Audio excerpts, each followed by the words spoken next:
This celebrated bestseller offers an understanding of your personal financial problems that will guide you through a lifetime. The Richest Man in Babylon uses success secrets of the ancients to lead you onto the road of happiness and prosperity. And now, The Richest Man in Babylon. Forward. Our prosperity as a nation depends upon the personal financial prosperity of each of us as individuals. This book deals with the personal successes of each of us. Success means accomplishments as the result of our own efforts and abilities. Proper preparation is the key to our success. Our acts can be no wiser than our thoughts. Our thinking can be no wiser than our understanding. This book of cures for lean purses has been termed a guide to financial understanding. That indeed is its purpose, to offer those who are ambitious for financial success an insight which will aid them to acquire money, to keep money, and to make their surpluses earn more money. In the pages which follow, we are taken back to Babylon, the cradle in which was nurtured the basic principles of finance now recognized and used the world over. To new readers, the author is happy to extend the wish that its pages may contain for them the same inspiration for growing bank accounts, greater financial successes, and the solution of difficult personal financial problems so enthusiastically reported by readers from coast to coast. To the business executives who have distributed these tales in such generous quantities to friends, relatives, employees, and associates, the author takes this opportunity to express his gratitude. No endorsement could be higher than that of practical men who appreciate its teachings because they themselves have worked up to important successes by applying the very principles it advocates. Babylon became the wealthiest city of the ancient world because its citizens were the richest people of their time. They appreciated the value of money. They practiced sound financial principles in acquiring money, keeping money, and making their money earn more money. They provided for themselves what we all desire: incomes for the future. GSC. Chapter 1. The Man Who Desired Gold. Banseer, the chariot builder of Babylon, was thoroughly discouraged. From his seat upon the low wall surrounding his property, he gazed sadly at his simple home and the open workshop in which stood a partially completed chariot. His wife frequently appeared at the open door. Her furtive glances in his direction reminded him that the meal bag was almost empty and he should be at work finishing the chariot, hammering and hewing, polishing and painting, stretching taut the leather over the wheel rims, preparing it for delivery so he could collect from his wealthy customer. Nevertheless, his fat, muscular body sat stolidly upon the wall. His slow mind was struggling patiently with a problem for which he could find no answer. The hot tropical sun, so typical of this valley of the Euphrates, beat down upon him mercilessly. Beads of perspiration formed upon his brow and trickled down unnoticed to lose themselves in the hairy jungle on his chest. Beyond his home towered the high terraced walls surrounding the king's palace. Nearby, cleaving the blue heavens, was the painted tower of the Temple of Bel. In the shadow of such grandeur was his simple home and many others far less neat and well cared for. Babylon was like this, a mixture of grandeur and squalor, of dazzling wealth and direst poverty, crowded together without plan or system within the protecting walls of the city. Behind him, had he cared to turn and look, The noisy chariots of the rich jostled and crowded aside the sandaled tradesmen as well as the barefooted beggars. Even the rich were forced to turn into the gutters to clear the way for the long lines of slave water carriers on the king's business, each bearing a heavy goatskin of water to be poured upon the hanging gardens. Bansir was too engrossed in his own problem to hear or heed the confused hubbub of the busy city. It was the unexpected twanging of the strings from a familiar lyre that aroused him from his reverie. He turned and looked into the sensitive, smiling face of his best friend, Kabai, the musician. "May the gods bless thee with great liberality, my good friend," began Kabai with an elaborate salute. "Yet it does appear they have already been so generous thou needst not to labor. I rejoice with thee in thy good fortune. More, I would even share it with thee. Pray, from thy purse, which must be bulging, else thou wouldst be busy in yon shop, extract but 2 humble shekels and lend them to me until after the nobleman's feast this night. Thou wilt not miss them ere they are returned." "If I did have 2 shekels," Bansir responded gloomily, "to no one could I lend them, not even to you, my best of friends, for they would be my fortune, my entire fortune." No one lends his entire fortune, not even to his best friend. "What?" exclaimed Kabai with genuine surprise. "Thou hast not 1 shekel in thy purse, yet sit like a statue upon a wall? Why not complete that chariot? How else canst thou provide for thy noble appetite?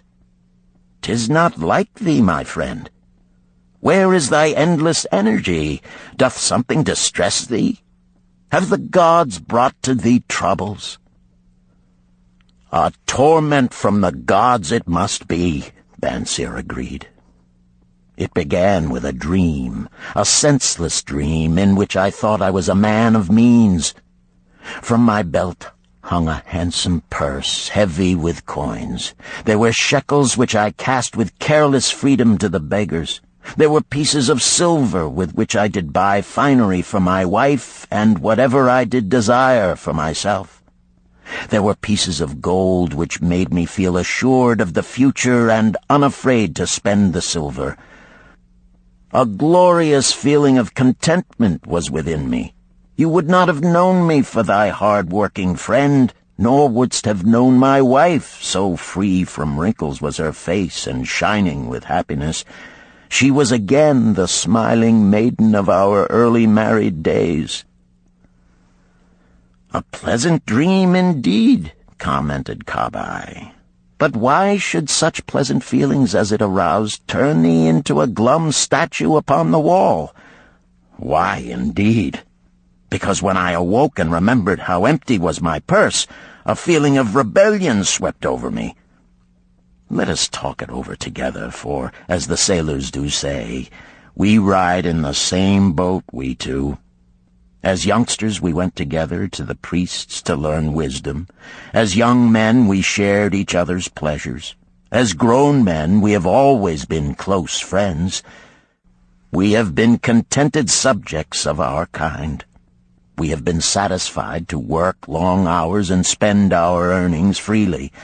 We have earned much coin in the years that have passed, yet to know the joys that come from wealth, we must dream about them. Bah! Are we more than dumb sheep?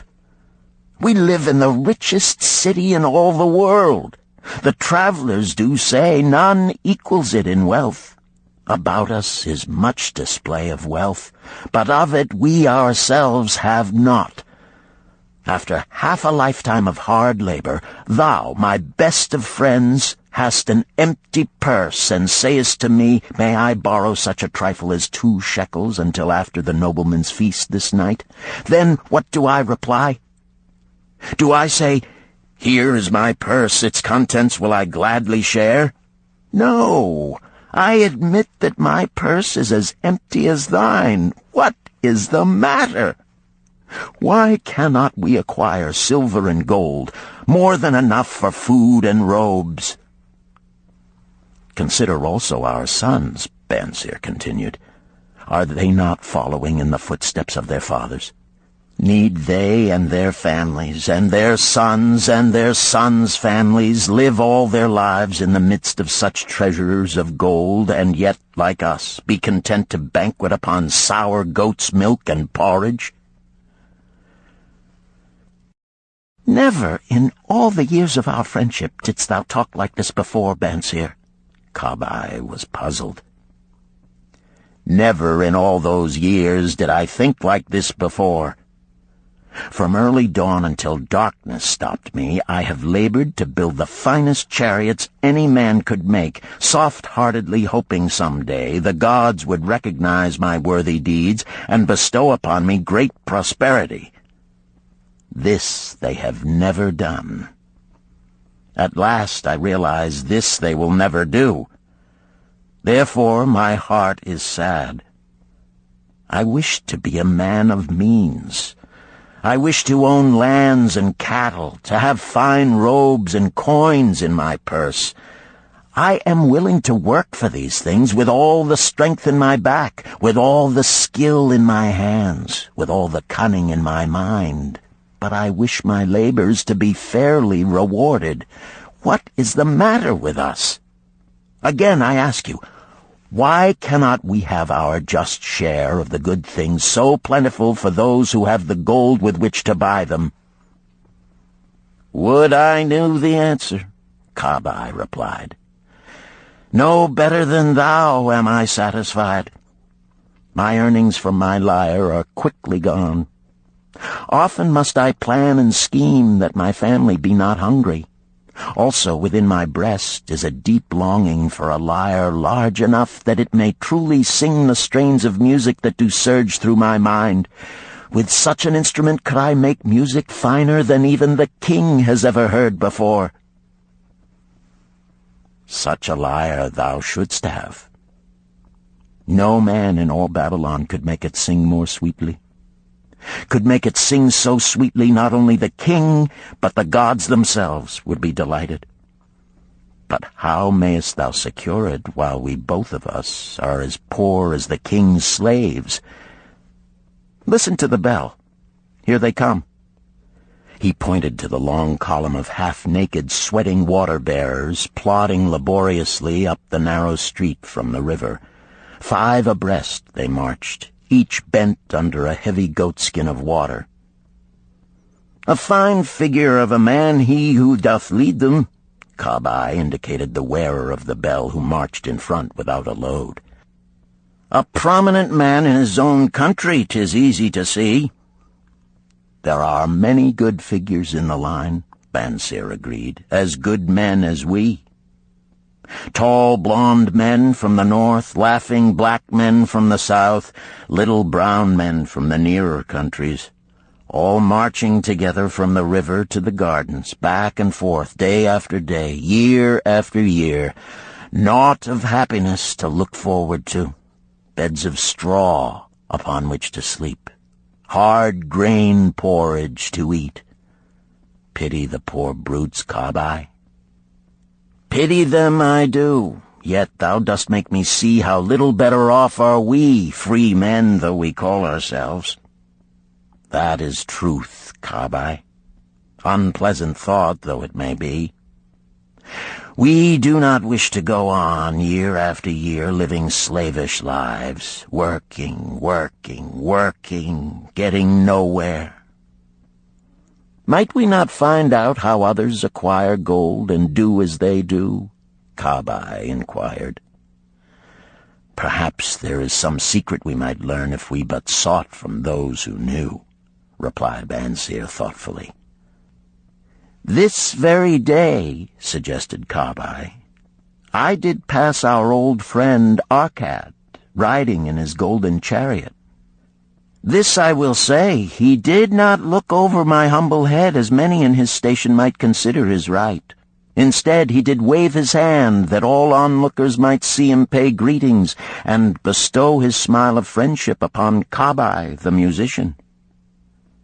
He is claimed to be the richest man in all Babylon, Bansir mused. So rich, the king is said to seek his golden aid in affairs of the treasury, Kabai replied. So rich, Bansir interrupted. I fear if I should meet him in the darkness of the night, I should lay my hands upon his fat wallet.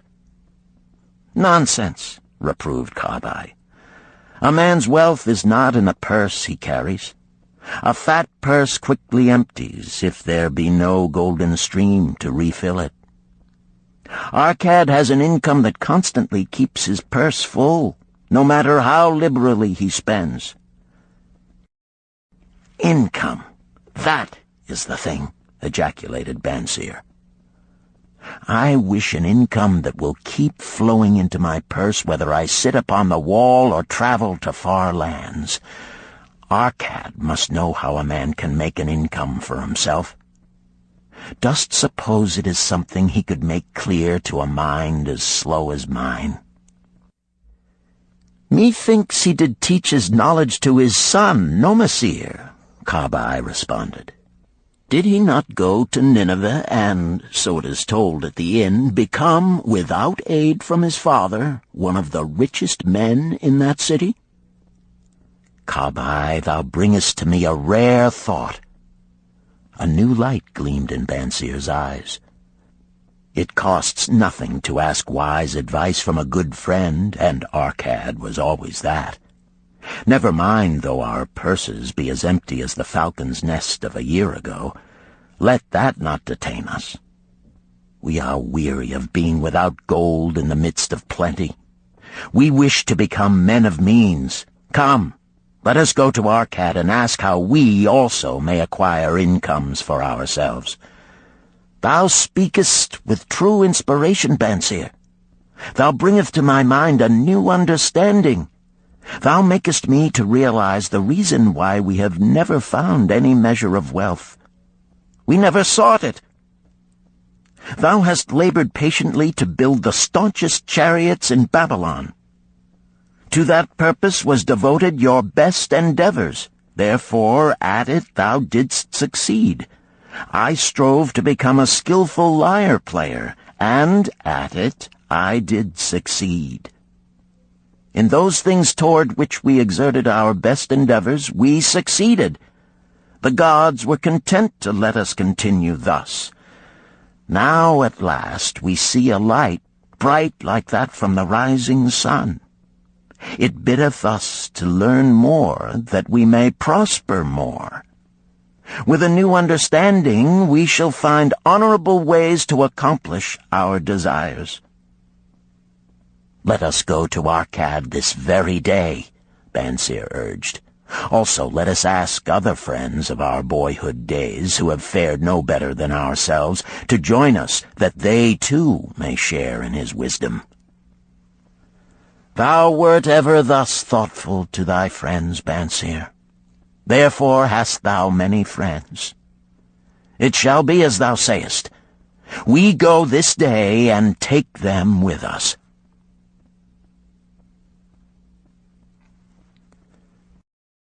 Chapter 2. The Richest Man in Babylon. In old Babylon there once lived a certain very rich man named Arkad. Far and wide he was famed for his great wealth. Also was he famed for his liberality. He was generous in his charities. He was generous with his family. He was liberal in his own expenses. But nevertheless, each year his wealth increased more rapidly than he spent it. And there were certain friends of younger days who came to him and said, You, Arkad, are more fortunate than we. You have become the richest man in all Babylon, while we struggle for existence. You can wear the finest garments, and you can enjoy the rarest foods, while we must be content if we can clothe our families in raiment that is presentable and feed them as best we can. Yet once we were equal. We studied under the same master. We played in the same games, and in neither the studies nor the games did you outshine us. And in the years since, you have been no more an honorable citizen than we. Nor have you worked harder or more faithfully in so far as we can judge. Why, then, should a fickle fate single you out to enjoy all the good things of life and ignore us who are equally deserving? Thereupon Arcad remonstrated with them, saying, If you have not acquired more than a bare existence in the years since we were youths, it is because you either have failed to learn the laws that govern the building of wealth, or else you do not observe them. Fickle fate is a vicious goddess who brings no permanent good to anyone. On the contrary, she brings ruin to almost every man upon whom she showers unearned gold. She makes wanton spenders who soon dissipate all they receive and are left beset by overwhelming appetites and desires they have not the ability to gratify. Yet others whom she favors become misers and hoard their wealth, fearing to spend what they have, knowing they do not possess the ability to replace it. They further are beset by fear of robbers and doom themselves to lives of emptiness and secret misery. Others there probably are who can take unearned gold and add to it and continue to be happy and contented citizens, but so few are they, I know of them but by hearsay. Think you of the men who have inherited sudden wealth, and see if these things are not so. His friends admitted that of the men they knew who had inherited wealth, these words were true, and they besought him to explain to them how he had become possessed of so much prosperity, so he continued. In my youth, I looked about me and saw all the good things there were to bring happiness and contentment, and I realized that wealth increased the potency of all these. Wealth is a power. With wealth, many things are possible. One may ornament the home with the richest of furnishings. One may sail the distant seas. One may feast on the delicacies of far lands. One may buy the ornaments of the gold worker and the stone polisher. One may even build mighty temples for the gods. One may do all these things and many others in which there is delight for the senses and gratification for the soul. And when I realized all this, I decided to myself that I would claim my share of the good things of life. I would not be one of those who stand afar off, enviously watching others enjoy. I would not be content to clothe myself in the cheapest raiment that looked respectable. I would not be satisfied with the lot of a poor man. On the contrary, I would make myself a guest at this banquet of good things. Being, as you know, the son of a humble merchant, one of a large family with no hope of an inheritance, and not being endowed, as you have so frankly said, with superior powers or wisdom, I decided that if I was to achieve what I desired, time and study would be required. As for time, all men have it in abundance. You, each of you, have let slip by sufficient time to have made yourselves wealthy. Yet you admit you have nothing to show except your good families, of which you can be justly proud. As for study, did not our wise teacher teach us that learning was of two kinds? The one kind being the things we learned and knew, and the other being the training that taught us how to find out what we did not know. Therefore did I decide to find out how one might accumulate wealth, and, when I had found out, to make this my task and do it well. For is it not wise that we should enjoy while we dwell in the brightness of the sunshine? For sorrows enough shall descend upon us when we depart for the darkness of the world of spirit. I found employment as a scribe in the hall of records, and long hours each day I labored upon the clay tablets. Week after week, and month after month I labored, yet for my earnings I had naught to show. Food and clothing and penance to the gods, and other things of which I could remember not what, absorbed all my earnings, but my determination did not leave me. And one day Algamish, the moneylender, came to the house of the city master and ordered a copy of the 9th law, and he said to me, I must have this in 2 days, and if the task is done by that time, 2 coppers will I give to thee. So I labored hard, but the law was long, and when Algamish returned, the task was unfinished. He was angry, and had I been his slave, he would have beaten me. But knowing the city master would not permit him to injure me, I was unafraid. So I said to him, Algamish, you are a very rich man.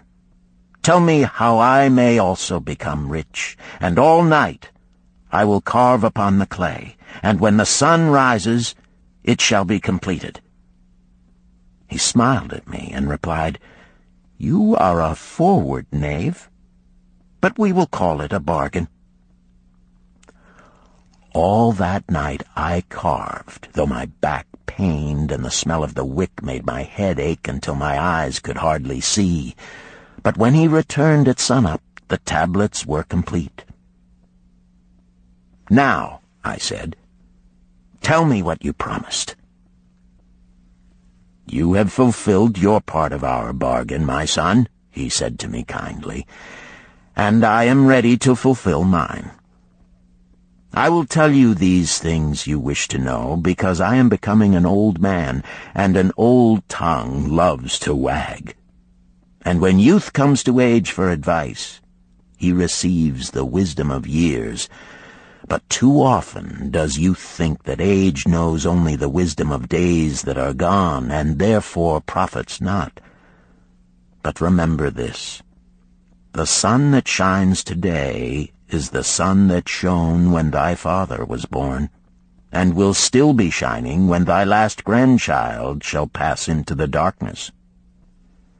The thoughts of youth, he continued, are bright lights that shine forth like the meteors that oft make brilliant the sky. But the wisdom of age is like the fixed stars that shine so unchanged that the sailor may depend upon them to steer his course. Mark you well my words, for if you do not, you will fail to grasp the truth that I will tell you, and you will think that your night's work has been in vain.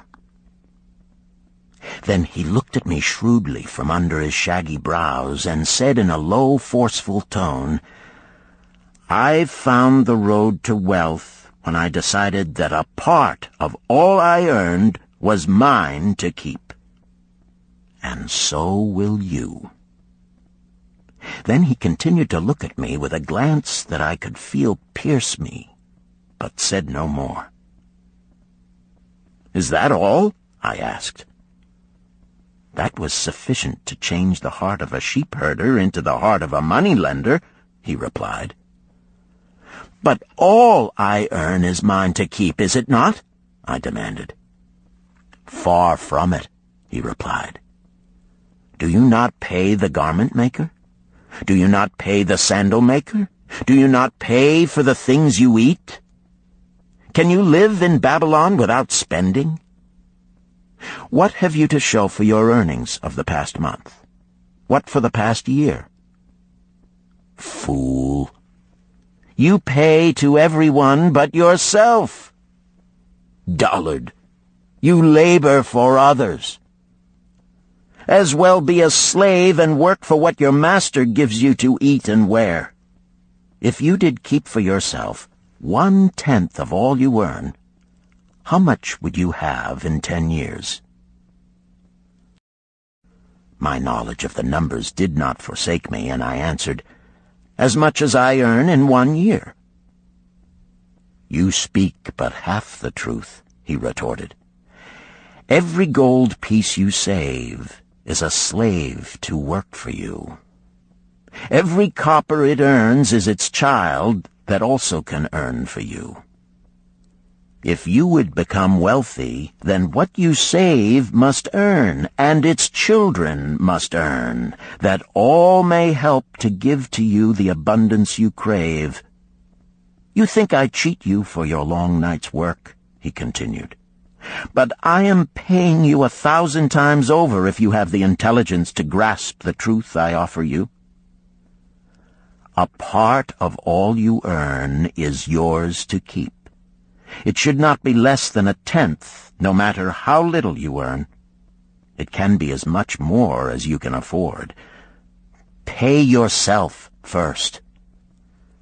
Do not buy from the clothes maker and the sandal maker more than you can pay out of the rest and still have enough for food and charity and penance to the gods. Wealth, like a tree, grows from a tiny seed. The first copper you save is the seed from which your tree of wealth shall grow. The sooner you plant that seed, the sooner shall the tree grow. And the more faithfully you nourish and water that tree with consistent savings, the sooner may you bask in contentment beneath its shade." So saying, he took his tablets and went away. I thought much about what he had said to me, and it seemed reasonable, so I decided that I would try it. Each time I was paid, I took 1 from each 10 pieces of copper and hid it away. And strange as it may seem, I was no shorter of funds than before. I noticed little difference as I managed to get along without it. But often I was tempted, as my hoard began to grow, to spend it for some of the good things the merchants displayed, brought by camels and ships from the land of the Phoenicians. But I wisely refrained. A 12th month after Algamish had gone, he again returned and said to me, "Son, have you paid to yourself not less than 1/10 of all you have earned for the past year?" I answered proudly, "Yes, master, I have." "That is good," he answered, beaming upon me. "And what have you done with it?" "I have given it to Asmer, the brickmaker, who told me he was traveling over the far seas, and in Tyre he would buy from me the rare jewels of the Phoenicians. When he returns, we shall sell these at high prices and divide the earnings."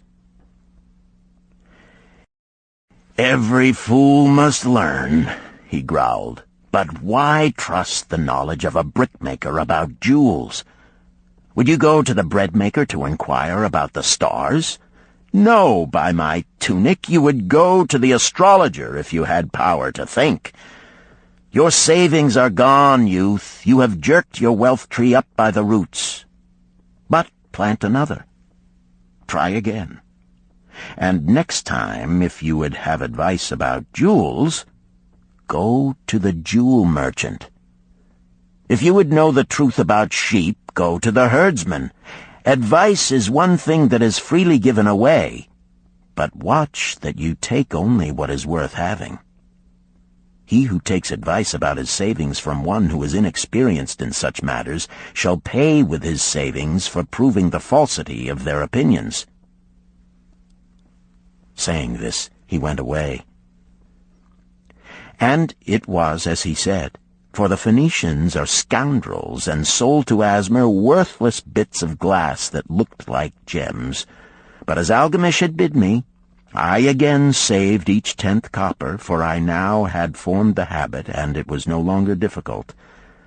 Again, 12 months later, Algamish came to the room of the scribes and addressed me. "What progress have you made since last I saw you?" "I have paid myself faithfully," I replied, "and my savings I have entrusted to Agar, the shield-maker, to buy bronze, and each 4th month he does pay me the rental." "That is good. And what do you do with the rental?" I do have a great feast with honey and fine wine and spiced cake. Also I have bought me a scarlet tunic, and some day I shall buy me a young ass upon which to ride." To which Algamish laughed, "You do eat the children of your savings. Then how do you expect them to work for you? And how can they have children that will also work for you? First get thee an army of golden slaves, and then many a rich banquet may you enjoy without regret."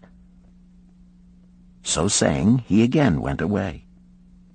Nor did I again see him for 2 years, when he once more returned, and his face was full of deep lines, and his eyes drooped, for he was becoming a very old man. And he said to me, "Arcad, hast thou yet achieved the wealth thou dreamed of?" And I answered, "Not yet all that I desire, but some I have, and it earns more, and its earnings earn more." "And do you still take the advice of brickmakers?" "About brickmaking they give me good advice," I retorted. "Arcad," he continued, "you have learned your lessons well. You first learned to live upon less than you could earn. Next, you learned to seek advice from those who were competent through their own experiences to give it. And lastly, you have learned to make gold work for you. You have taught yourself how to acquire money, how to keep it, and how to use it. Therefore, you are competent for a responsible position. I am becoming an old man. My sons think only of spending and give no thought to earning. My interests are great, and I fear too much for me to look after. If you will go to Nippur and look after my lands there, I shall make you my partner, and you shall share in my estate." So I went to Nippur and took charge of his holdings, which were large, and because I was full of ambition and because I had mastered the 3 laws of successfully handling wealth, I was enabled to increase greatly the value of his properties. So I prospered much, and when the spirit of Algamish departed for the sphere of darkness, I did share in his estate as he had arranged under the law. So spake Arcad, and when he had finished his tale, one of his friends said, "You were indeed fortunate that Algamish made you an heir." "Fortunate only in that I had the desire to prosper before I first met him. For 4 years did I not prove my definiteness of purpose by keeping 1/10 of all I earned? Would you call a fisherman lucky who for years so studied the habits of the fish that with each changing wind he could cast his nets about them? Opportunity is a haughty goddess who wastes no time with those who are unprepared. You had strong willpower to keep on after you lost your first year's savings. You are unusual in that way," spoke up another. "Willpower," retorted Arcad. "What nonsense! Do you think willpower gives a man the strength to lift a burden the camel cannot carry, or to draw a load the oxen cannot budge? Willpower is but the unflinching purpose to carry a task you set for yourself to fulfillment. If I set for myself a task, be it ever so trifling, I shall see it through. How else shall I have confidence in myself to do important things?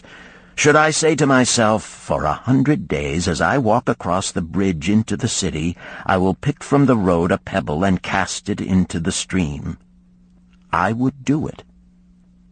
If on the 7th day I passed by without remembering, I would not say to myself, tomorrow I will cast 2 pebbles which will do as well. Instead, I would retrace my steps and cast the pebble. Nor on the 20th day would I say to myself, Arcad, this is useless. What does it avail you to cast a pebble every day?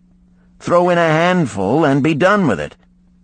No, I would not say that, nor do it.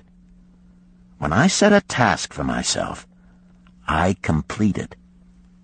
Therefore, I am careful not to start difficult and impractical tasks, because I love leisure." And then another friend spoke up and said, "If what you tell is true, and it does seem, as you have said, reasonable, then being so simple, if all men did it, there would not be enough wealth to go around." "Wealth grows wherever men exert energy," Arcad replied. "If a rich man builds him a new palace, is the gold he pays out gone? No, the brickmaker has part of it, and the laborer has part of it, and the artist has part of it, and everyone who labors upon the house has part of it. Yet, when the palace is completed, is it not worth all it cost? And is the ground upon which it stands not worth more because it is there? And is the ground that adjoins it not worth more because it is there? Wealth grows in magic ways. No man can prophesy the limit of it. Have not the Phoenicians built great cities on barren coasts with the wealth that comes from their ships of commerce on the seas? What then do you advise us to do that we also may become rich?" asked still another of his friends. "The years have passed, and we are no longer young men, and we have nothing put by." "I advise that you take the wisdom of Algamish and say to yourselves, 'A part of all I earn is mine to keep.' Say it in the morning when you first arise, say it at noon, say it at night. Say it each hour of every day. Say it to yourself until the words stand out like letters of fire across the sky. Impress yourself with the idea. Fill yourself with the thought. Then take whatever portion seems wise. Let it be not less than 1/10, and lay it by. Arrange your other expenditures to do this if necessary, but lay by that portion first. Soon you will realize what a rich feeling it is to own a treasure upon which you alone have claim. As it grows, it will stimulate you. A new joy of life will thrill you. Greater efforts will come to you to earn more. For of your increased earnings, will not the same percentage be also yours to keep? Then learn to make your treasure work for you. Make it your slave. Make its children and its children's children work for you. Ensure an income for thy future. Look thou at the aged, and forget not that in the days to come thou also will be numbered among them. Therefore invest thy treasure with greatest caution that it be not lost. Usurious rates of return are deceitful sirens that sing but to lure the unwary upon the rocks of loss and remorse. Provide also that thy family may not want should the gods call thee to their realms. For such protection it is always possible to make provision with small payments at regular intervals. Therefore the provident man delays not in expectation of a large sum becoming available for such a wise purpose. Counsel with wise men. Seek the advice of men whose daily work is handling money. Let them save you from such an error as I myself made in entrusting my money to the judgment of Asmer, the brickmaker. A small return and a safe one is far more desirable than risk. Enjoy life while you are here. Do not overstrain or try to save too much. If 1/10 of all you earn is as much as you can comfortably keep, be content to keep this portion. Live otherwise according to your income, and let not yourself get niggardly and afraid to spend. Life is good, and life is rich with things worthwhile and things to enjoy. His friends thanked him and went away. Some were silent because they had no imagination and could not understand. Some were sarcastic because they thought that one so rich should divide with old friends not so fortunate. But some had in their eyes a new light. They realized that Algamish had come back each time to the room of the scribes because he was watching a man work his way out of darkness into light. When that man had found the light, a place awaited him. No one could fill that place until he had for himself worked out his own understanding, until he was ready for opportunity. These latter were the ones who, in the following years, frequently revisited Arcad, who received them gladly. He counseled with them and gave them freely of his wisdom, as men of broad experience are always glad to do, and he assisted them in so investing their savings that it would bring in a good interest with safety and would neither be lost nor entangled in investments that paid no dividends. The turning point in these men's lives came upon that day when they realized the truth that had come from Algamish to Arcad, and from Arcad to them. A part of all you earn is yours to keep.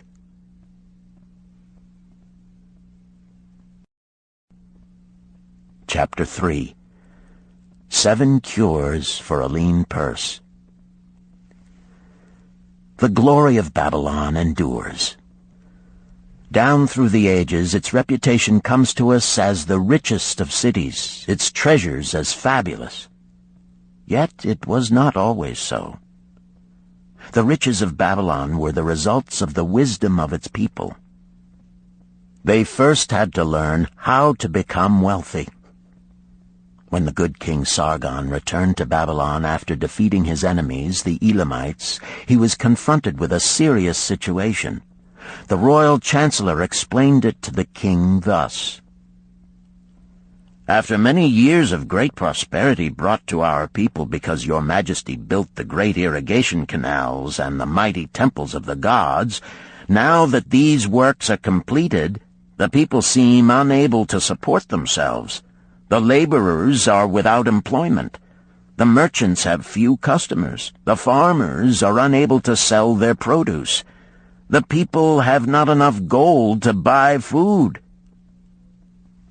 "But where has all the gold gone that we spent for these great improvements?" demanded the king. "It has found its way, I fear," responded the chancellor, "into the possession of a few very rich men of our city. It filtered through the fingers of most of our people as quickly as the goat's milk goes through the strainer. Now that the stream of gold has ceased to flow, most of our people have nothing to show for their earnings." The king was thoughtful for some time. Then he asked, "Why should so few men be able to acquire all the gold?" "Because they know how," replied the chancellor. "One may not condemn a man for succeeding because he knows how. Neither may one with justice take away from a man what he has fairly earned, to give to men of less ability." "But why," demanded the king, "should not all the people learn how to accumulate gold and therefore become themselves rich and prosperous?" "Quite possible, Your Excellency. But who can teach them? Certainly not the priests, because they know naught of money-making." "Who knows best in all our city how to become wealthy, Chancellor?" asked the king. "Thy question answers itself, Your Majesty. Who has amassed the greatest wealth in Babylon?" "Well said, my able Chancellor. It is Arcad. He is the richest man in Babylon. Bring him before me on the morrow." Upon the following day, as the king had decreed, Arcad appeared before him, straight and sprightly, despite his 80 years and 10. "Arcad," spoke the king, "is it true thou art the richest man in Babylon?" "So it is reported, Your Majesty, and no man disputes it." "How becamest thou so wealthy?" "By taking advantage of opportunities available to all citizens of our good city." thou hadst nothing to start with? Only a great desire for wealth. Besides this, nothing. Arcad, continued the king, our city is in a very unhappy state because a few men know how to acquire wealth and therefore monopolize it, while the mass of our citizens lack the knowledge of how to keep any part of the gold they receive. It is my desire that Babylon be the wealthiest city in the world. Therefore, it must be a city of many wealthy men. Therefore, we must teach all the people how to acquire riches. Tell me, Arcad, is there any secret to acquiring wealth? Can it be taught? It is practical, Your Majesty. That which one man knows can be taught to others. The king's eyes glowed. Arcad, thou speakest the words I wish to hear. Wilt thou lend thyself to this great cause? Wilt thou teach thy knowledge to a school for teachers, each of whom shall teach others until there are enough trained to teach these truths to every worthy subject in my domain? Arcad bowed and said, I am thy humble servant to command. Whatever knowledge I possess will I gladly give for the betterment of my fellow men and the glory of my king. Let your good chancellor arrange for me a class of 100 men, and I will teach them those 7 cures which did fatten my purse, than which there was none leaner in all Babylon. A fortnight later, in compliance with the king's command, the chosen 100 assembled in the great hall of the Temple of Learning, seated upon colorful rings in a semicircle.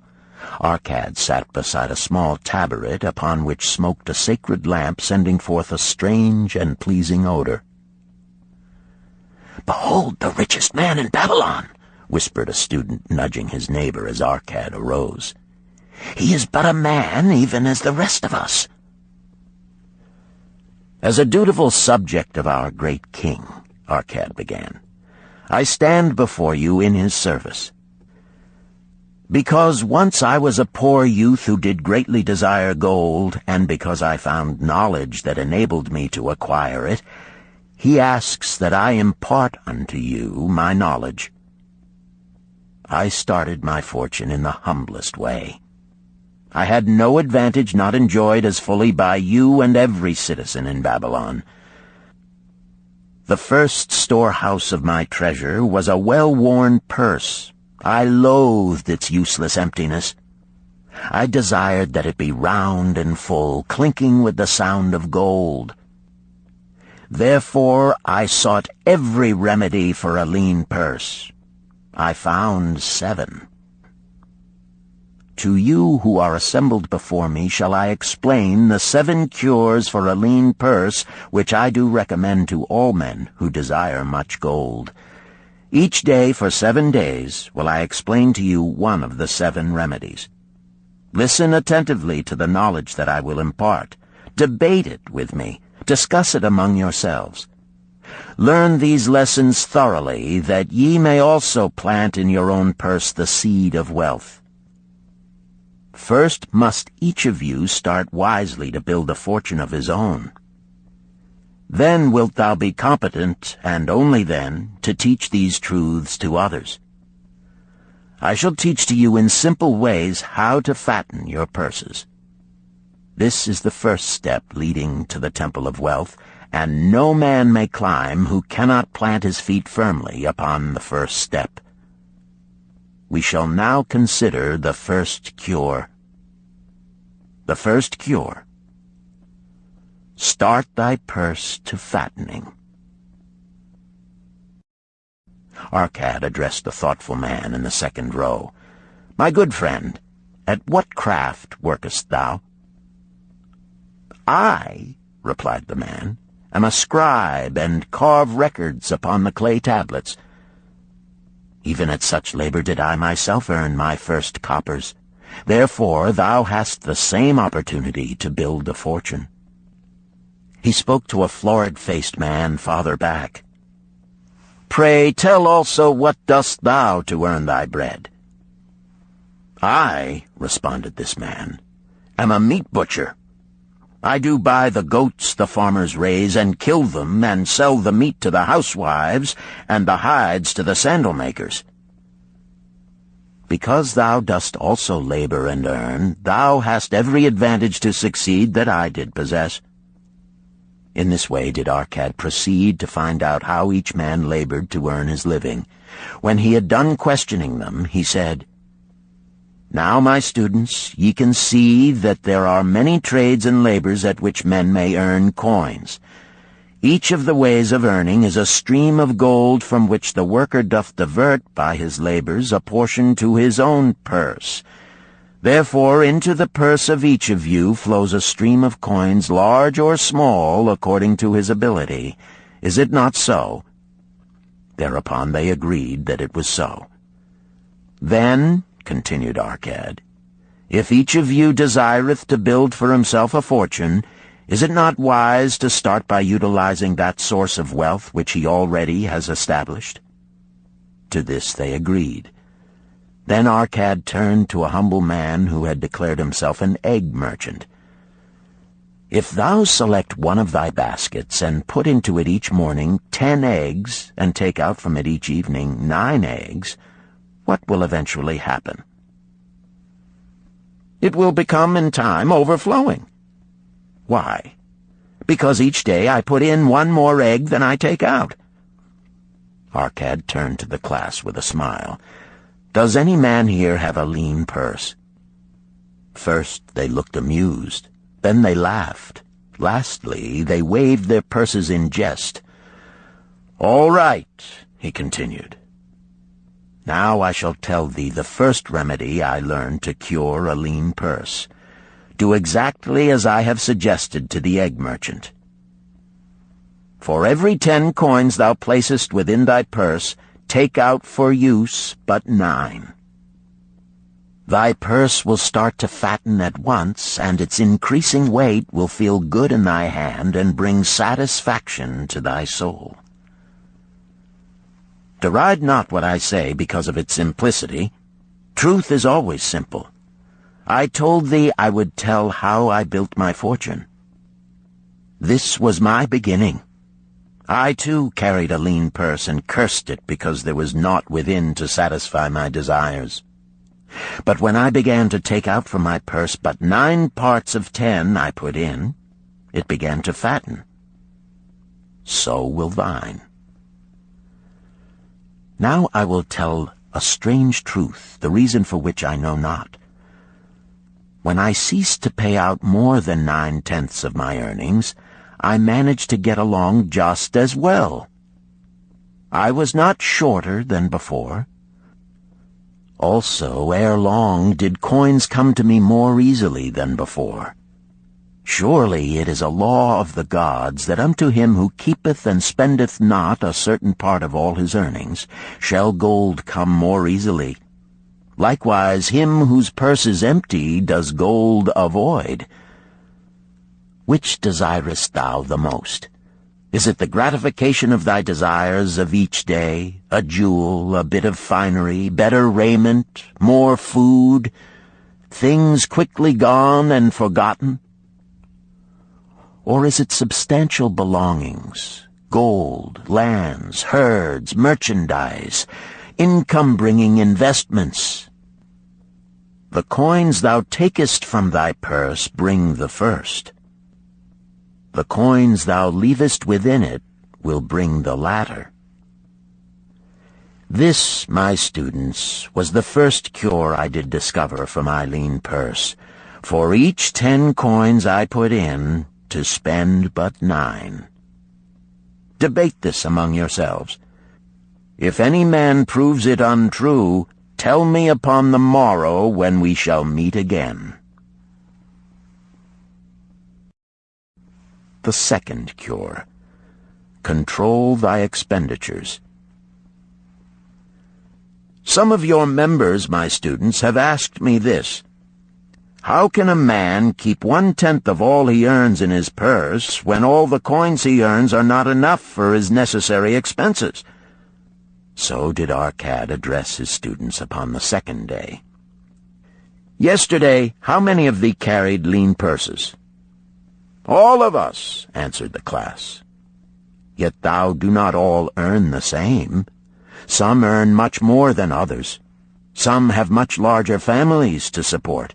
Yet all purses were equally lean. Now I will tell thee an unusual truth about men and sons of men.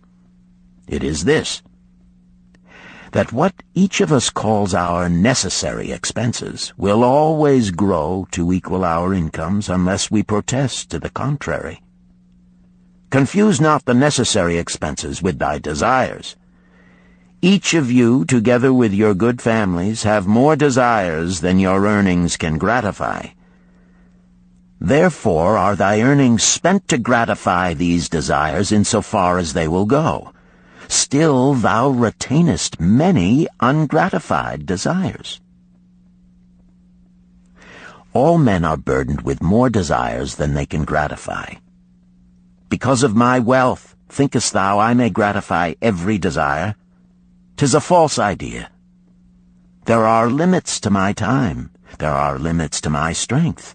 There are limits to the distance I may travel. There are limits to what I may eat. There are limits to the zest with which I may enjoy. I say to you that just as weeds grow in a field wherever the farmer leaves space for their roots, even so freely do desires grow in men whenever there is a possibility of their being gratified. Thy desires are a multitude, and those that thou mayest gratify are but few. Study thoughtfully thy accustomed habits of living. Herein may be most often found certain accepted expenses that may wisely be reduced or eliminated.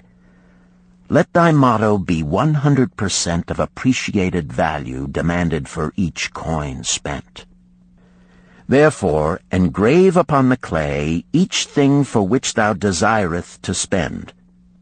Select those that are necessary and others that are possible through the expenditure of 9/10 of thy income. Cross out the rest and consider them but a part of that great multitude of desires that must go unsatisfied, and regret them not. Budget then thy necessary expenses. Touch not the 1/10 that is fattening thy purse. Let this be thy great desire that is being fulfilled. Keep working with thy budget. Keep adjusting it to help thee. Make it thy first assistant in defending thy fattening purse. Hereupon one of the students, wearing a robe of red and gold, arose and said, "I am a free man. I believe that it is my right to enjoy the good things of life.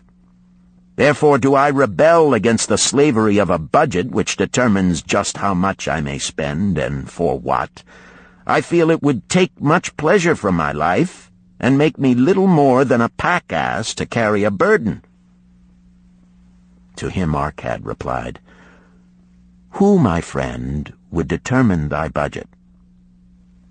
"I would make it for myself," responded the protesting one.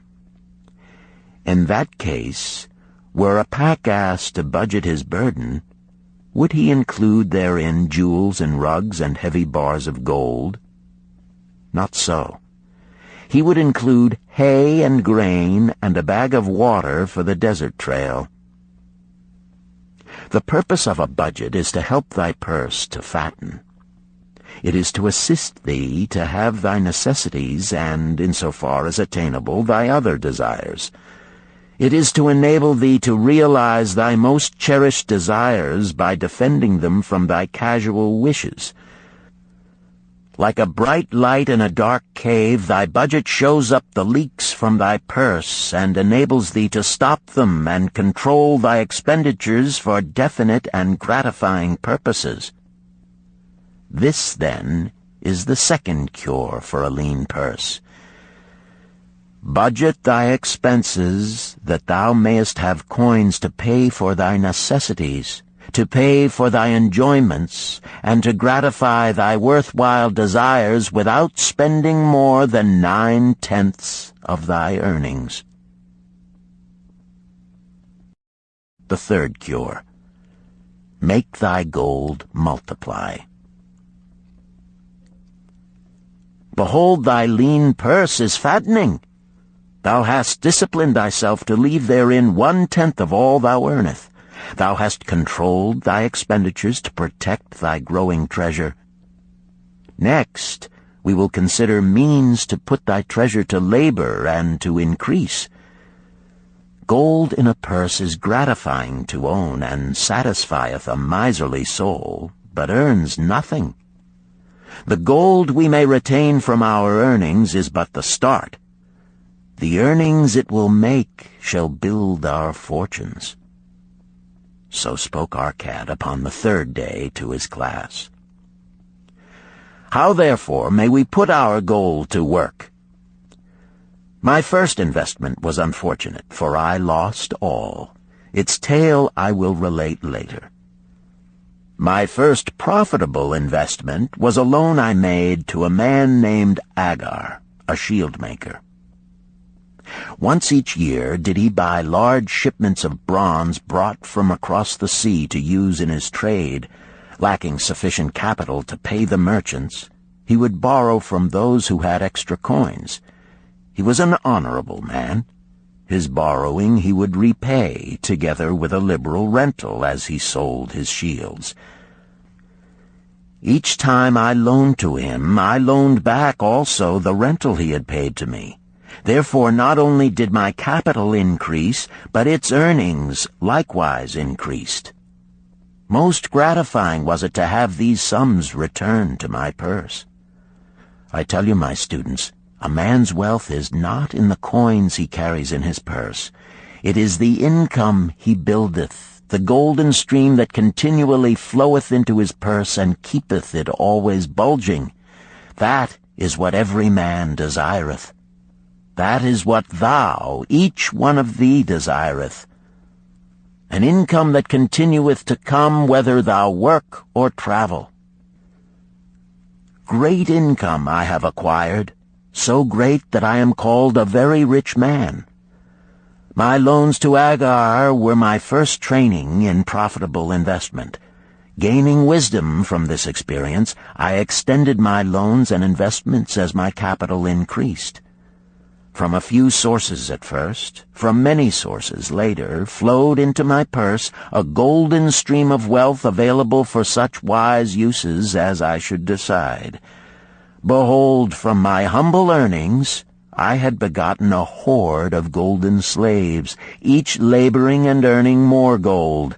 As they labored for me, so their children also labored, and their children's children, until great was the income from their combined efforts. Gold increaseth rapidly when making reasonable earnings, as thou wilt see from the following. A farmer, when his first son was born, took 10 pieces of silver to a moneylender and asked him to keep it on rental for his son until he became 20 years of age. This the moneylender did, and agreed the rental should be 1/4 of its value each 4 years. The farmer asked, because this sum he had set aside as belonging to his son, that the rental be added to the principal. When the boy had reached the age of 20 years, the farmer again went to the moneylender to inquire about the silver. The moneylender explained that because this sum had been increased by compound interest, the original 10 pieces of silver had now grown to 30½ pieces. The farmer was well pleased, and because the son did not need the coins, he left them with the moneylender. When the son became 50 years of age, the father meantime having passed to the other world, the moneylender paid the son in settlement 167 pieces of silver. Thus, in 50 years, had the investment multiplied itself at rental almost 17 times. This, then, is the third cure for a lean purse. to put each coin to laboring, that it may reproduce its kind, even as the flocks of the field, and help bring to thee income, a stream of wealth that shall flow constantly into thy purse. The fourth cure. Guard thy treasures from loss. Misfortune loves a shining mark. Gold in a man's purse must be guarded with firmness, else it be lost. Thus it is wise that we must first secure small amounts and learn to protect them before the gods entrust us with larger. So spoke Arcad upon the fourth day to his class. Every owner of gold is tempted by opportunities whereby it would seem that he could make large sums by its investment in most plausible projects. Often friends and relatives are eagerly entering such investment and urge him to follow. The first sound principle of investment is security for thy principal. Is it wise to be intrigued by larger earnings when thy principal may be lost? I say not. The penalty of risk is probable loss. Study carefully, before parting with thy treasure, each assurance that it may be safely reclaimed. Be not misled by thine own romantic desires to make wealth rapidly. Before thou loan it to any man, assure thyself of his ability to repay and his reputation for doing so, that thou mayest not unwittingly be making him a present of thy hard-earned treasure. Before thou entrust it as an investment in any field, acquaint thyself with the dangers which may beset it. My own first investment was a tragedy to me at the time. The guarded savings of a year I did entrust to a brickmaker named Asmer, who was traveling over the far seas, and in Tyre agreed to buy for me the rare jewels of the Phoenicians. These we would sell upon his return and divide the profits. The Phoenicians were scoundrels and sold him bits of glass. My treasure was lost. Today, my training would show to me at once the folly of entrusting a brickmaker to buy jewels. Therefore do I advise thee from the wisdom of my experiences, be not too confident of thine own wisdom in entrusting thy treasures to the possible pitfalls of investments. Better by far to consult the wisdom of those experienced in handling money for profit. Such advice is freely given for the asking, and may readily possess a value equal in gold to the sum thou considerest investing. In truth, such is its actual value if it save thee from loss. This, then, is the fourth cure for a lean purse, and of great importance if it prevent thy purse from being emptied once it has become well filled. Guard thy treasure from loss by investing only where thy principal is safe, where it may be reclaimed if desirable, and where thou wilt not fail to collect a fair rental. Consult with wise men. Secure the advice of those experienced in the profitable handling of gold.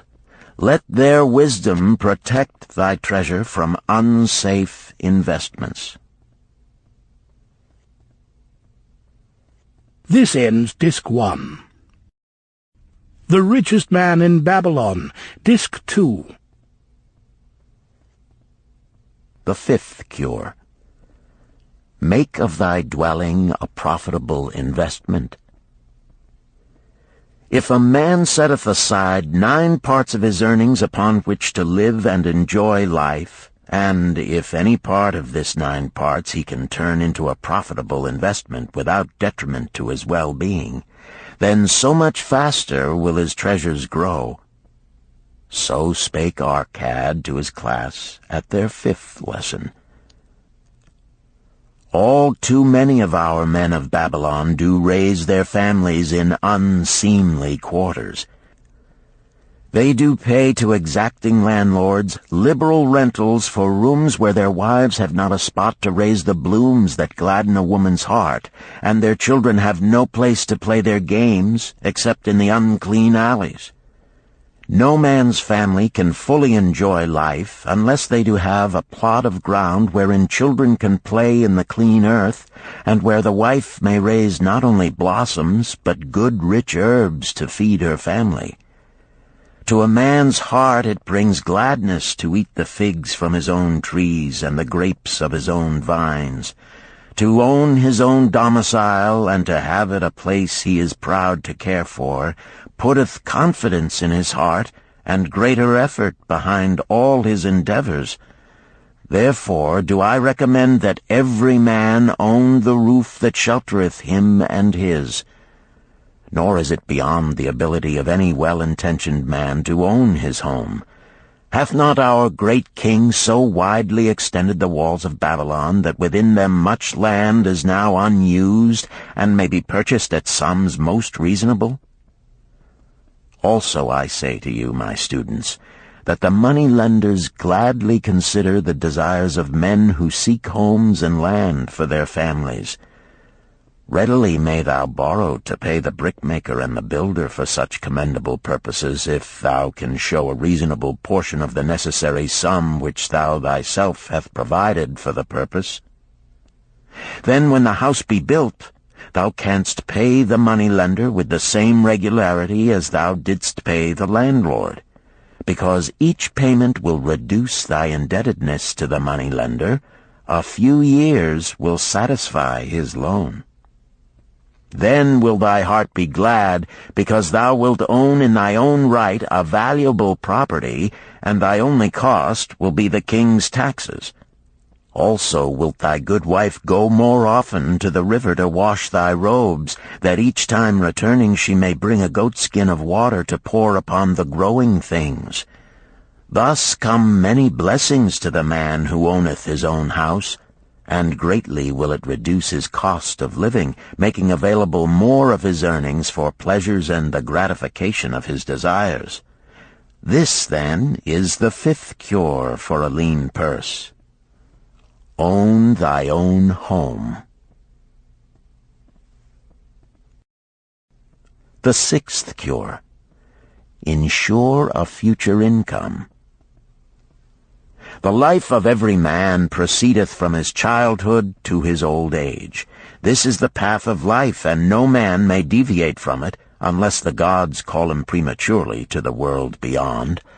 Therefore do I say that it behooves a man to make preparation for a suitable income in the days to come, when he is no longer young, and to make preparations for his family, should he be no longer with them to comfort and support them.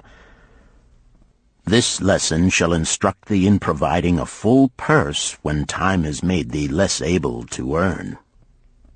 So Arcad addressed his class upon the sixth day.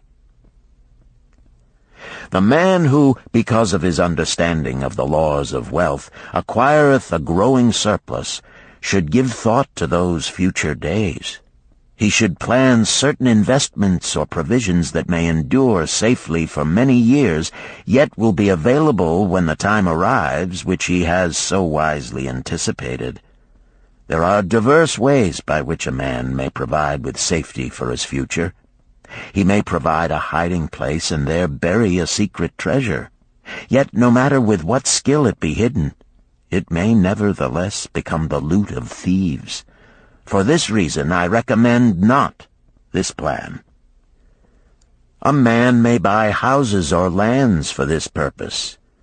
If wisely chosen as to their usefulness and value in the future, they are permanent in their value and their earnings, or their sale will provide well for his purpose.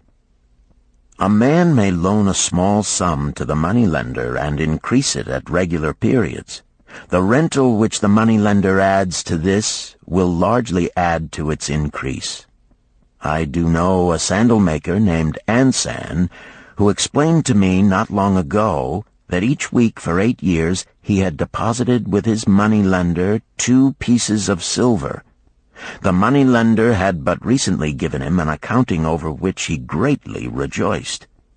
The total of his small deposits with their rental at the customary rate of 1/4 their value for each 4 years had now become 1,040 pieces of silver.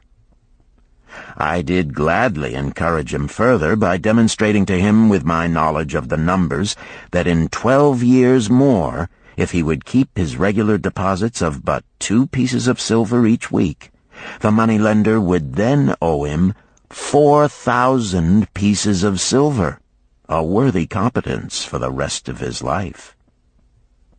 Surely when such a small payment made with regularity doth produce such profitable results, no man can afford not to insure a treasure for his old age and the protection of his family, no matter how prosperous his business and his investments may be.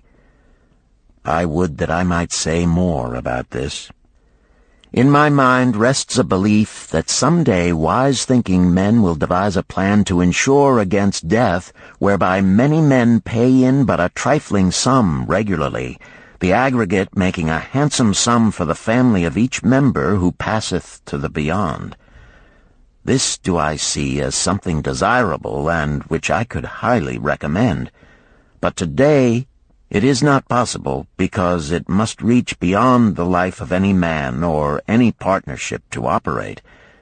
It must be as stable as the king's throne. Some day do I feel that such a plan shall come to pass, and be a great blessing to many men, because even the first small payment will make available a snug fortune for the family of a member, should he pass on. But because we live in our own day, and not in the days which are to come, must we take advantage of those means and ways of accomplishing our purposes. Therefore do I recommend to all men that they, by wise and well-thought-out methods, do provide against a lean purse in their mature years. For a lean purse to a man no longer able to earn, or to a family without its head, is a sore tragedy. This, then, is the 6th cure for a lean purse. Provide in advance for the needs of thy growing age and the protection of thy family. The 7th cure. Increase thy ability to earn. This day do I speak to thee, my students, of one of the most vital remedies for a lean purse. Yet I will not talk of gold, but of yourselves, of the men beneath the robes of many colors who do sit before me. I will talk to you of those things within the minds and lives of men which do work for or against their success. So did Arcad address his class upon the 7th day. Not long ago came to me a young man seeking to borrow. When I questioned him the cause of his necessity, he complained that his earnings were insufficient to pay his expenses. Thereupon I explained to him, this being the case, he was a poor customer for the moneylender, as he possessed no surplus earning capacity to repay the loan. What you need, young man, I told him, is to earn more coins. What dost thou to increase thy capacity to earn? All that I can do, he replied. 6 times within 2 moons have I approached my master to request my pay be increased, but without success. No man can go oftener than that. We may smile at his simplicity, yet he did possess one of the vital requirements to increase his earnings. Within him was a strong desire to earn more, a proper and commendable desire. Preceding accomplishment must be desire. Thy desires must be strong and definite. General desires are but weak longings. For a man to wish to be rich is of little purpose. For a man to desire 5 pieces of gold is a tangible desire which he can press to fulfillment. After he has backed his desire for 5 pieces of gold with strength of purpose to secure it, next he can find similar ways to obtain 10 pieces, and then 20 pieces, and later 1,000 pieces, and, behold, he has become wealthy. In learning to secure his one definite small desire, he hath trained himself to secure a larger one. This is the process by which wealth is accumulated, first in small sums, then in larger ones as a man learns and becomes more capable. Desires must be simple and definite. They defeat their own purpose should they be too many, too confusing, or beyond a man's training to accomplish. As a man perfecteth himself in his calling, even so doth his ability to earn increase. In those days when I was a humble scribe carving upon the clay for a few coppers each day, I observed that other workers did more than I, and were paid more. Therefore did I determine that I would be exceeded by none. Nor did it take long for me to discover the reason for their greater success. More interest in my work, more concentration upon my task, more persistence in my effort, and, behold, few men could carve more tablets in a day than I. With reasonable promptness my increased skill was rewarded, nor was it necessary for me to go 6 times to my master to request recognition. The more of wisdom we know, the more we may earn. That man who seeks to learn more of his craft shall be richly rewarded. If he is an artisan, he may seek to learn the methods and the tools of those most skillful in the same line. If he laboreth at the law or at healing, he may consult and exchange knowledge with others of his calling. If he be a merchant, he may continually seek better goods that can be purchased at lower prices. Always do the affairs of men change and improve, because keen-minded men seek greater skill that they may better serve those upon whose patronage they depend. Therefore, I urge all men to be in the front rank of progress and not to stand still, lest they be left behind. Many things come to make a man's life rich with gainful experiences. Such things as the following a man must do if he respects himself. He must pay his debts with all the promptness within his power, not purchasing that for which he is unable to pay. He must take care of his family, that they may think and speak well of him. He must make a will of record, that in case the gods call him, proper and honorable division of his property be accomplished. He must have compassion upon those who are injured and smitten by misfortune, and aid them within reasonable limits. He must do deeds of thoughtfulness to those dear to him. Thus, the 7th and last remedy for a lean purse is to cultivate thy own powers, to study and become wiser, to become more skillful, to so act as to respect thyself. Thereby shalt thou acquire confidence in thyself to achieve thy carefully considered desires. These, then, are the 7 cures for a lean purse, which, out of the experience of a long and successful life, I do urge for all men who desire wealth. There is more gold in Babylon, my students, than thou dreamest of. There is abundance for all.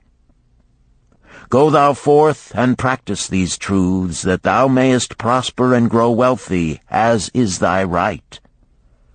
Go thou forth and teach these truths, that every honorable subject of his majesty may also share liberally in the ample wealth of our beloved city. Chapter 4. Meet the Goddess of Good Luck. Babylonian Proverb. If a man be lucky, there is no foretelling the possible extent of his good fortune. Pitch him into the Euphrates, and like as not he will swim out with a pearl in his hand. The desire to be lucky is universal. It was just as strong in the breasts of men 4,000 years ago in ancient Babylon as it is in the hearts of men today. We all hope to be favored by the whimsical goddess of good luck. Is there some way we can meet her and attract not only her favorable attention, but her generous favors? Is there a way to attract good luck? That is just what the men of ancient Babylon wished to know. It is exactly what they decided to find out. They were shrewd men and keen thinkers. That explains why their city became the richest and most powerful city of their time.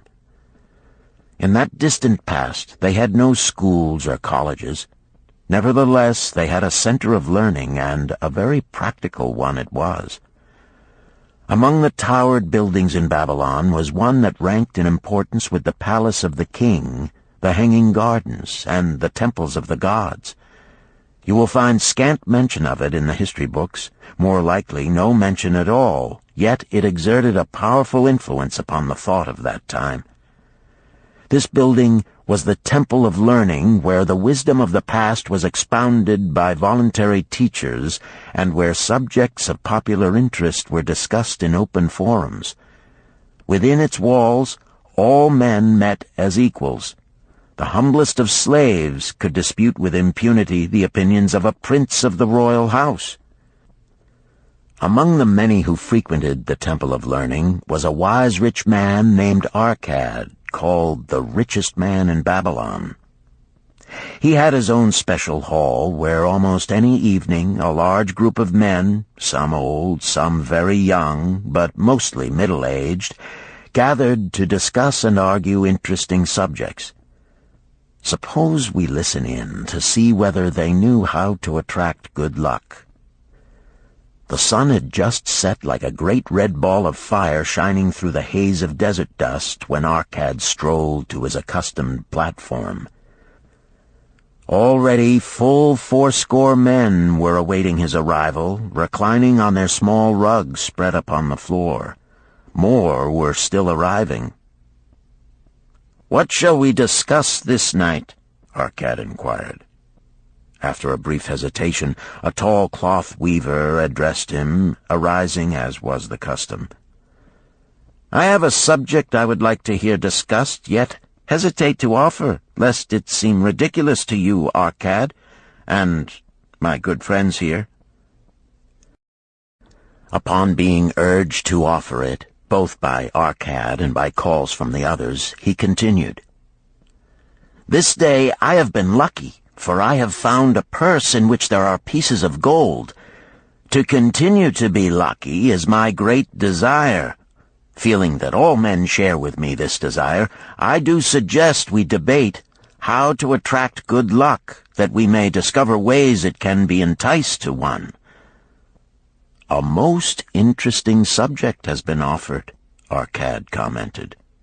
"One most worthy of our discussion. To some men, good luck bespeaks but a chance happening that, like an accident, may befall one without purpose or reason. Others do believe that the instigator of all good fortune is our most bounteous goddess Ashtar, ever anxious to reward with generous gifts those who please her. Speak up, my friends, what say you? Shall we seek to find if there be means by which good luck may be enticed to visit each and all of us?" "Yea, and much of it," responded the growing group of eager listeners. Thereupon Arcad continued, "To start our discussion, let us first hear from those among us who have enjoyed experiences similar to that of the cloth weaver in finding or receiving, without effort upon their part, valuable treasures or jewels." There was a pause in which all looked about, expecting someone to reply, but no one did. "What? No one?" Arcad asked. then rare indeed must be this kind of good luck. Who now will offer a suggestion as to where we shall continue our search?" "That I will do," spoke a well-robed young man, arising. "When a man speaketh of luck, is it not natural that his thoughts turn to the gaming tables? Is it not there we find many men courting the favor of the goddess in hope she will bless them with rich winnings?" As he resumed his seat, a voice called, "Do not stop! Continue thy story. Tell us, didst thou find favor with the goddess at the gaming tables?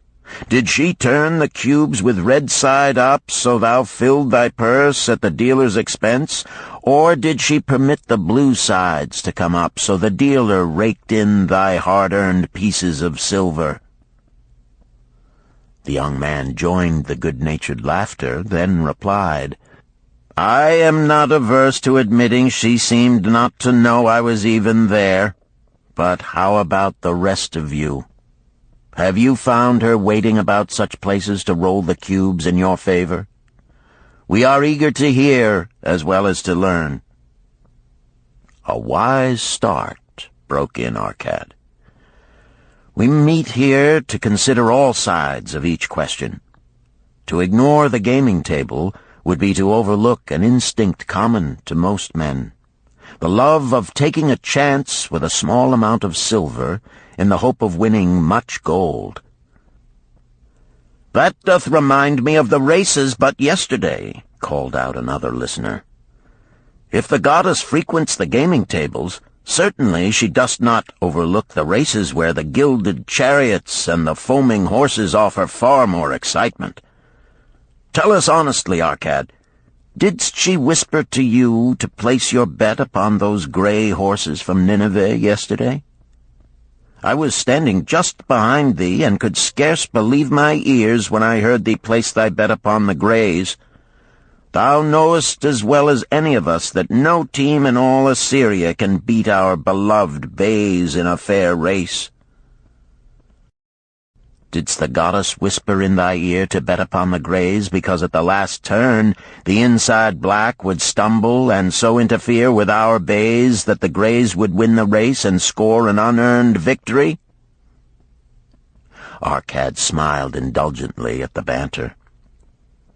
"What reason have we to feel the good goddess would take that much interest in any man's bet upon a horse race?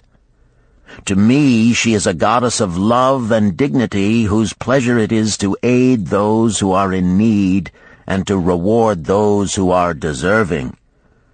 I look to find her, not at the gaming tables or the races where men lose more gold than they win, but in other places where the doings of men are more worthwhile and more worthy of reward. In tilling the soil, in honest trading, in all of man's occupations, there is opportunity to make a profit upon his efforts and his transactions. Perhaps not all the time will he be rewarded, because sometimes his judgment may be faulty, and other times the winds and the weather may defeat his efforts. Yet, if he persists, he may usually expect to realize his profit. This is so because the chances of profit are always in his favor. But when a man playeth the games, the situation is reversed, for the chances of profit are always against him, and always in favor of the gamekeeper. The game is so arranged that it will always favor the keeper. It is his business at which he plans to make a liberal profit for himself from the coins bet by the players. Few players realize how certain are the gamekeeper's profits and how uncertain are their own chances to win. For example, let us consider wagers placed upon the cube. Each time it is cast, we bet which side will be uppermost. If it be the red side, the game master pays to us 4 times our bet. But if any other of the 5 sides come uppermost, we lose our bet. Thus, the figures show that for each cast we have 5 chances to lose, but because the red pays 4 for 1, we have 4 chances to win. In a night's play, the game master can expect to keep for his profit 1/5 of all the coins wagered. Can a man expect to win more than occasionally against odds so arranged that he should lose 1/5 of all his bets? Yet some men do win large sums at times, volunteered one of the listeners. Quite so, they do, Arcad continued. Realizing this, the question comes to me whether money secured in such ways brings permanent value to those who are thus lucky. Among my acquaintances are many of the successful men of Babylon, yet among them I am unable to name a single one who started his success from such a source.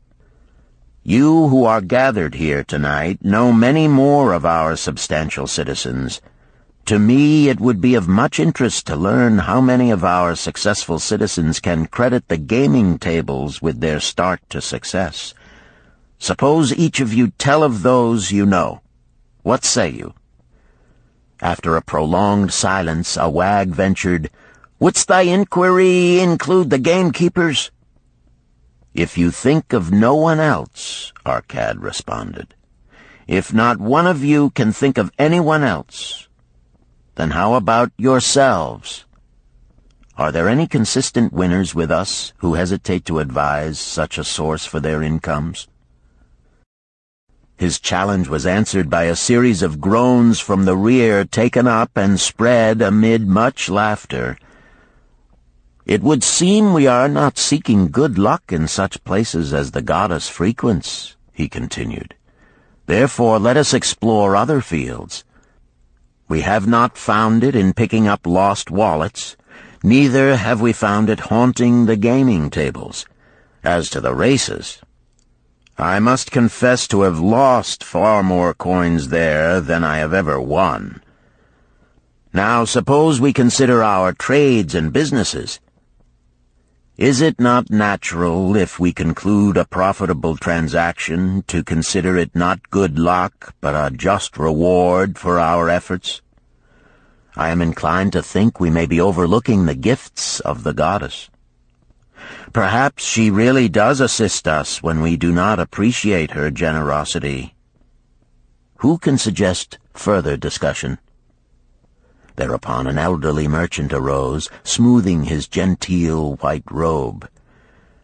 "With thy permission, most honorable Arcad and my friends, I offer a suggestion. If, as you have said, we take credit to our own industry and ability for our business success, why not consider the successes we almost enjoyed but which escaped us, happenings which would have been most profitable? They would have been rare examples of good luck if they had actually happened. Because they were not brought to fulfillment, we cannot consider them as our just rewards. Surely many men here have such experiences to relate." "Here is a wise approach," Arcad approved. "Who among you have had good luck within your grasp only to see it escape?" Many hands were raised, among them that of the merchant. Arcad motioned to him to speak. "As you suggested this approach, we should like to hear first from you." "I will gladly relate a tale," he resumed, "that doth illustrate how closely unto a man good luck may approach, and how blindly he may permit it to escape, much to his loss and later regret. Many years ago, when I was a young man, just married and well started to earning, my father did come one day and urge most strongly that I enter upon an investment. The son of one of his good friends had taken notice of a barren tract of land not far beyond the outer walls of our city. It lay high above the canal where no water could reach it. The son of my father's friend devised a plan to purchase this land, build 3 large water wheels that could be operated by oxen, and thereby raise the life-giving waters to the fertile soil. This accomplished, he planned to divide it into small tracts and sell to the residents of the city for herb patches. The son of my father's friend did not possess sufficient gold to complete such an undertaking. Like myself, he was a young man earning a fair sum. His father, like mine, was a man of large family and small means. He therefore decided to interest a group of men to enter the enterprise with him.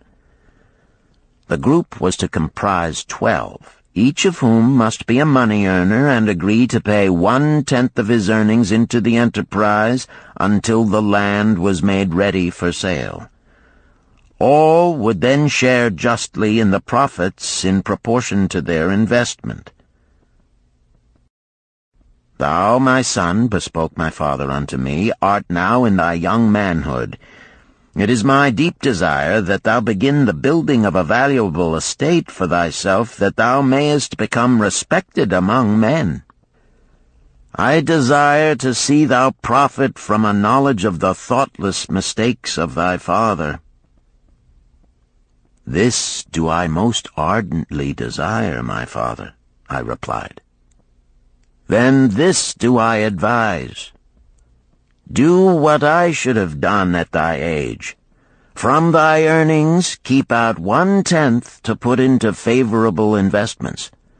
With this 1/10 of thy earnings, and what it will also earn, thou canst, before thou art my age, accumulate for thyself a valuable estate."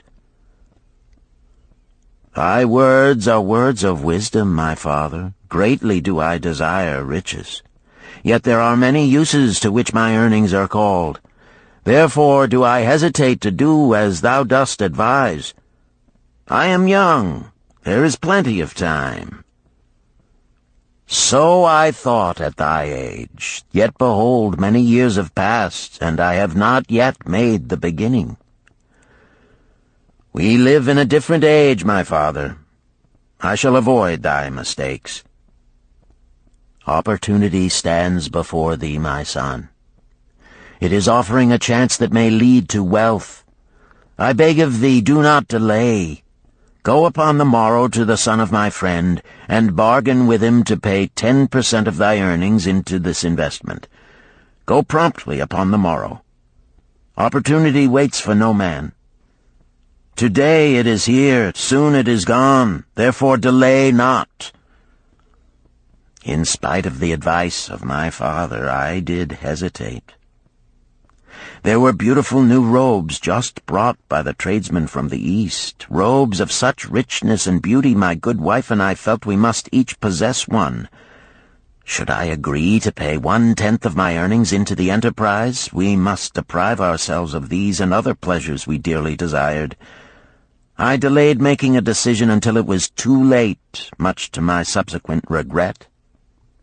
The enterprise did prove to be more profitable than any man had prophesied. This is my tale, showing how I did permit good luck to escape. In this tale, we see how good luck waits to come to that man who accepts opportunity, commented a swarthy man of the desert. To the building of an estate, there must always be the beginning. That start may be a few pieces of gold or silver which a man diverts from his earnings to his first investment. I, myself, am the owner of many herds. The start of my herds I did begin when I was a mere boy, and did purchase with 1 piece of silver a young calf. This, being the beginning of my wealth, was of great importance to me. To take his first start to building an estate is as good luck as can come to any man. With all men, that first step, which changes them from men who earn from their own labor to men who draw dividends from the earnings of their gold, is important. Some fortunately take it when young and thereby outstrip in financial success those who do take it later, or those unfortunate men, like the father of this merchant, who never take it. Had our friend the merchant taken this step in his early manhood when this opportunity came to him, this day he would be blessed with much more of this world's goods. Should the good luck of our friend the cloth weaver cause him to take such a step at this time, it will indeed be but the beginning of much greater good fortune. "Thank you. I like to speak also," a stranger from another country arose. "I am a Syrian. Not so well do I speak your tongue. I wish to call this friend, the merchant, a name. Maybe you think it not polite, this name. Yet I wish to call him that. But, alas, I not know your word for it. If I do call it in Syrian, you will not understand. Therefore, please, some good gentleman, tell me that right name you call man who puts off doing those things that mighty good for him." "Procrastinator!" called a voice. "That's him!" shouted the Syrian, waving his hands excitedly. "He accepts not opportunity when she comes. He waits. He says, I have much business right now. By and by I talk to you. Opportunity she will not wait for such slow fellow. She thinks if a man desires to be lucky he will step quick. Any man who not step quick when opportunity comes. He, big procrastinator like our friend, this merchant." The merchant arose and bowed good-naturedly in response to the laughter. "My admiration to the stranger within our gates who hesitates not to speak the truth." And now let us hear another tale of opportunity. Who has for us another experience? Demanded Arcad. "I have," responded a red-robed man of middle age. "I am a buyer of animals, mostly camels and horses. Sometimes I do also buy the sheep and goats. The tale I am about to relate will tell truthfully how opportunity came one night when I did least expect it. Perhaps for this reason I did let it escape. Of this you shall be the judge. Returning to the city one evening after a disheartening 10 days' journey in search of camels, I was much angered to find the gates of the city closed and locked. While my slaves spread our tent for the night, which we looked to spend with little food and no water, I was approached by an elderly farmer who, like ourselves, found himself locked outside. "Honored sir," he addressed me, "from thy appearance I do judge thee to be a buyer.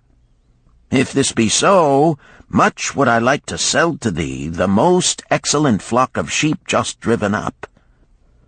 Alas, my good wife lies very sick with the fever. I must return with all haste.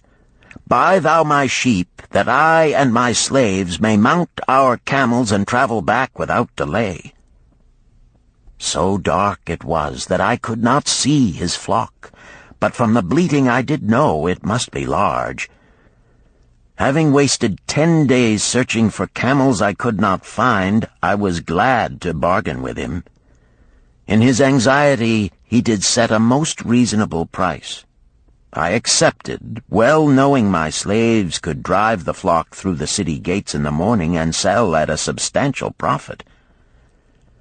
The bargain concluded, I called my slaves to bring torches that we might count the flock which the farmer declared to contain 900.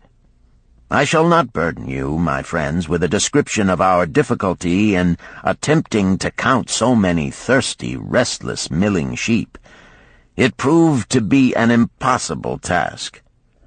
Therefore, I bluntly informed the farmer I would count them at daylight and pay him then. "Please, most honorable sir," he pleaded, Pay me but 2/3 of the price tonight, that I may be on my way. I will leave my most intelligent and educated slave to assist to make the count in the morning. He is trustworthy, and to him thou canst pay the balance." But I was stubborn and refused to make payment that night.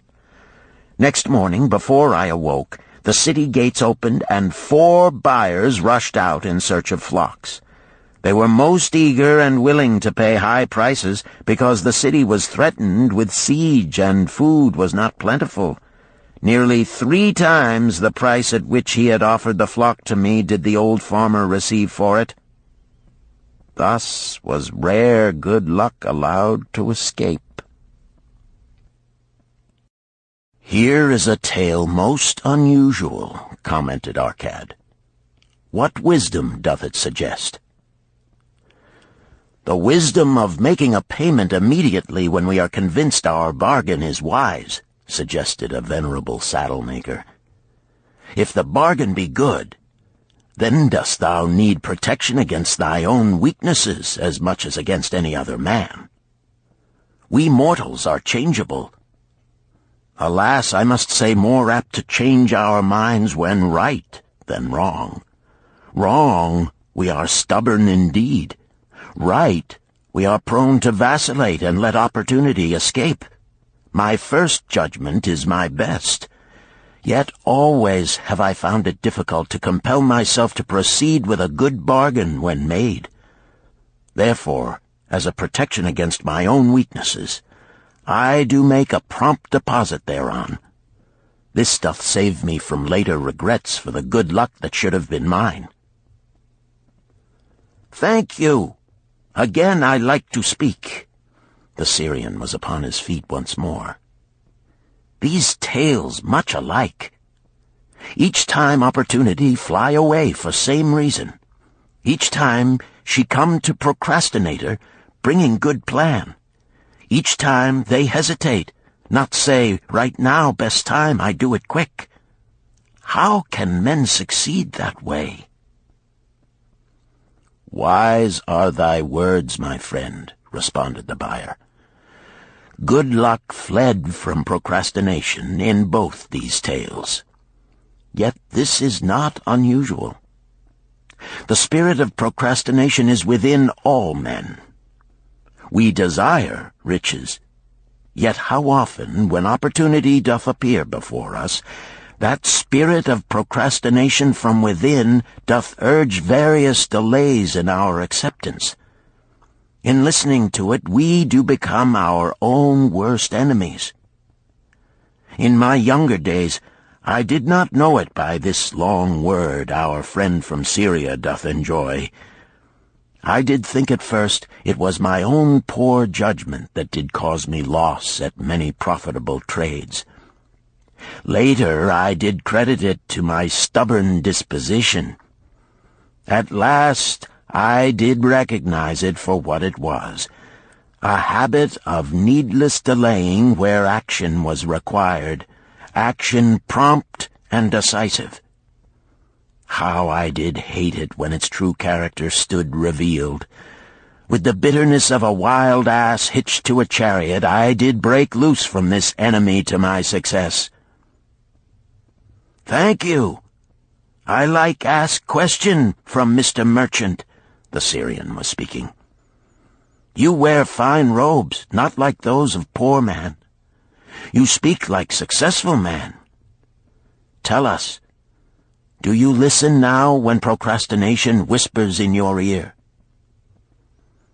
"Like our friend the buyer, I also had to recognize and conquer procrastination," responded the merchant. "To me, it proved to be an enemy ever watching and waiting to thwart my accomplishments. The tale I did relate is but one of many similar instances I could tell to show how it drove away my opportunities. 'Tis not difficult to conquer once understood. No man willingly permits the thief to rob his bins of grain, nor does any man willingly permit an enemy to drive away his customers and rob him of his profits. When once I did recognize that such acts as these my enemy was committing, with determination I conquered him. So must every man master his own spirit of procrastination before he can expect to share in the rich treasures of Babylon. What sayest, Arcad? Because thou art the richest man in Babylon, many do proclaim thee to be the luckiest. Dost agree with me that no man can arrive at a full measure of success until he hath completely crushed the spirit of procrastination within him? It is even as thou sayest, Arcad admitted. During my long life, I have watched generation following generation, marching forward along those avenues of trade, science, and learning that lead to success in life. Opportunities came to all these men. Some grasped theirs and moved steadily to the gratification of their deepest desires, but the majority hesitated, faltered, and fell behind. Arcad turned to the cloth weaver. Thou didst suggest that we debate good luck. Let us hear what thou now thinkest upon the subject. I do see good luck in a different light. I had thought of it as something most desirable that might happen to a man without effort upon his part. Now I do realize such happenings are not the sort of thing one may attract to himself. From our discussion have I learned that to attract good luck to oneself, it is necessary to take advantage of opportunities. Therefore, in the future, I shall endeavor to make the best of such opportunities as do come to me. Thou hast well grasped the truths brought forth in our discussion, Arcad replied. Good luck, we do find, often follows opportunity, but seldom comes otherwise. Our merchant friend would have found great good luck had he accepted the opportunity the good goddess did present to him. Our friend the buyer likewise would have enjoyed good luck had he completed the purchase of the flock and sold at such a handsome profit. We did pursue this discussion to find a means by which good luck could be enticed to us. I feel that we have found the way. Both the tales did illustrate how good luck follows opportunity. Herein lies a truth that many similar tales of good luck, won or lost, could not change. The truth is this: good luck can be enticed by accepting opportunity. Those eager to grasp opportunities for their betterment do attract the interest of the good goddess. She is ever anxious to aid those who please her. Men of action please her best. Action will lead thee forward to the successes thou dost desire. Men of action are favored by the goddess of good luck.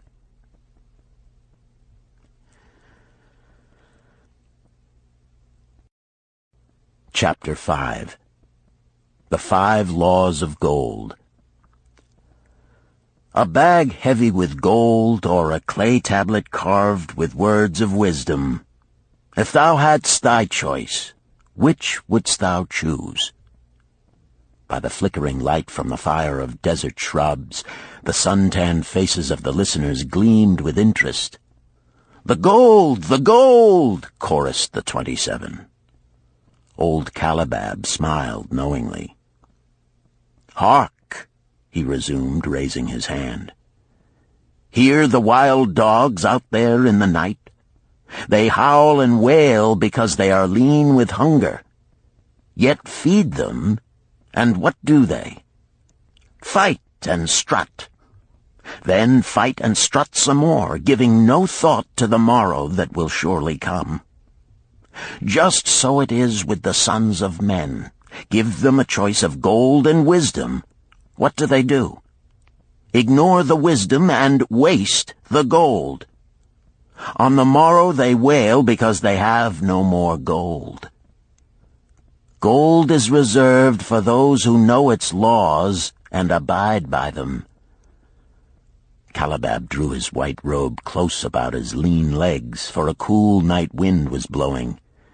"Because thou hast served me faithfully upon our long journey, because thou cared well for my camels, because thou toiled uncomplainingly across the hot sands of the desert, because thou fought bravely the robbers that sought to despoil my merchandise, I will tell thee this night the tale of the 5 laws of gold, such a tale as thou never hast heard before.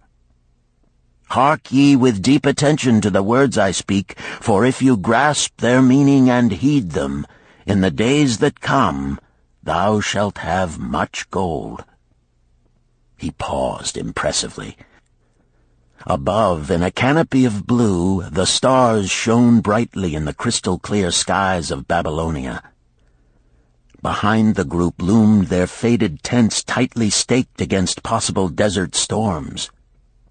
Beside the tents were neatly stacked bales of merchandise covered with skins.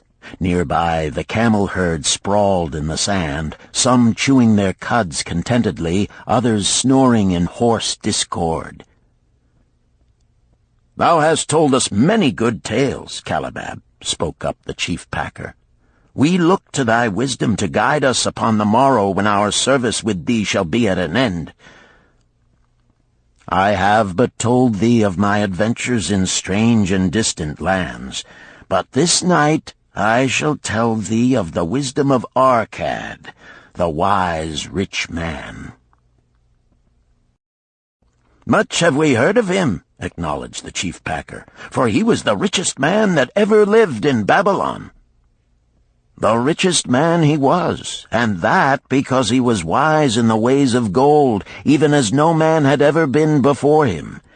This night shall I tell you of his great wisdom as it was told to me by Nomasir, his son, many years ago in Nineveh, when I was but a lad.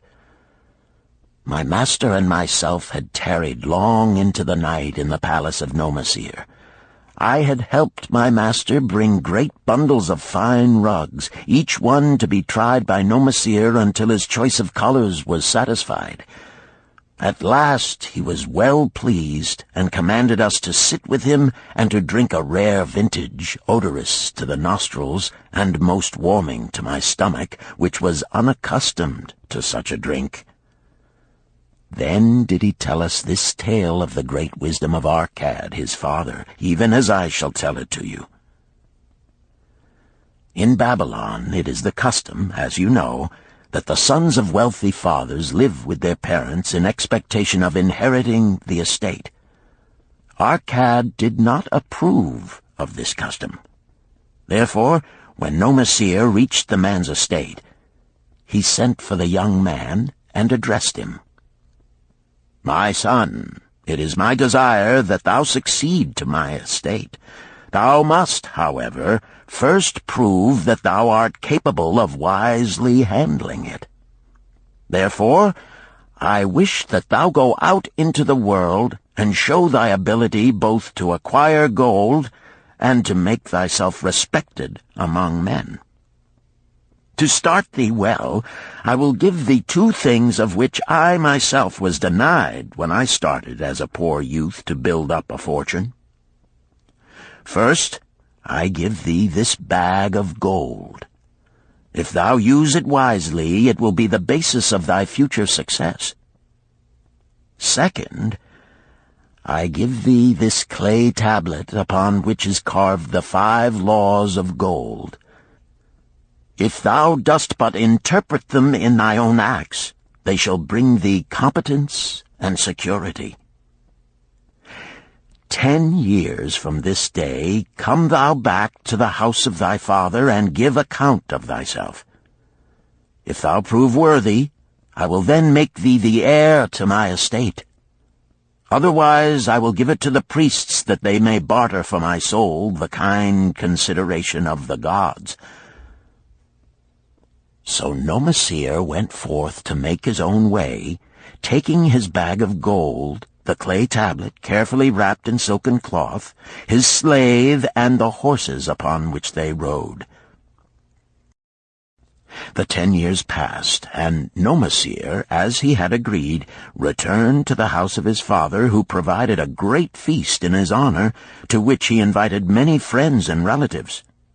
After the feast was over, the father and mother mounted their throne-like seats at one side of the great hall, and Nomasir stood before them to give an account of himself as he had promised his father. It was evening. The room was hazy with smoke from the wicks of the oil lamps that but dimly lighted it. Slaves in white woven jackets and tunics fanned the humid air rhythmically with long-stemmed palm leaves. A stately dignity colored the scene. The wife of Nomasir and his 2 young sons, with friends and other members of the family, sat upon rugs behind him, eager listeners. "My father," he began deferentially, "I bow before thy wisdom. 10 years ago, when I stood at the gates of manhood, thou bade me go forth and become a man among men, instead of remaining a vassal to thy fortune. Thou gave me liberally of thy gold. Thou gave me liberally of thy wisdom. Of the gold, alas, I must admit of a disastrous handling. It fled indeed from my inexperienced hands, even as a wild hare flees at the first opportunity from the youth who captures it." The father smiled indulgently. "Continue, my son. Thy tale interests me in all its details."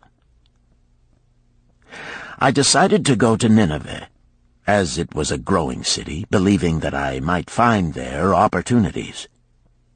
I joined a caravan, and among its members made numerous friends.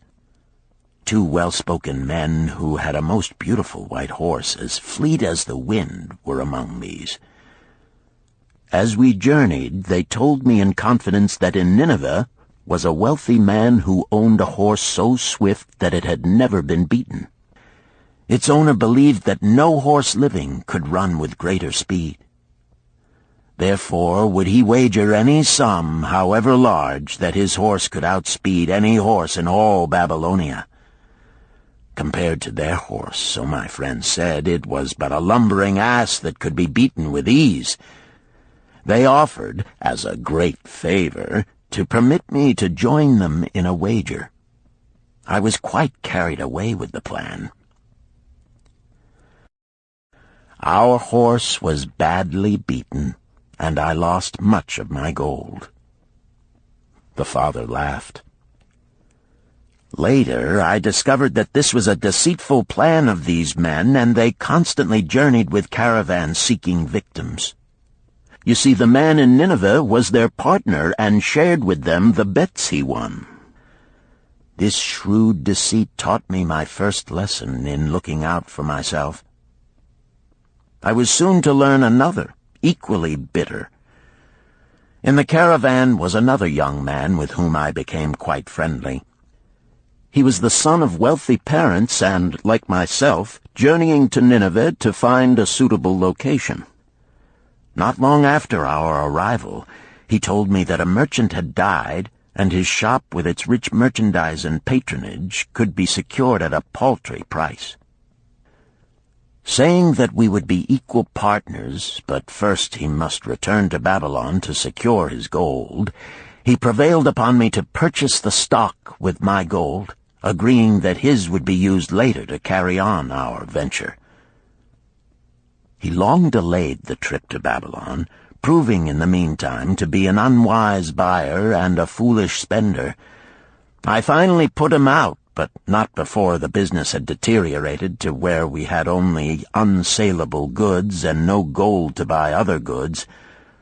I sacrificed what was left to an Israelite for a pitiful sum. Soon there followed, I tell you, my father, bitter days. I sought employment and found it not, for I was without trade or training that would enable me to earn. I sold my horses, I sold my slave. I sold my extra robes that I might have food and a place to sleep, but each day grim want crouched closer. But in those bitter days, I remembered thy confidence in me, my father. Thou hadst sent me forth to become a man, and this I was determined to accomplish. The mother buried her face and wept softly. At this time I bethought me of the table thou had given to me, upon which thou had carved the 5 laws of gold. Thereupon I read most carefully thy words of wisdom, and realized that had I but sought wisdom first, my gold would not have been lost to me. I learned by heart each law, and determined that when once more the goddess of good fortune smiled upon me, I would be guided by the wisdom of age, and not by the inexperience of youth. For the benefit of you who are seated here this night, I will read the wisdom of my father as engraved upon the clay tablet which he gave to me 10 years ago. The 5 laws of gold. 1. Gold cometh gladly and in increasing quantity to any man who will put by not less than 1/10 of his earnings to create an estate for his future and that of his family. 2. Gold laboreth diligently and contentedly for the wise owner who finds for it profitable employment, multiplying even as the flocks of the field. 3. Gold clingeth to the protection of the cautious owner who invests it under the advice of men wise in its handling. 4. Gold slippeth away from the man who invests it in businesses or purposes with which he is not familiar, or which are not approved by those skilled in its keep. 5.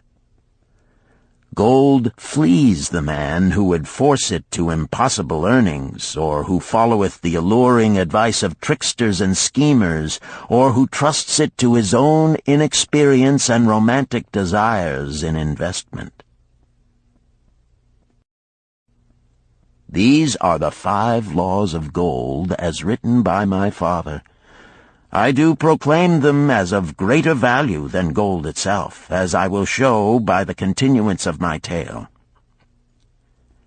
He again faced his father. I have told thee of the depth of poverty and despair to which my inexperience brought me. However, there is no chain of disasters that will not come to an end. Mine came when I secured employment managing a crew of slaves working upon the new outer wall of the city. Profiting from my knowledge of the first law of gold, I saved a copper from my first earnings, adding to it at every opportunity until I had a piece of silver. It was a slow procedure, for one must live. I did spend grudgingly, I admit, because I was determined to earn back before the 10 years were over as much gold as you, my father, had given to me. One day the slave-master with whom I had become quite friendly said to me, "Thou art a thrifty youth who spends not wantonly what he earns. Hast thou gold put by that is not earning?" "Yes," I replied. "It is my greatest desire to accumulate gold, to replace that which my father gave to me and which I have lost. 'Tis a worthy ambition, I will grant. And do you know that the gold which you have saved can work for you and earn much more gold?" "Alas, my experience has been bitter, for my father's gold has fled from me, and I am in much fear lest my own do the same." "If thou hast confidence in me, I will give thee a lesson in the profitable handling of gold," he replied. "Within a year the outer wall will be complete and ready for the great gates of bronze that will be built at each entrance to protect the city from the king's enemies. In all Nineveh there is not enough metal to make these gates, and the king has not thought to provide it. Here is my plan. A group of us will pool our gold and send a caravan to the mines of copper and tin which are distant, and bring to Nineveh the metal for the gates. When the king says, 'Make the great gates,' we alone can supply the metal, and a rich price he will pay. If the king will not buy from us, we will yet have the metal which can be sold for a fair price." In his offer, I recognized an opportunity to abide by the third law and invest my savings under the guidance of wise men. Nor was I disappointed. Our pool was a success, and my small store of gold was greatly increased by the transaction. In due time I was accepted as a member of this same group in other ventures. They were men wise in the profitable handling of gold. They talked over each plan presented with great care before entering upon it. They would take no chance on losing their principal or tying it up in unprofitable investments from which their gold could not be recovered.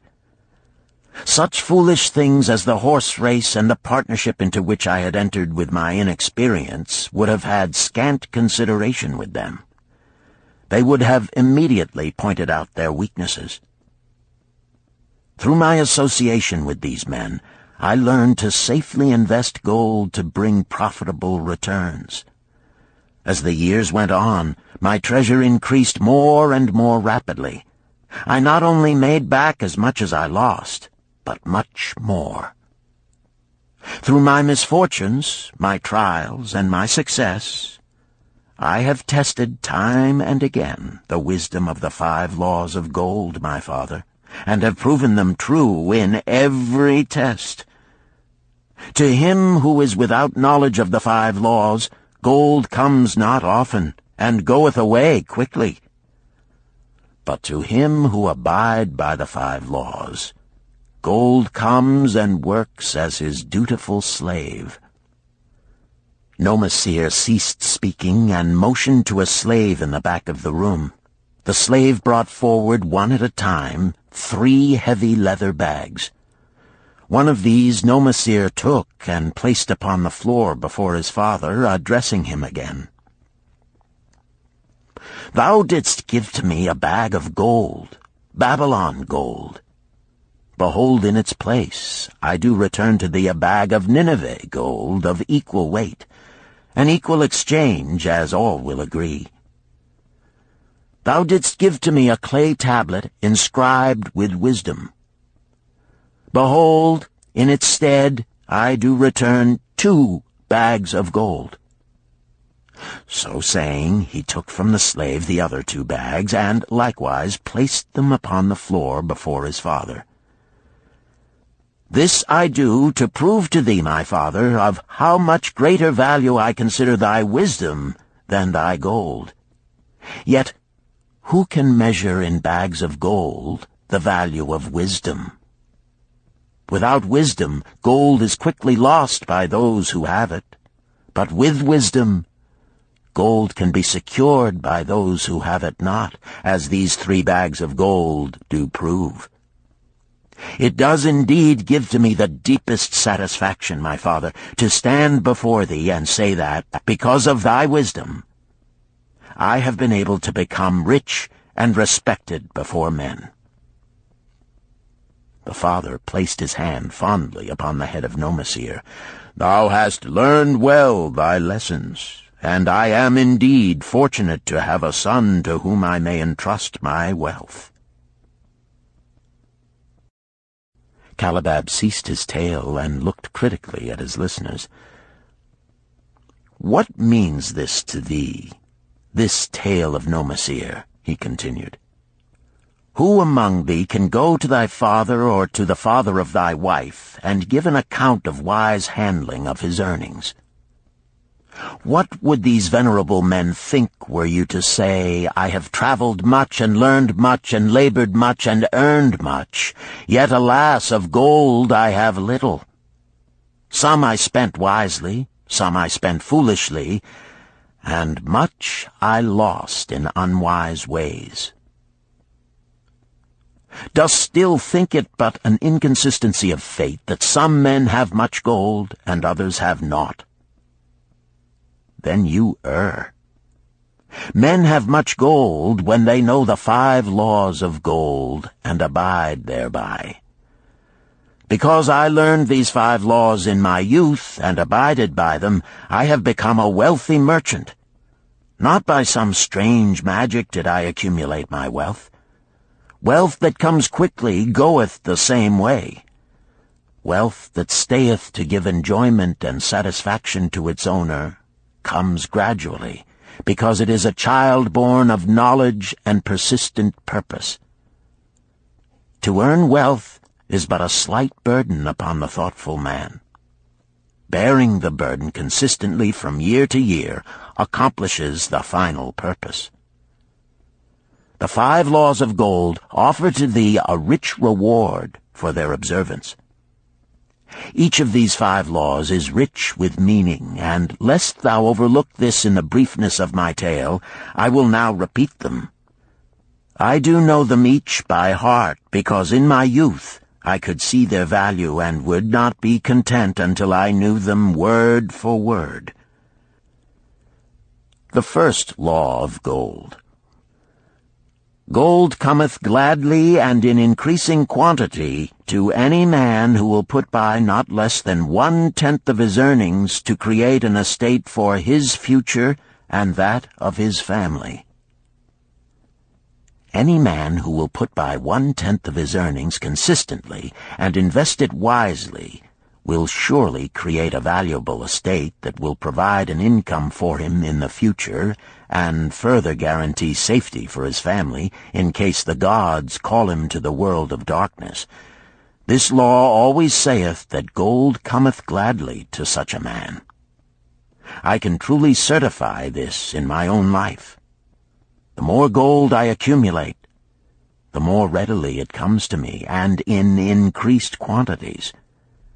The gold which I save earns more, even as yours will, and its earnings earn more, and this is the working out of the first law.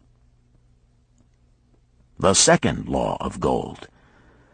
Gold laboreth diligently and contentedly for the wise owner who finds for it profitable employment, multiplying even as the flocks of the field. Gold indeed is a willing worker. It is ever eager to multiply when opportunity presents itself. To every man who hath a store of gold set by, opportunity comes for its most profitable use. As the years pass, it multiplies itself in surprising fashion.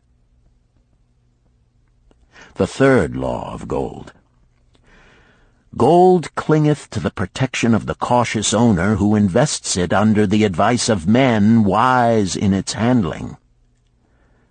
Gold indeed clingeth to the cautious owner, even as it flees the careless owner. The man who seeks the advice of men wise in handling gold soon learneth not to jeopardize his treasure, but to preserve in safety and to enjoy in contentment its consistent increase. This ends Disc 2. The Richest Man in Babylon, Disc 3. The fourth law of gold.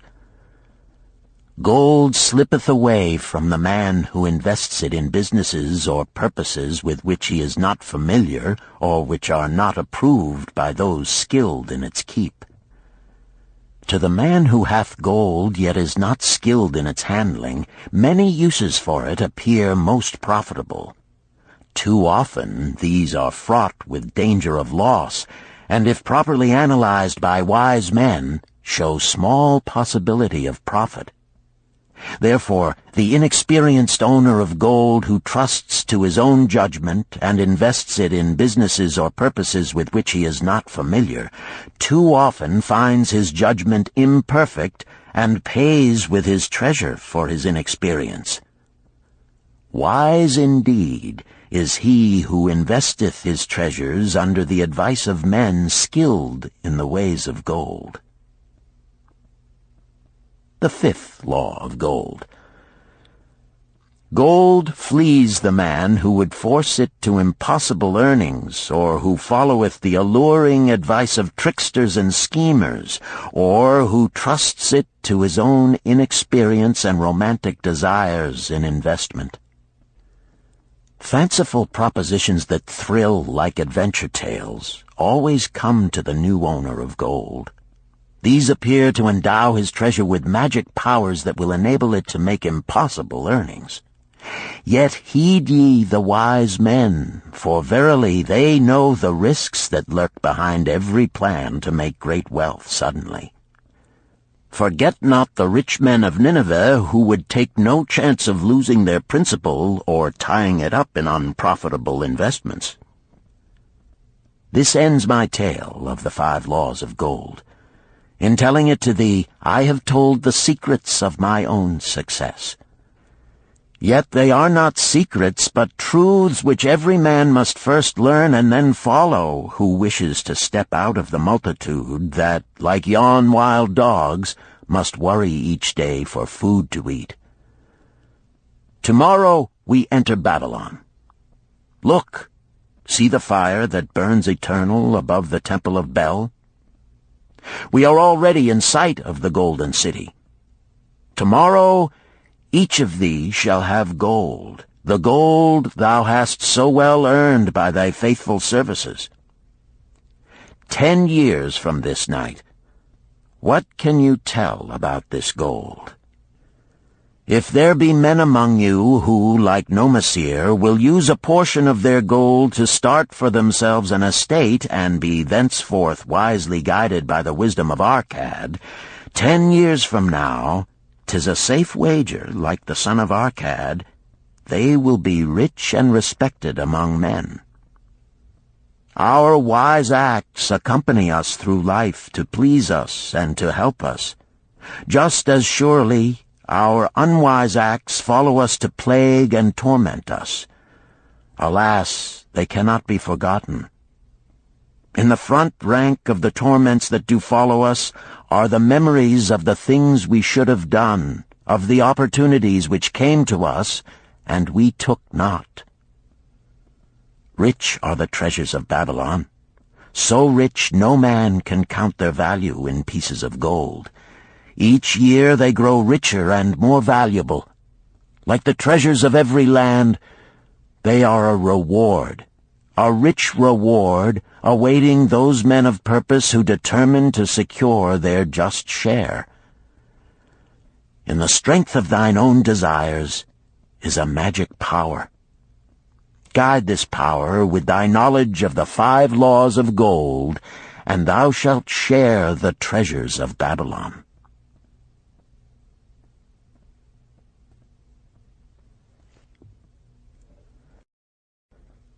Chapter 6.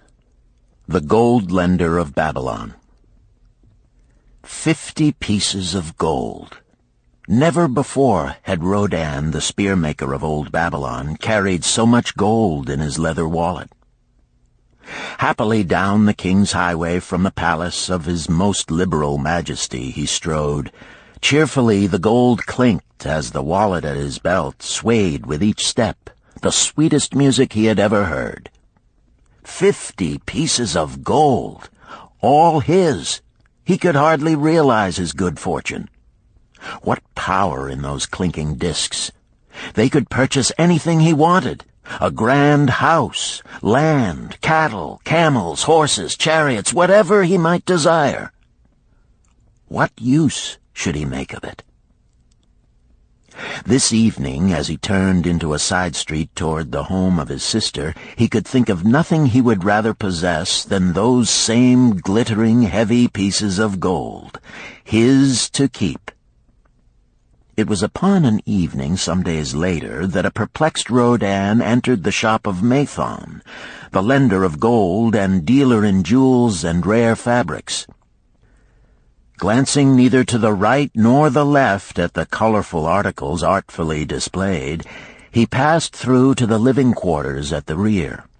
Here he found the genteel Mathon lounging upon a rug partaking of a meal served by a black slave.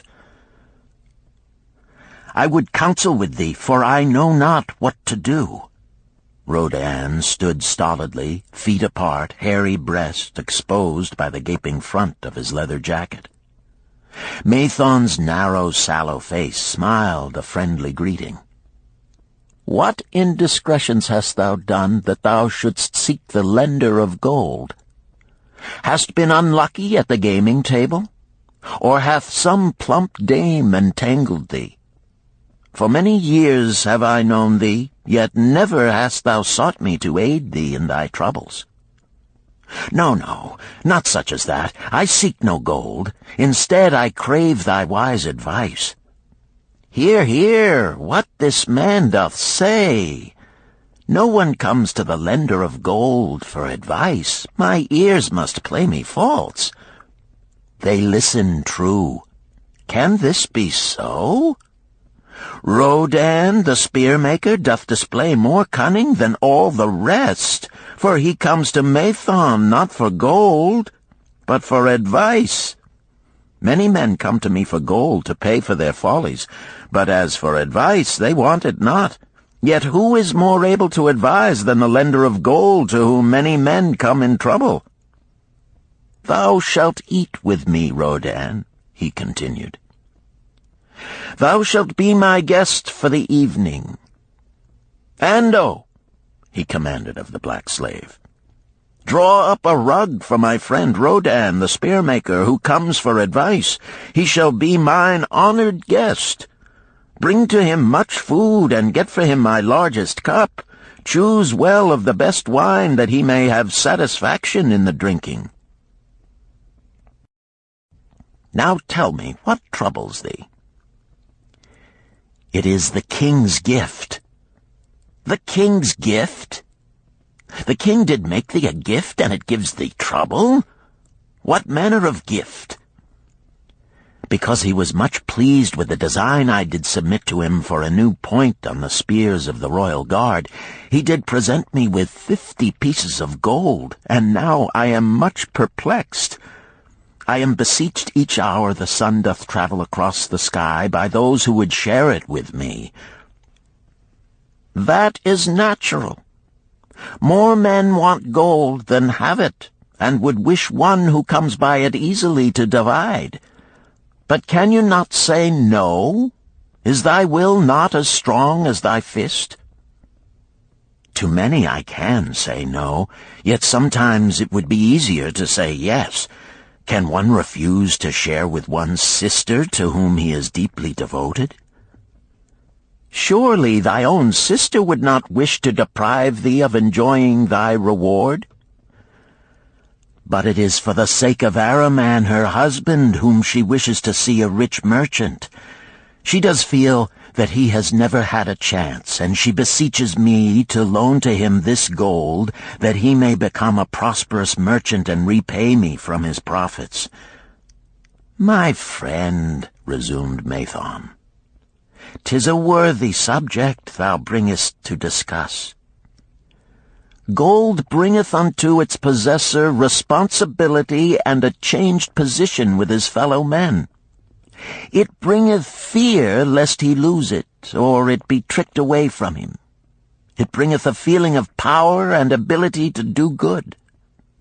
Likewise, it bringeth opportunities whereby his very good intentions may bring him into difficulties. Didst ever hear of the farmer of Nineveh who could understand the language of animals? I wot not, for 'tis not the kind of tale men like to tell over the bronze-caster's forge. I will tell it to thee, for thou shouldst know that to borrowing and lending there is more than the passing of gold from the hands of one to the hands of another. This farmer, who could understand what the animals said to each other, did linger in the farmyard each evening just to listen to their words. One evening he did hear the ox bemoaning to the ass the hardness of his lot.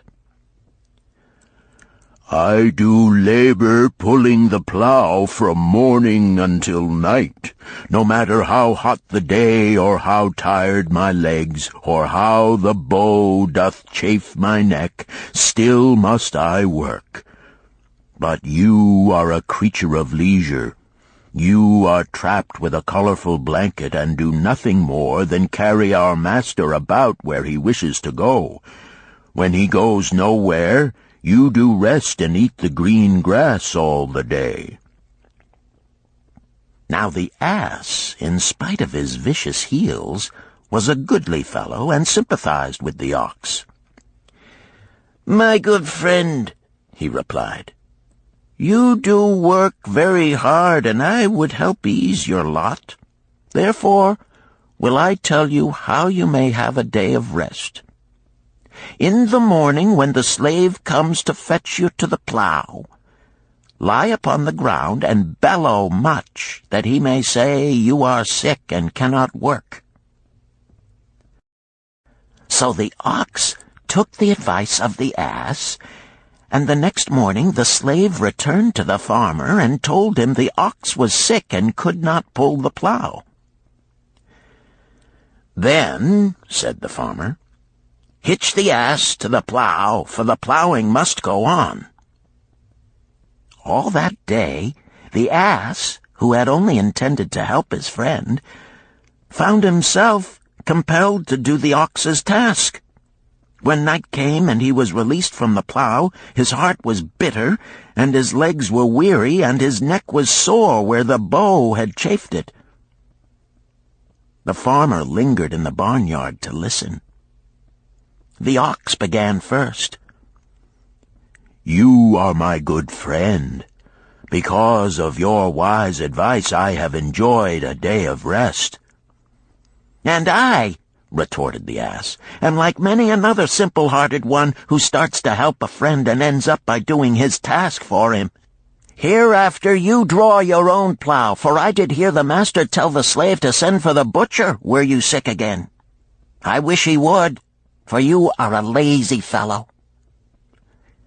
Thereafter they spoke to each other no more. This ended their friendship. Canst thou tell the moral to this tale, Rodan? "'Tis a good tale," responded Rodan, "but I see not the moral." "I thought not that you would, but it is there, and simple too. Just this: if you desire to help thy friend, do so in a way that will not bring thy friend's burdens upon thyself." "I had not thought of that. It is a wise moral. I wish not to assume the burdens of my sister's husband. But tell me, you lend to many. Do not the borrowers repay?" Mathon smiled the smile of one whose soul is rich with much experience. "Could a loan be well made if the borrower cannot repay? Must not the lender be wise and judge carefully whether his gold can perform a useful purpose to the borrower and return to him once more? Or whether it will be wasted by one unable to use it wisely and leave him without his treasure, and leave the borrower with a debt he cannot repay? I will show to thee the tokens in my token chest, and let them tell thee some of their stories." Into the room he brought a chest as long as his arm, covered with red pigskin and ornamented with bronze designs. He placed it upon the floor and squatted before it, both hands upon the lid. "From each person to whom I lend, I do exact a token for my token chest, to remain there until the loan is repaid. When they repay, I give it back. But if they never repay, it will always remind me of one who was not faithful to my confidence. The safest loans, my token box tells me, are to those whose possessions are of more value than the one they desire. They own lands or jewels or camels or other things which could be sold to repay the loan. Some of the tokens given to me are jewels of more value than the loan. Others are promises that if the loan be not repaid as agreed, they will deliver to me certain property settlement. On loans like those I am assured that my gold will be returned with the rental thereon, for the loan is based on property. In another class are those who have the capacity to earn. They are such as you, who labor or serve and are paid. They have income. And if they are honest and suffer no misfortune, I know that they also can repay the gold I loan them and the rental to which I am entitled. Such loans are based on human effort. Others are those who have neither property nor assured earning capacity. Life is hard, and there will always be some who cannot adjust themselves to it. Alas for the loans I make them! Even though they be no larger than a pence, my token box may censure me in the years to come unless they be guaranteed by good friends of the borrower who know him honorable. Mathon released the clasp and opened the lid. Rodan leaned forward eagerly. At the top of the chest a bronze neckpiece lay upon a scarlet cloth. Mathon picked up the piece and patted it affectionately. "This shall always remain in my token chest, because the owner has passed on into the great darkness. I treasure it, his token, and I treasure his memory, for he was my good friend. We traded together with much success until out of the East he brought a woman to wed, beautiful, but not like our women, a dazzling creature. He spent his gold lavishly to gratify her desires. He came to me in distress when his gold was gone. I counseled with him. I told him I would help him to once more master his own affairs. He swore by the sign of the great bull that he would. But it was not to be. In a quarrel she thrust a knife into the heart he dared her to pierce." "And she?" questioned Rodan. "Yes, of course. This was hers." He picked up the scarlet cloth.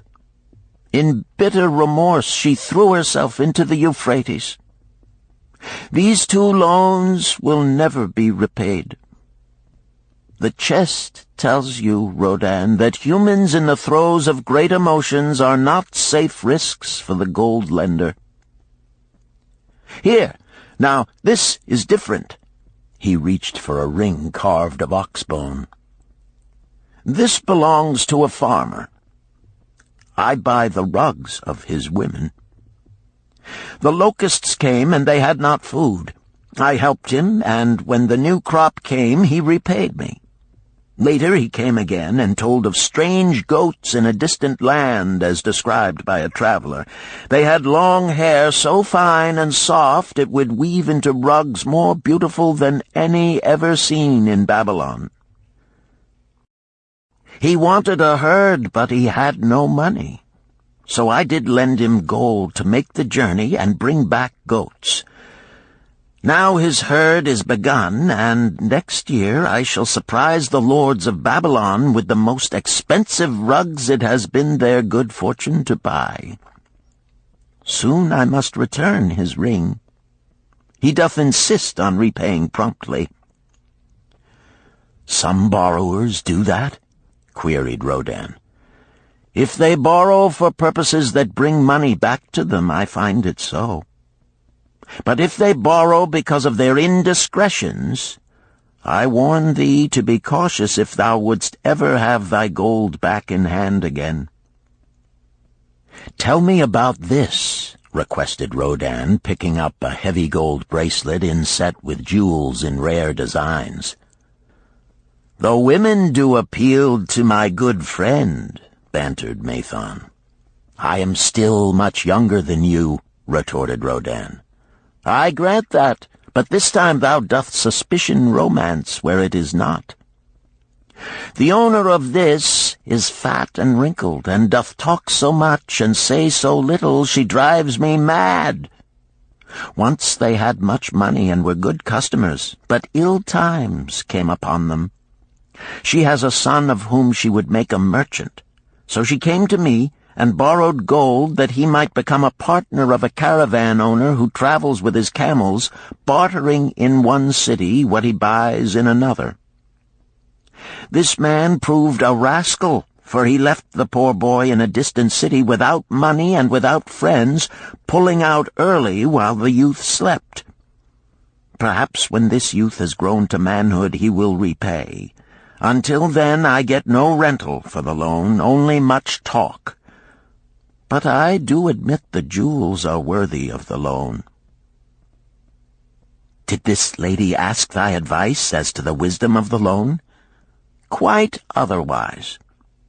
She had pictured to herself this son of hers as a wealthy and powerful man of Babylon. To suggest the contrary was to infuriate her. A fair rebuke I had. I knew the risk for this inexperienced boy, but as she offered security, I could not refuse her." "This," continued Mathon, waving a bit of pack rope tied into a knot, "belongs to Nebator, the camel trader. When he would buy a herd larger than his funds, he brings to me this knot, and I lend to him according to his needs. He is a wise trader. I have confidence in his good judgment and can lend him freely. Many other merchants of Babylon have my confidence because of their honorable behavior. Their tokens come and go frequently in my token box. Good merchants are an asset to our city, and it profits me to aid them to keep trade moving that Babylon be prosperous." Mathon picked out a beetle carved in turquoise and tossed it contemptuously on the floor. "A bug from Egypt. The lad who owns this does not care whether I ever receive back my gold. When I reproach him, he replies, 'How can I repay when ill fate pursues me? You have plenty more. What can I do?' The token is his father's, a worthy man of small means who did pledge his land and herd to back his son's enterprises. The youth found success at first, and then was overzealous to gain great wealth. His knowledge was immature. His enterprises collapsed. Youth is ambitious. Youth would take shortcuts to wealth and the desirable things for which it stands. To secure wealth quickly, youth often borrows unwisely.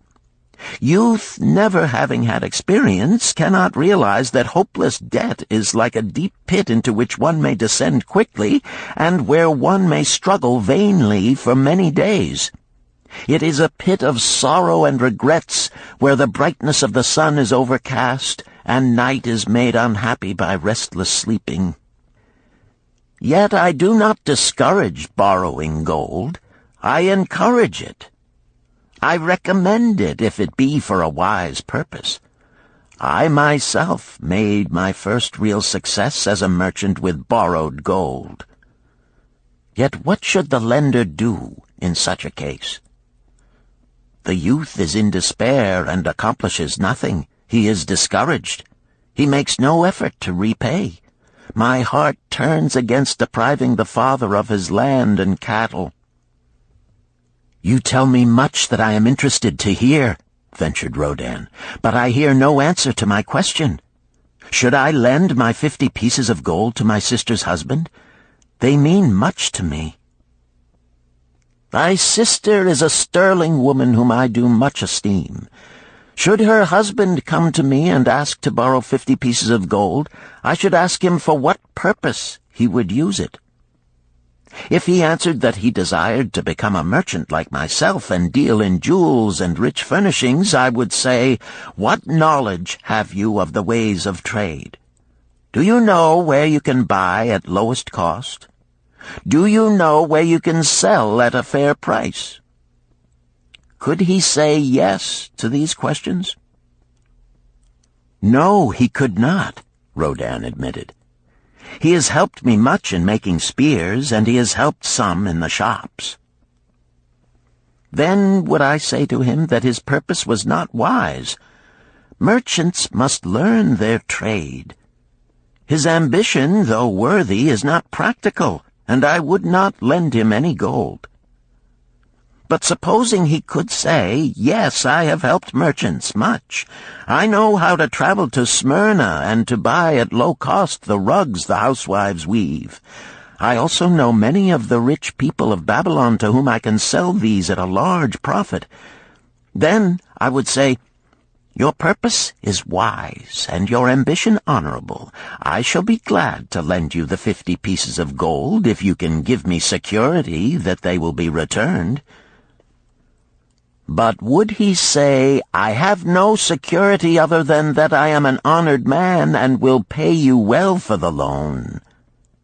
Then would I reply, I treasure much each piece of gold. Were the robbers to take it from you as you journeyed to Smyrna, or take the rugs from you as you returned, then you would have no means of repaying me, and my gold would be gone. Gold, you see, Rodin, is the merchandise of the lender of money. It is easy to lend. If it is lent unwisely, then it is difficult to get back.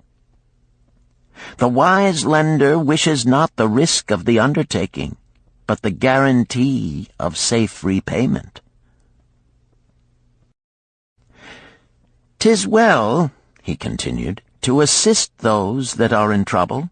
'Tis well to help those upon whom fate has laid a heavy hand. 'Tis well to help those who are starting, that they may progress and become valuable citizens. But help must be given wisely, lest, like the farmer's ass, in our desire to help, we but take upon ourselves the burden that belongs to another." Again I wandered from thy question, Rodin, but hear my answer. Keep thy 50 pieces of gold. What thy labor earns for thee and what is given thee for reward is thine own, and no man can put an obligation upon thee to part with it unless it do be thy wish. If thee wouldst lend it so that it may earn thee more gold, then lend with caution and in many places. I like not idle gold, even less I like too much of risk. How many years hast thou labored as a spear-maker? Fully 3. How much besides the king's gift hast saved? 3 gold pieces. Each year that thou hast labored, thou hast denied thyself good things to save from thine earnings 1 piece of gold? 'Tis as you say. Then mightest save in 50 years of labor 50 pieces of gold by thy self-denial? A lifetime of labor it would be. Thinkest thou thy sister would wish to jeopardize the savings of 50 years of labor over the bronze melting pot, that her husband might experiment on being a merchant? Not if I spoke in your words. Then go to her and say, 3 years I have labored each day except fast days, from morning until night, and I have denied myself many things that my heart craved. For each year of labor and self-denial, I have to show 1 piece of gold. Thou art my favored sister, and I wish that thy husband may engage in business in which he will prosper greatly. If he will submit to me a plan that seems wise and possible to my friend Mathon, then will I gladly lend to him my savings of an entire year, that he may have an opportunity to prove that he can succeed.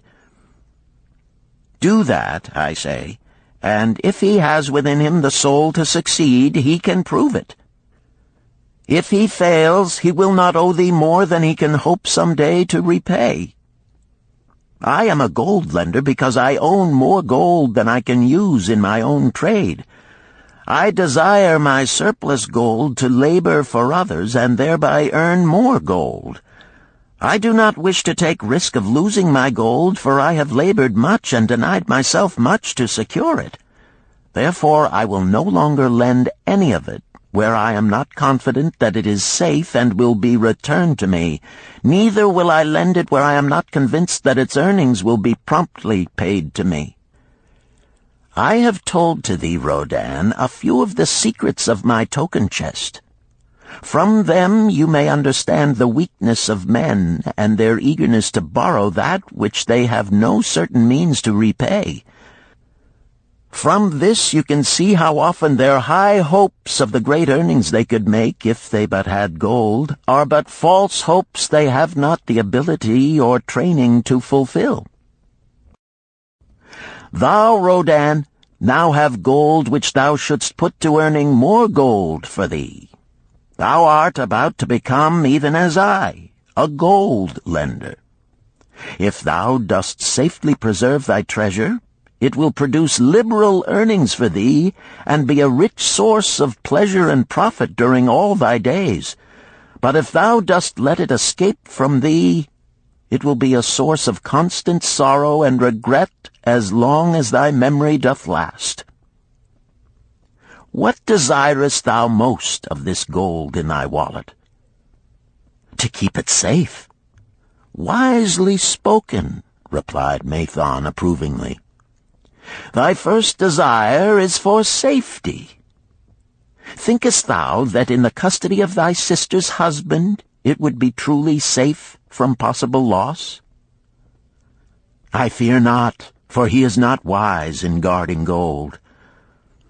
Then be not swayed by foolish sentiments of obligation to trust thy treasure to any person.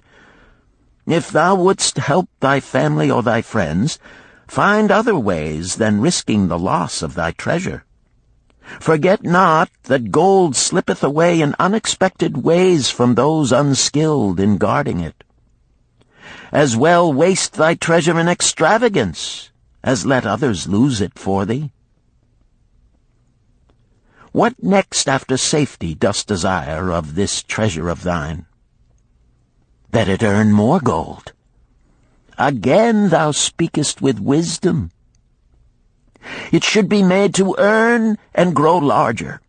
Gold wisely lent may even double itself with its earnings before a man like you groweth old. If you risk losing it, you risk losing all that it would earn as well. Therefore be not swayed by the fantastic plans of impractical men who think they see ways to force thy gold to make earnings unusually large. Such plans are the creations of dreamers unskilled in the safe and dependable laws of trade. Be conservative in what thou expectest to earn, that thou mayest keep and enjoy thy treasure. To hire it out with a promise of usurious returns is to invite loss. Seek to associate thyself with men and enterprises whose success is established, that thy treasure may earn liberally under their skillful use and be guarded safely by their wisdom and experience. Thus mayest thou avoid the misfortunes that follow most of the sons of men to whom the gods see fit to entrust gold. When Rodan would thank him for his wise advice, he would not listen, saying, "The king's gift shall teach thee much wisdom. If wouldst keep thy 50 pieces of gold, thou must be discreet indeed. Many uses will tempt thee. Much advice will be spoken to thee. Numerous opportunities to make large profits will be offered thee. The stories from my token box should warn thee, before thou let any piece of gold leave thy pouch, to be sure that thou hast a safe way to pull it back again. Should my further advice appeal to thee, return again. It is gladly given. Ere thou goest, read this which I have carved beneath the lid of my token box. It applies equally to the borrower and the lender." Better a little caution than a great regret.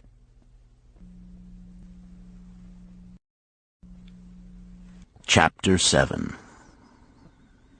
The Walls of Babylon. Old Banzar, grim warrior of another day, stood guard at the passageway leading to the top of the ancient walls of Babylon. Up above, valiant defenders were battling to hold the walls. Upon them depended the future existence of this great city with its hundreds of thousands of citizens. Over the walls came the roar of the attacking armies, the yelling of many men, the trampling of thousands of horses, the deafening boom of the battering rams pounding the bronzed gates. In the street behind the gate lounged the spearmen, waiting to defend the entrance should the gates give way. They were but few for the task. The main armies of Babylon were with their king, far away in the east on a great expedition against the Elamites. No attack upon the city having been anticipated during their absence, the defending forces were small. Unexpectedly from the north bore down the mighty armies of the Assyrians, and now the walls must hold or Babylon was doomed. About Banzar were great crowds of citizens, white-faced and terrified, eagerly seeking news of the battle. With hushed awe they viewed the stream of wounded and dead being carried or led out of the passageway. Here was the crucial point of attack.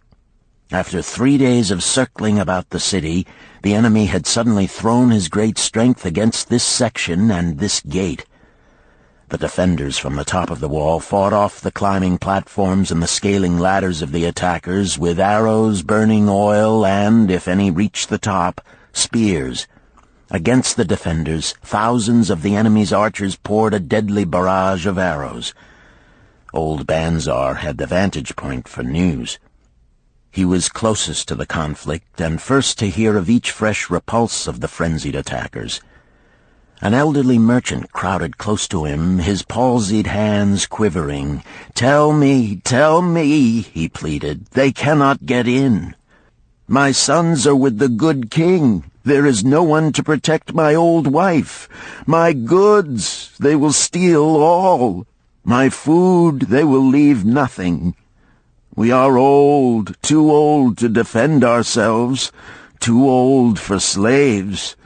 We shall starve, we shall die. Tell me they cannot get in." "Calm thyself, good merchant," the guard responded. "The walls of Babylon are strong. Go back to the bazaar and tell your wife that the walls will protect you and all of your possessions as safely as they protect the rich treasures of the king. Keep close to the walls, lest the arrows flying over strike you." A woman with a babe in arms took the old man's place as he withdrew. "Sergeant, what news from the top? Tell me truly that I may reassure my poor husband. He lies with fever from his terrible wounds, yet insists upon his armor and his spear to protect me who am with child. Terrible, he says, will be the vengeful lust of our enemies should they break in." "Be thou good of heart, thou mother that is and is again to be. The walls of Babylon will protect you and your babes. They are high and strong. Hear ye not the yells of our valiant defenders as they empty the cauldrons of burning oil upon the ladder scalers?" "Yes, that do I hear, and also the roar of the battering rams that do hammer at our gates." "Back to thy husband. Tell him the gates are strong and withstand the rams. Also that the scalers climb the walls, but to receive the waiting spear thrust. Watch thy way, and hasten behind yon buildings." Banzar stepped aside to clear the passage for heavily armed reinforcements. As, with clanking bronze shields and heavy tread, they tramped by, a small girl plucked at his girdle. "Tell me, soldier, are we safe?" she pleaded. "I hear the awful noises. I see the men all bleeding. I am so frightened. What will become of our family, of my mother, little brother, and the baby?" The grim old campaigner blinked his eyes and thrust forward his chin as he beheld the child. "Be not afraid, little one," he reassured her. "The walls of Babylon will protect you and mother and little brother and the baby. It was for the safety of such as you that the good Queen Semiramis built them over 100 years ago. Never have they been broken through. Go back and tell your mother and little brother and the baby that the walls of Babylon will protect them and they need have no fear." Day after day old Banzar stood at his post and watched the reinforcements file up the passageway, there to stay and fight until wounded or dead they came down once more. Around him unceasingly crowded the throngs of frightened citizens eagerly seeking to learn if the walls would hold. To all he gave his answer with the fine dignity of an old soldier: "The walls of Babylon will protect you." For 3 weeks and 5 days the attack waged with scarcely ceasing violence. Harder and grimmer set the jaw of Banzar as the passage behind, wet with the blood of the many wounded, was churned into mud by the never-ceasing streams of men passing up and staggering down. Each day the slaughtered attackers piled up in heaps before the wall. Each night they were carried back and buried by their comrades. Upon the 5th night of the 4th week, the clamor without diminished. The first streaks of daylight illuminated the plains, disclosed great clouds of dust raised by the retreating armies. A mighty shout went up from the defenders. There was no mistaking its meaning. It was repeated by the waiting troops behind the walls. It was echoed by the citizens upon the streets. It swept over the city with the violence of a storm. People rushed from the houses. The streets were jammed with a throbbing mob. The pent-up fear of weeks found an outlet in the wild chorus of joy. From the top of the high tower of the Temple of Bel burst forth the flames of victory. Skyward floated the column of blue smoke to carry the message far and wide. The walls of Babylon had once again repulsed a mighty and vicious foe determined to loot her rich treasures and to ravish and enslave her citizens.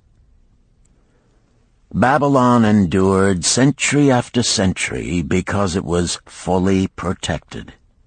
It could not afford to be otherwise. The walls of Babylon were an outstanding example of man's need and desire for protection. This desire is inherent in the human race. It is just as strong today as it ever was, but we have developed broader and better plans to accomplish the same purpose. In this day, behind the impregnable walls of insurance, savings accounts, and dependable investments, we can guard ourselves against the unexpected tragedies that may enter any door and seat themselves before any fireside. We cannot afford to be without adequate protection.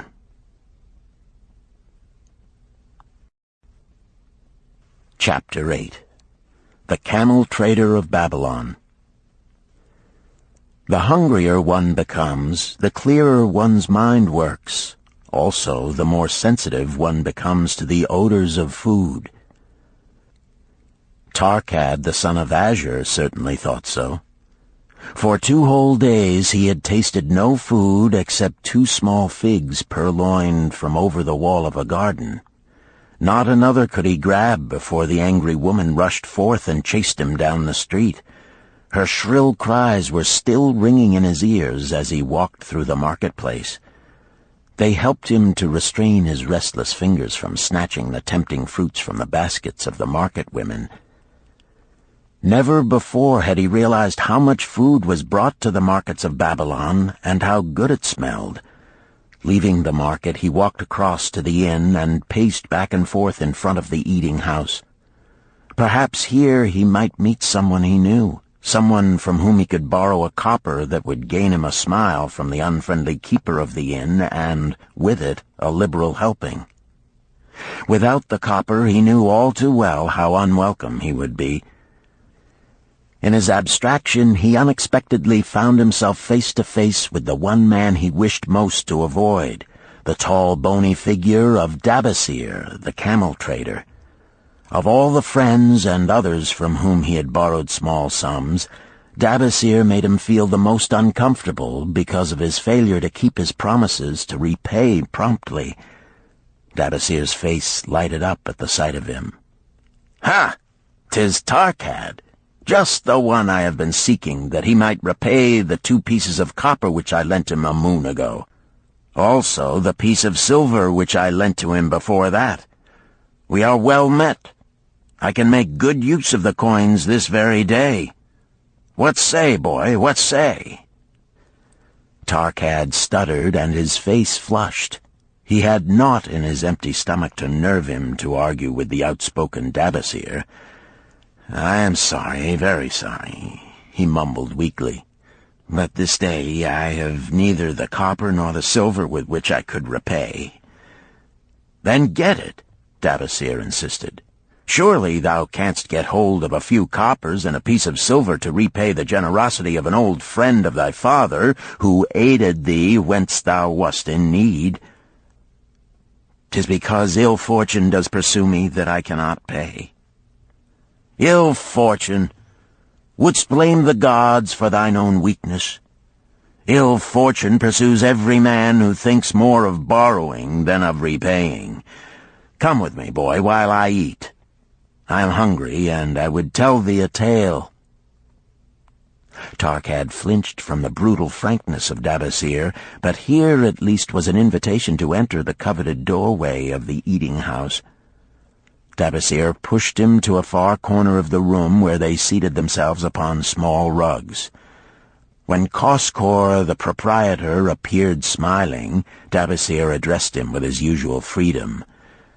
"Fat lizard of the desert, bring to me a leg of the goat, very brown, with much juice, and bread and all of the vegetables, for I am hungry and want much food.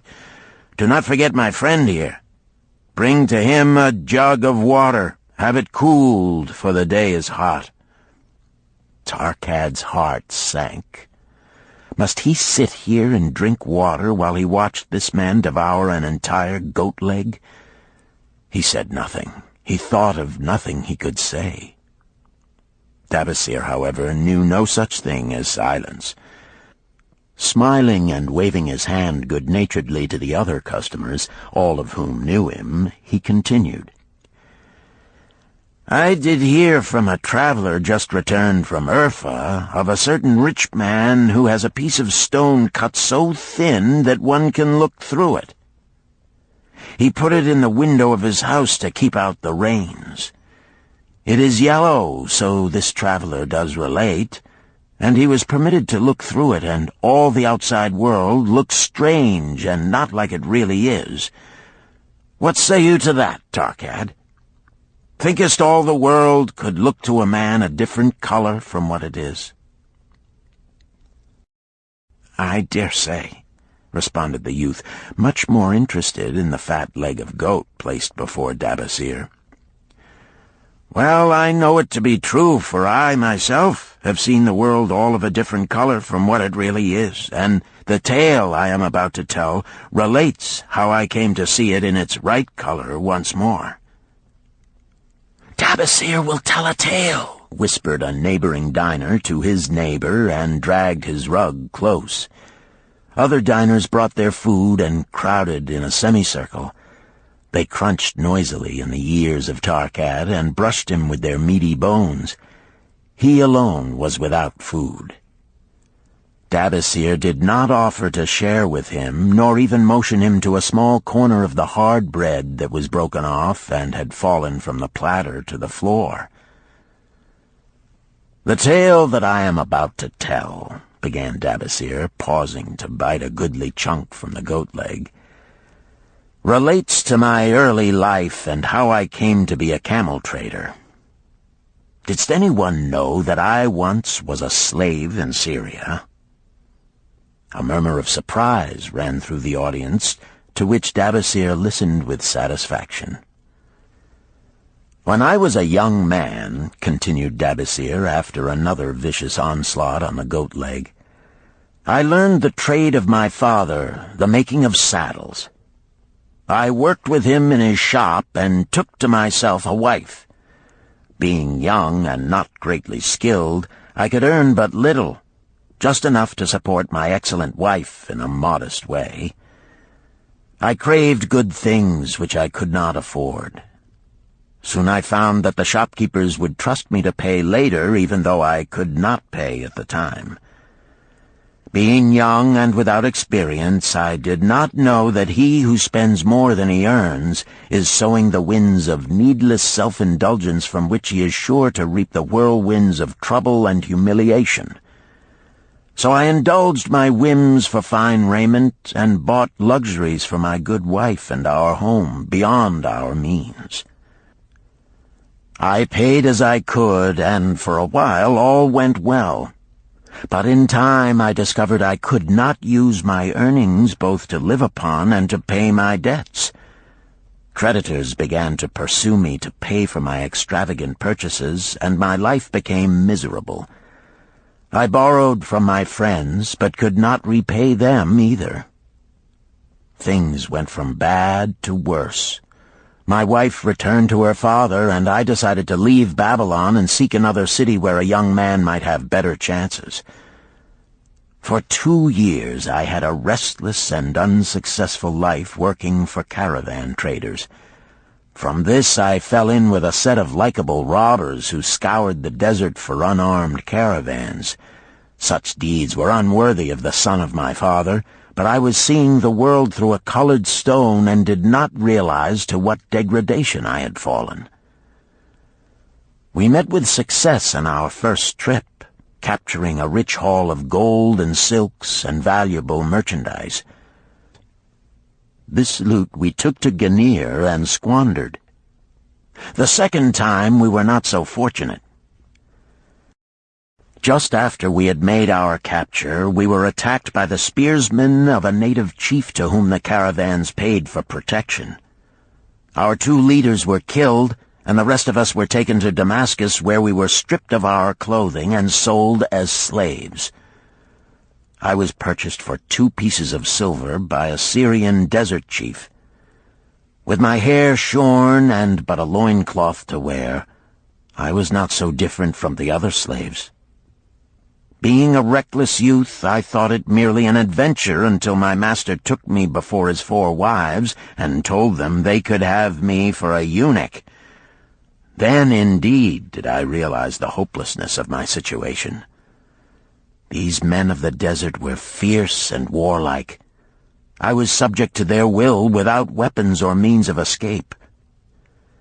Fearful I stood as those 4 women looked me over. I wondered if I could expect pity from them. Sirah, the first wife, was older than the others. Her face was impassive as she looked upon me. I turned from her with little consolation. The next was a contemptuous beauty who gazed at me as indifferently as if I had been a worm of the earth. The 2 younger ones tittered as though it were all an exciting joke. It seemed an age that I stood waiting sentence. Each woman appeared willing for the others to decide. Finally, Sirah spoke up in a cold voice. "Of eunuchs we have plenty, but of camel-tenders we have few, and they are a worthless lot. Even this day I would visit my mother who is sick with the fever, and there is no slave I would trust to lead my camel.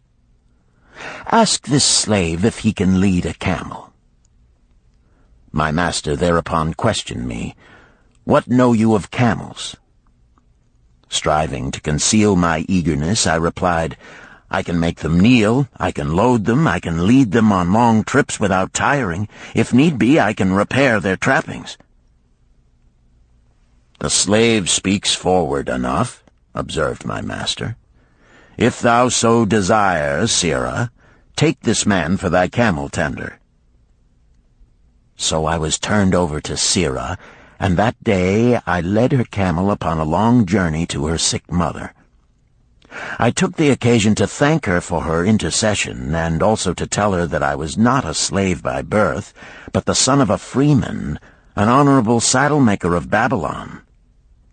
I also told her much of my story. Her comments were disconcerting to me, and I pondered much afterward on what she said. How can you call yourself a free man when your weakness has brought you to this? If a man has in himself the soul of a slave, will he not become one, no matter what his birth, even as water seeks its level? If a man has within him the soul of a free man, will he not become respected and honored in his own city in spite of his misfortune? For over a year I was a slave and lived with the slaves, but I could not become as one of them. One day Sira asked me, "In the eventime, when the other slaves can mingle and enjoy the society of each other, why dost thou sit in thy tent alone?" To which I responded, "I am pondering what you have said to me. I wonder if I have the soul of a slave. I cannot join them, so I must sit apart." "I, too, must sit apart," she confided. "My dowry was large, and my lord married me because of it. Yet he does not desire me.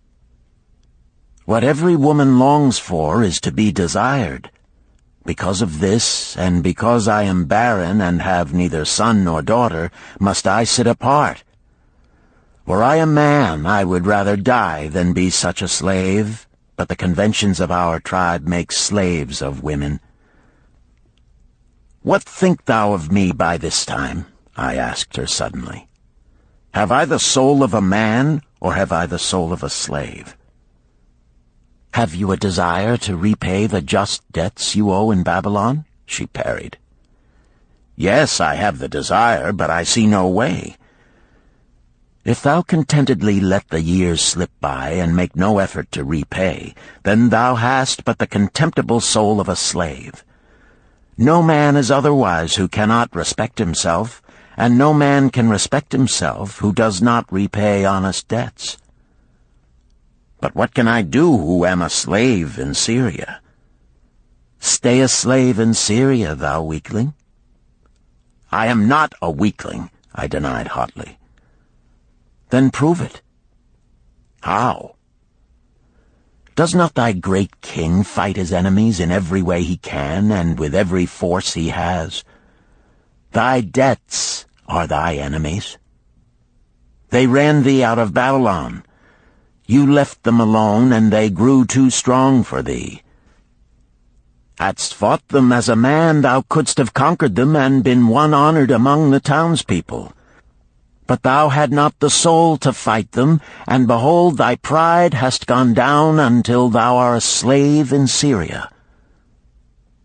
Much I thought over her unkind accusations, and many defensive phrases I worded to prove myself not a slave at heart. But I was not to have the chance to use them. 3 days later, the maid of Sira took me to her mistress. "My mother is again very sick," she said. "Saddle the 2 best camels in my husband's herd. Tie on waterskins and saddlebags for a long journey. The maid will give thee food at the kitchen tent." I packed the camels, wondering much at the quantity of provisions the maid provided, for the mother dwelt less than a day's journey away. The maid rode the rear camel which followed, and I led the camel of my mistress.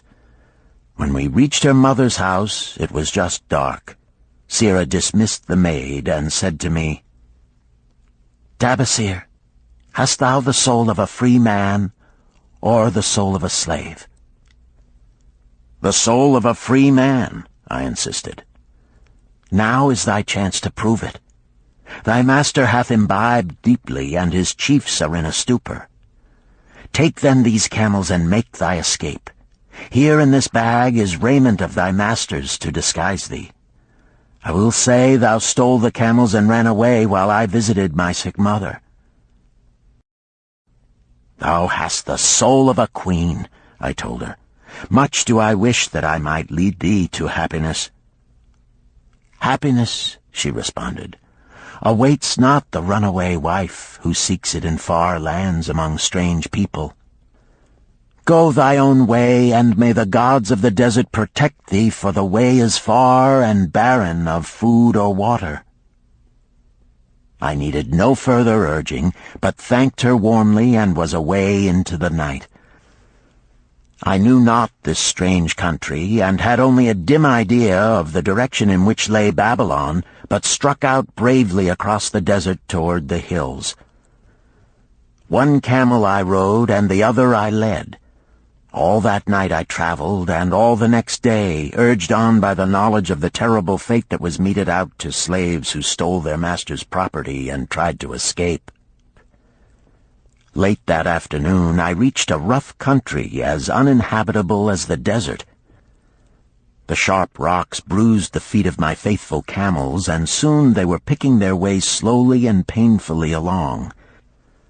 I met neither man nor beast, and could well understand why they shunned this inhospitable land. It was such a journey from then on as few men lived to tell of. Day after day we plodded along. Food and water gave out. The heat of the sun was merciless. At the end of the 9th day I slid from the back of my mount with the feeling that I was too weak to ever remount, and I would surely die, lost in this abandoned country. I stretched out upon the ground and slept, not waking until the first gleam of daylight. I sat up and looked about me.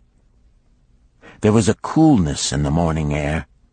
My camels lay dejected not far away. About me was a vast waste of broken country covered with rock and sand and thorny things. No sign of water, not to eat for man or camel. Could it be that in this peaceful quiet I faced my end?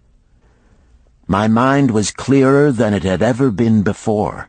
My body now seemed of little importance. My parched and bleeding lips, my dry and swollen tongue, my empty stomach, all had lost their supreme agonies of the day before. I looked across into the uninviting distance, and once again came to me the question, have I the soul of a slave or the soul of a free man? Then, with clearness, I realized that if I had the soul of a slave, I should give up, lie down in the desert and die, a fitting end for a runaway slave. But if I had the soul of a free man, what then? Surely I would force my way back to Babylon, repay the people who had trusted me, bring happiness to my wife who truly loved me, and bring peace and contentment to my parents. Thy debts are thine enemies who have run thee out of Babylon, Sirrah had said. Yes, it was so. Why had I refused to stand my ground like a man? Why had I permitted my wife to go back to her father? Then a strange thing happened. All the world seemed to be of a different color, as though I had been looking at it through a colored stone which had suddenly been removed. At last I saw the true values in life. Die in the desert, not I. With a new vision I saw the things that I must do. First, I would go back to Babylon and face every man to whom I owed an unpaid debt. I should tell them that after years of wandering and misfortune, I had come back to pay my debts as fast as the gods would permit. Next, I should make a home for my wife and become a citizen of whom my parents should be proud. My debts were my enemies, but the men I owed were my friends, for they had trusted me and believed in me. I staggered weakly to my feet. What mattered hunger? What mattered thirst? They were but incidents on the road to Babylon. Within me surged the soul of a free man going back to conquer his enemies and reward his friends. I thrilled with the great resolve. The glazed eyes of my camels brightened at the new note in my husky voice. With great effort, after many attempts, they gained their feet. With pitiful perseverance, they pushed on toward the north, where something within me said we would find Babylon. We found water. We passed into a more fertile country where were grass and fruit. We found the trail to Babylon because the soul of a free man looks at life as a series of problems to be solved, and solves them. while the soul of a slave whines, "What can I do who am but a slave?" How about thee, Tarkad? Does thy empty stomach make thy head exceedingly clear? Art ready to take the road that leads back to self-respect? Canst thou see the world in its true color? Hast thou the desire to pay thy honest debts, however many they may be, and once again be a man respected in Babylon? Moisture came to the eyes of the youth. He rose eagerly to his knees. "Thou hast shown me a vision. Already I feel the soul of a free man surge within me." "But how fared you upon your return?" questioned an interested listener. "Where the determination is, the way can be found," Dabasir replied. "I now had the determination, so I set out to find a way. First I visited every man to whom I was indebted, and begged his indulgence until I could earn that with which to repay. Most of them met me gladly. Several reviled me, but others offered to help me. One indeed did give me the very help I needed. It was Mathon, the gold lender. Learning that I had been a camel tender in Syria, he sent me to old Nebator, the camel trader, just commissioned by our good king to purchase many herds of sound camels for the great expedition. With him, my knowledge of camels I put to good use. Gradually, I was able to repay every copper and every piece of silver. Then at last I could hold up my head and feel that I was an honorable man among men." Again Dabasir turned to his food. "Kaskor, thou snail," he called loudly to be heard in the kitchen. "The food is cold. Bring me more meat fresh from the roasting. Bring thou also a very large portion for Tarkad, the son of my old friend, who is hungry and shall eat with me." So ended the tale of Dabasir, the camel trader of old Babylon. He found his own soul when he realized a great truth, a truth that had been known and used by wise men long before his time. It has led men of all ages out of difficulties and into success, and it will continue to do so for those who have the wisdom to understand its magic power. It is for any man to use who reads these lines. Where the determination is, the way can be found.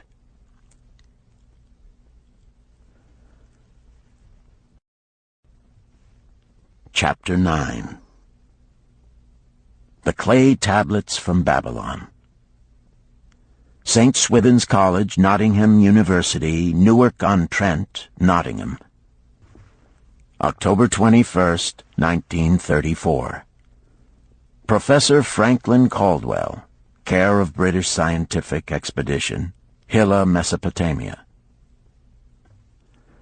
My dear Professor, the 5 clay tablets from your recent excavation in the ruins of Babylon arrived on the same boat with your letter.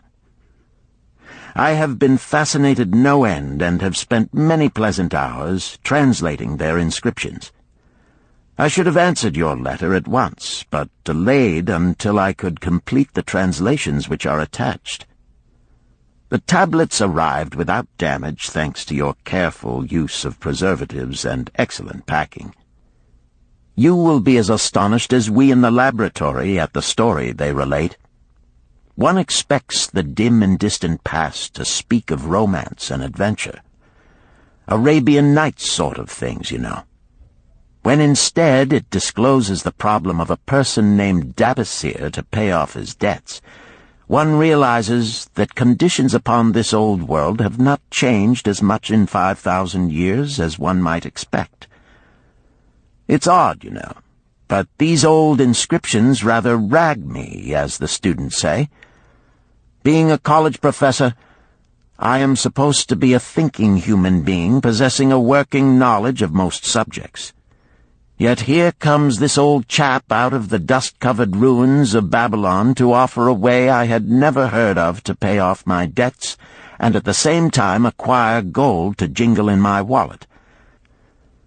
Pleasant thought, I say, and interesting to prove whether it will work as well nowadays as it did in old Babylon. Mrs. Shrewsbury and myself are planning to try out his plan upon our own affairs, which could be much improved.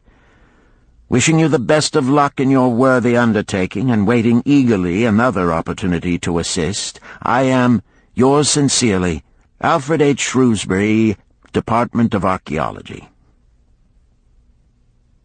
Tablet 1. Now, when the moon becometh full, I, Davasir, who am but recently returned from slavery in Syria, with the determination to pay my many just debts and become a man of means worthy of respect in my native city of Babylon, do here engrave upon the clay a permanent record of my affairs to guide and assist me in carrying through my high desires. Under the wise advice of my good friend Mathon, the gold lender, I am determined to follow an exact plan that he doth say will lead any honorable man out of debt into means and self-respect. This plan includeth 3 purposes which are my hope and desire. First, the plan doth provide for my future prosperity. Therefore, 1/10 of all I earn shall be set aside as my own to keep. For Mathon speaketh wisely when he saith, That man who keepeth in his purse both gold and silver that he need not spend is good to his family and loyal to his king. The man who hath but a few coppers in his purse is indifferent to his family and indifferent to his king. But the man who hath naught in his purse is unkind to his family and disloyal to his king, for his own heart is bitter. Therefore the man who wisheth to achieve must have coin that he may keep to jingle in his purse, that he have in his heart love for his family and loyalty to his king. Second, the plan doth provide that I shall support and clothe my good wife who hath returned to me with loyalty from the house of her father. For Mathon doth say that to take good care of a faithful wife putteth self-respect into the heart of a man, and addeth strength and determination to his purposes.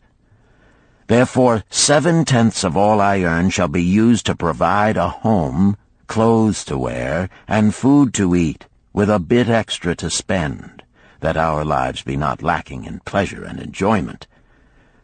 But he doth further enjoin the greatest care that we spend not greater than 7/10 of what I earn for these worthy purposes.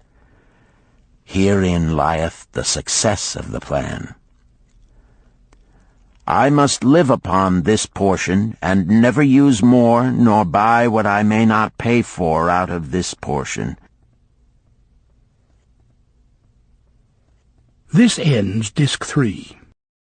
The Richest Man in Babylon, Disc 4.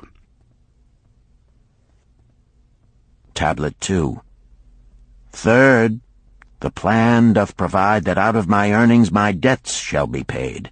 Therefore each time the moon is full, 2/10 of all I have earned shall be divided honorably and fairly among those who have trusted me and to whom I am indebted.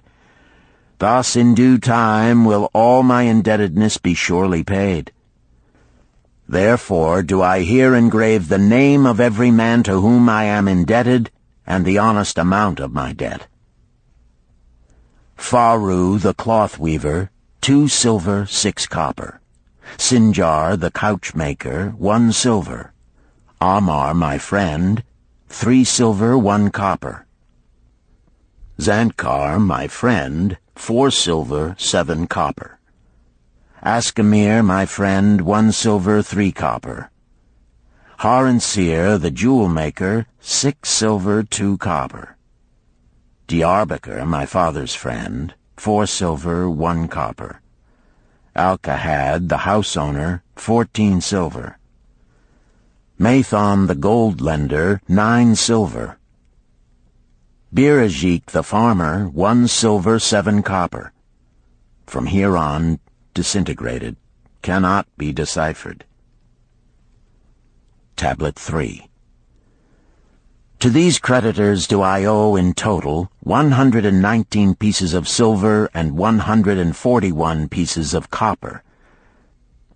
Because I did owe these sums and saw no way to repay, in my folly I did permit my wife to return to her father, and didst leave my native city and seek easy wealth elsewhere, only to find disaster and to see myself sold into the degradation of slavery.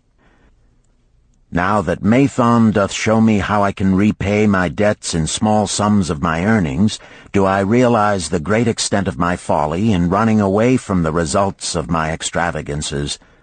Therefore have I visited my creditors and explained to them that I have no resources with which to pay except my ability to earn, and that I intend to apply 2/10 of all I earn upon my indebtedness evenly and honestly.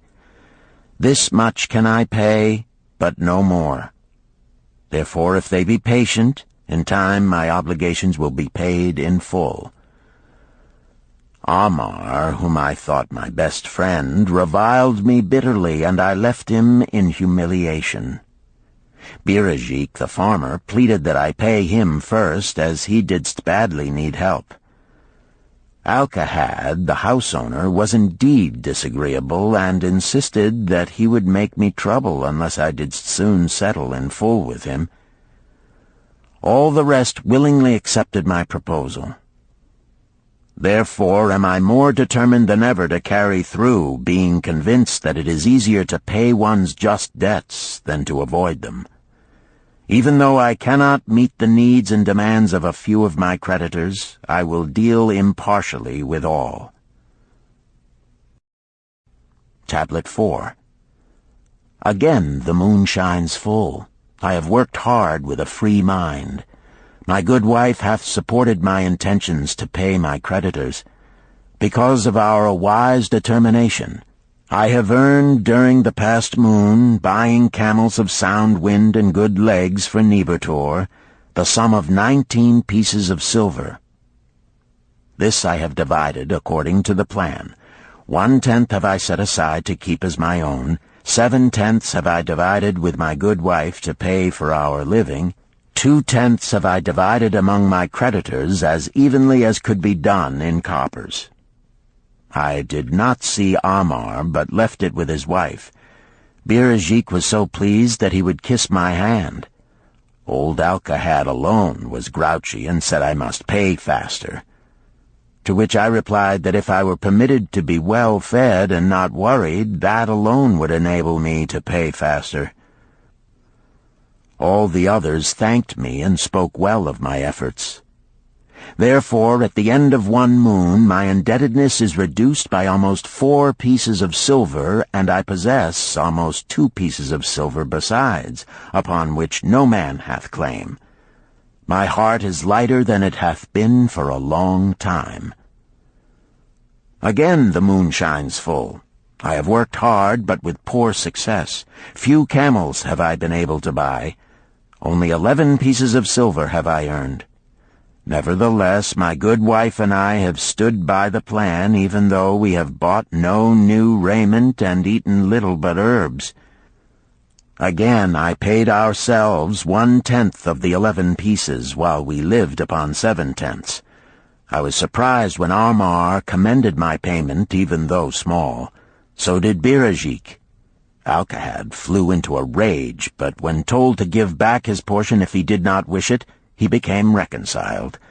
The others, as before, were content. Again the moon shines full, and I am greatly rejoiced. I intercepted a fine herd of camels and bought many sound ones, therefore my earnings were 42 pieces of silver. This moon my wife and myself have bought much-needed sandals and raiment. Also we have dined well on meat and fowl. More than 8 pieces of silver we have paid to our creditors. Even Alcahad did not protest. Great is the plan, for it leadeth us out of debt, and giveth us wealth which is ours to keep. 3 times the moon hath been full since I last carved upon this clay. Each time I paid to myself 1/10 of all I earned. Each time my good wife and I have lived upon 7/10, even though at times it was difficult. Each time have I paid to my creditors 2/10. In my purse I now have 21 pieces of silver that are mine. It maketh my head to stand straight upon my shoulders, and maketh me proud to walk among my friends. My wife keepeth well our home, and is becomingly gowned. We are happy to live together. The plan is of untold value. Hath it not made an honorable man of an ex-slave? Tablet 5. Again the moon shines full, and I remember that it is long since I carved upon the clay. 12 moons in truth have come and gone. But this day I will not neglect my record, because upon this day I have paid the last of my debts. This is the day upon which my good wife and my thankful self celebrate with great feasting that our determination hath been achieved. Many things occurred upon my final visit to my creditors that I shall long remember. Amar begged my forgiveness for his unkind words, and said that I was one of all others he most desired for a friend. Old Alcahad is not so bad after all, for he said, "Thou wert once a piece of soft clay to be pressed and molded by any hand that touched thee. But now thou art a piece of bronze, capable of holding an edge. If thou needst silver or gold at any time, come to me." Nor is he the only one who holdeth me in high regard. Many others speak deferentially to me. My good wife looketh upon me with a light in her eyes that doth make a man have confidence in himself. Yet it is the plan that hath made my success. It hath enabled me to pay all my debts and to jingle both gold and silver in my purse. I do commend it to all who wish to get ahead. For truly, if it will enable an ex-slave to pay his debts and have gold in his purse, will it not aid any man to find independence? Nor am I, myself, finished with it, for I am convinced that if I follow it further, it will make me rich among men. St. Swithin's College, Nottingham University, Newark-on-Trent, Nottingham, November 7th, 1936. Professor Franklin Caldwell, care of British Scientific Expedition, Hilla, Mesopotamia. My dear Professor, if in your further digging into those ruins of Babylon you encounter the ghost of a former resident, an old camel-trader named Dabasir, do me a favor. Tell him that his scribbling upon those clay tablets so long ago has earned for him the lifelong gratitude of a couple of college folks back here in England. You will possibly remember my writing a year ago that Mrs. Shrewsbury and myself intended to try his plan for getting out of debt and at the same time having gold to jingle. You may have guessed, even though we tried to keep it from our friends, our desperate straits. We were frightfully humiliated for years by a lot of old debts, and worried sick for fear some of the tradespeople might start a scandal that would force me out of the college.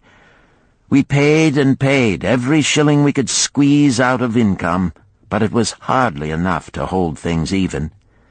Besides, we were forced to do all our buying where we could get further credit regardless of higher costs. It developed into one of those vicious circles that grow worse instead of better. Our struggles were getting hopeless. We could not move to less costly rooms because we owed the landlord. There did not appear to be anything we could do to improve our situation.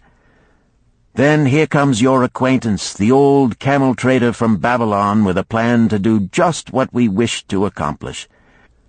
He jolly well stirred us up to follow his system. We made a list of all our debts, and I took it around and showed it to every one we owed. I explained how it was simply impossible for me to ever repay them the way things were going along. They could readily see this themselves from the figures. Then I explained that the only way I saw to pay in full was to set aside 20% of my income each month to be divided pro rata, which would pay them in full in a little over 2 years. That in the meantime we would go on a cash basis and give them the further benefit of our cash purchases. They were really quite decent.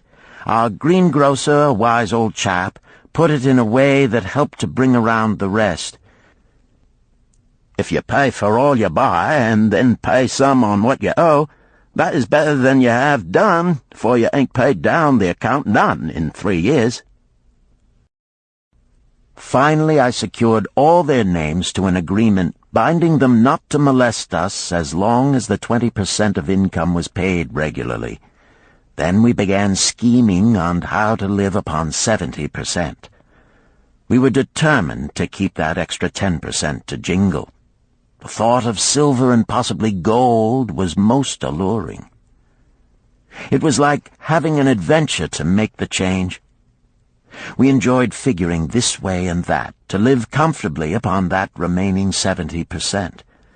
We started with rent and managed to secure a fair reduction.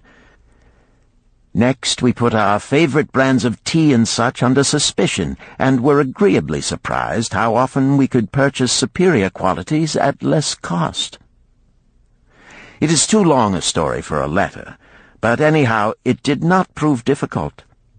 We managed, and right cheerfully at that. What a relief it proved to have our affairs in such a shape we were no longer persecuted by past due accounts. I must not neglect, however, to tell you about that extra 10% we were supposed to jingle. Well, we did jingle it for some time. Now, don't laugh too soon. You see, that is the sporty part. It is the real fun to start accumulating money that you do not want to spend. There is more pleasure in running up such a surplus than there could be in spending it. After we had jingled to our heart's content, we found a more profitable use for it. We took up an investment upon which we could pay that 10% each month. This is proving to be the most satisfying part of our regeneration. It is the first thing we pay out of my check. There is a most gratifying sense of security to know our investment is growing steadily. By the time my teaching days are over, it should be a snug sum, large enough so the income will take care of us from then on. All this out of my same old check. Difficult to believe, yet absolutely true. All our debts being gradually paid, and at the same time our investment increasing. Besides, we get along financially even better than before. Who would believe there could be such a difference in results between following a financial plan and just drifting along? At the end of the next year, when all our old bills shall have been paid, we will have more to pay upon our investment besides some extra for travel. We are determined never again to permit our living expenses to exceed 70% of our income. Now you can understand why we would like to extend our personal thanks to that old chap whose plan saved us from our hell on earth. He knew. He had been through it all. He wanted others to benefit from his own bitter experiences. That is why he spent tedious hours carving his message upon the clay. He had a real message for fellow sufferers, a message so important that after 5,000 years it has risen out of the ruins of Babylon just as true and just as vital as the day it was buried. Yours sincerely, Alfred H. Shrewsbury, Department of Archaeology. Chapter 10. The Luckiest Man in Babylon.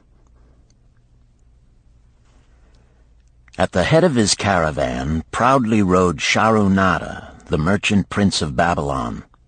He liked fine cloth and wore rich and becoming robes. He liked fine animals and sat easily upon his spirited Arabian stallion. To look at him, one would hardly have guessed his advanced years. Certainly they would not have suspected that he was inwardly troubled. The journey from Damascus is long, and the hardships of the desert many. These he minded not. The Arab tribes are fierce and eager to loot rich caravans. These he feared not, for his many fleet-mounted guards were a safe protection. About the youth at his side, whom he was bringing from Damascus, was he disturbed.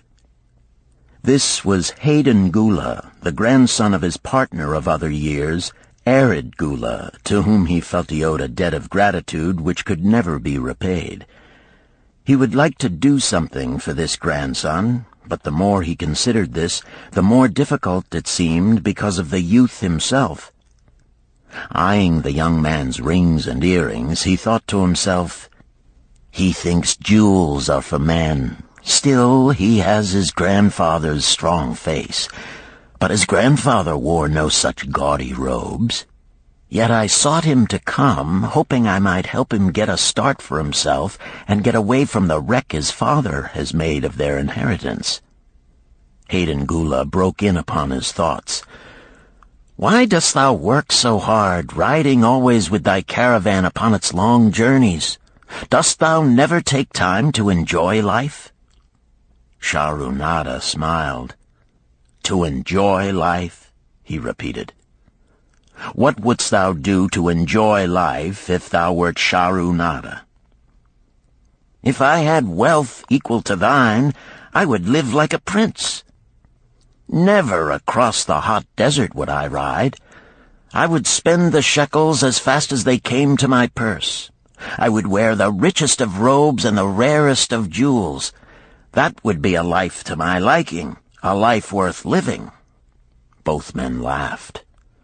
"Thy grandfather wore no jewels," Shahrunada spoke before he thought, then continued jokingly, "Wouldst thou leave no time for work?"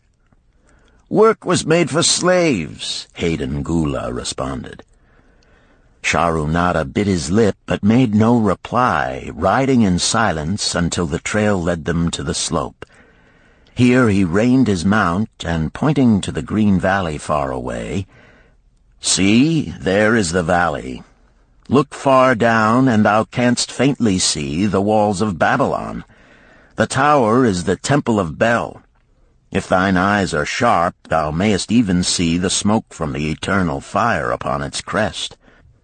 "So that is Babylon? Always have I longed to see the wealthiest city in all the world," Hayden Gula commented. "Babylon, where my grandfather started his fortune. Would he were still alive, we would not be so sorely pressed. Why wish his spirit to linger on earth beyond its allotted time? Thou and thy father can well carry on his good work. Alas, of us neither has his gift. Father and myself know not his secret for attracting the golden shekels." Shahrunada did not reply, but gave rein to his mount and rode thoughtfully down the trail to the valley. Behind them followed the caravan in a cloud of reddish dust. Some time later they reached the King's Highway and turned south through the irrigated farms. 3 old men plowing a field caught Shahrunada's attention. They seemed strangely familiar. How ridiculous! One does not pass a field after 40 years and find the same men plowing there. Yet something within him said they were the same. One, with an uncertain grip, held the plow. The others laboriously plodded beside the oxen, ineffectually beating them with their barrel staves to keep them pulling. 40 years ago, he had envied these men. How gladly he would have exchanged places. But what a difference now! With pride he looked back at his trailing caravan, well-chosen camels and donkeys loaded high with valuable goods from Damascus. All this was but one of his possessions. He pointed to the plowers, saying, "Still plowing the same field where they were 40 years ago. They look it, but why thinkest thou they are the same?" "I saw them there," Shahrunada replied. Recollections were racing rapidly through his mind. Why could he not bury the past and live in the present? Then he saw, as in a picture, the smiling face of Arid Gula. The barrier between himself and the cynical youth beside him dissolved. But how could he help such a superior youth with his spendthrift ideas and bejeweled hands? Work he could offer in plenty to willing workers, but not for men who considered themselves too good for work. Yet he owed it to Arid Gula to do something, not a half-hearted attempt. He and Arid Gula had never done things that way. They were not that sort of men. A plan came almost in a flash. There were objections. He must consider his own family and his own standing. It would be cruel. It would hurt. Being a man of quick decisions, he waived objections and decided to act. "Wouldst thou be interested in hearing how thy worthy grandfather and myself joined in the partnership which proved so profitable?" he questioned. "Why not just tell me how thou madest the golden shekels? That is all I need to know," the young man parried. Sharunada ignored the reply and continued, "We start with those men plowing. I was no older than thou. As the column of men in which I marched approached, good old Megiddo, the farmer, scoffed at the slipshod way in which they plowed. Megiddo was chained next to me. 'Look at the lazy fellows,' he protested. 'The plow holder makes no effort to plow deep, nor do the beaters keep the oxen in the furrow. How can they expect to raise a good crop with poor plowing?' "'Didst thou say Megiddo was chained to thee?' Hayden Gula asked in surprise. "'Yes, with bronze collars about our necks and a length of heavy chain between us. Next to him was Zabado, the sheep thief. I had known him in Harun. At the end was a man we called Pirate because he told us not his name. We judged him as a sailor as he had entwined serpents tattooed upon his chest in sailor fashion. The column was made up thus, so the men could walk in fours." "Thou wert chained as a slave?" Hayden Gula asked incredulously. "Did not thy grandfather tell thee I was once a slave? He often spoke of thee, but never hinted of this. He was a man thou couldst trust with innermost secrets. Thou, too, are a man I may trust, am I not right?" Sharunada looked him squarely in the eye. "Thou mayest rely upon my silence, but I am amazed. Tell me, how didst thou come to be a slave?" Sharunada shrugged his shoulders. "Any man may find himself a slave. It was a gaming house and barley beer that brought me disaster. I was the victim of my brother's indiscretions. In a brawl he killed his friend. I was bonded to the widow by my father, desperate to keep my brother from being prosecuted under the law. When my father could not raise the silver to free me, she in anger sold me to the slave dealer." "What a shame and injustice," Hayden Gula protested. "But tell me, how didst thou regain freedom?" "We shall come to that, but not yet. Let us continue my tale. As we passed, the plowers jeered at us. One did doff his ragged hat and bow low, calling out, 'Welcome to Babylon, guests of the king! He waits for thee on the city walls where the banquet is spread, mud bricks and onion soup.' With that, they laughed uproariously. Pirate flew into a rage and cursed them roundly. "What do those men mean by the king awaiting us on the walls?" I asked him. "To the city walls ye march to carry bricks until the back breaks. Maybe they beat thee to death before it breaks. They won't beat me. I'll kill 'em." Then Megiddo spoke up. "It doesn't make sense to me to talk of masters beating willing, hard-working slaves to death. Masters like good slaves and treat them well." "Who wants to work hard?" commented Zabato. "Those plowers are wise fellows. They're not breaking their backs, just letting on as if they be." "Thou can't get ahead by shirking," Megiddo protested. "If thou plow a hectare, that's a good day's work, and any master knows it.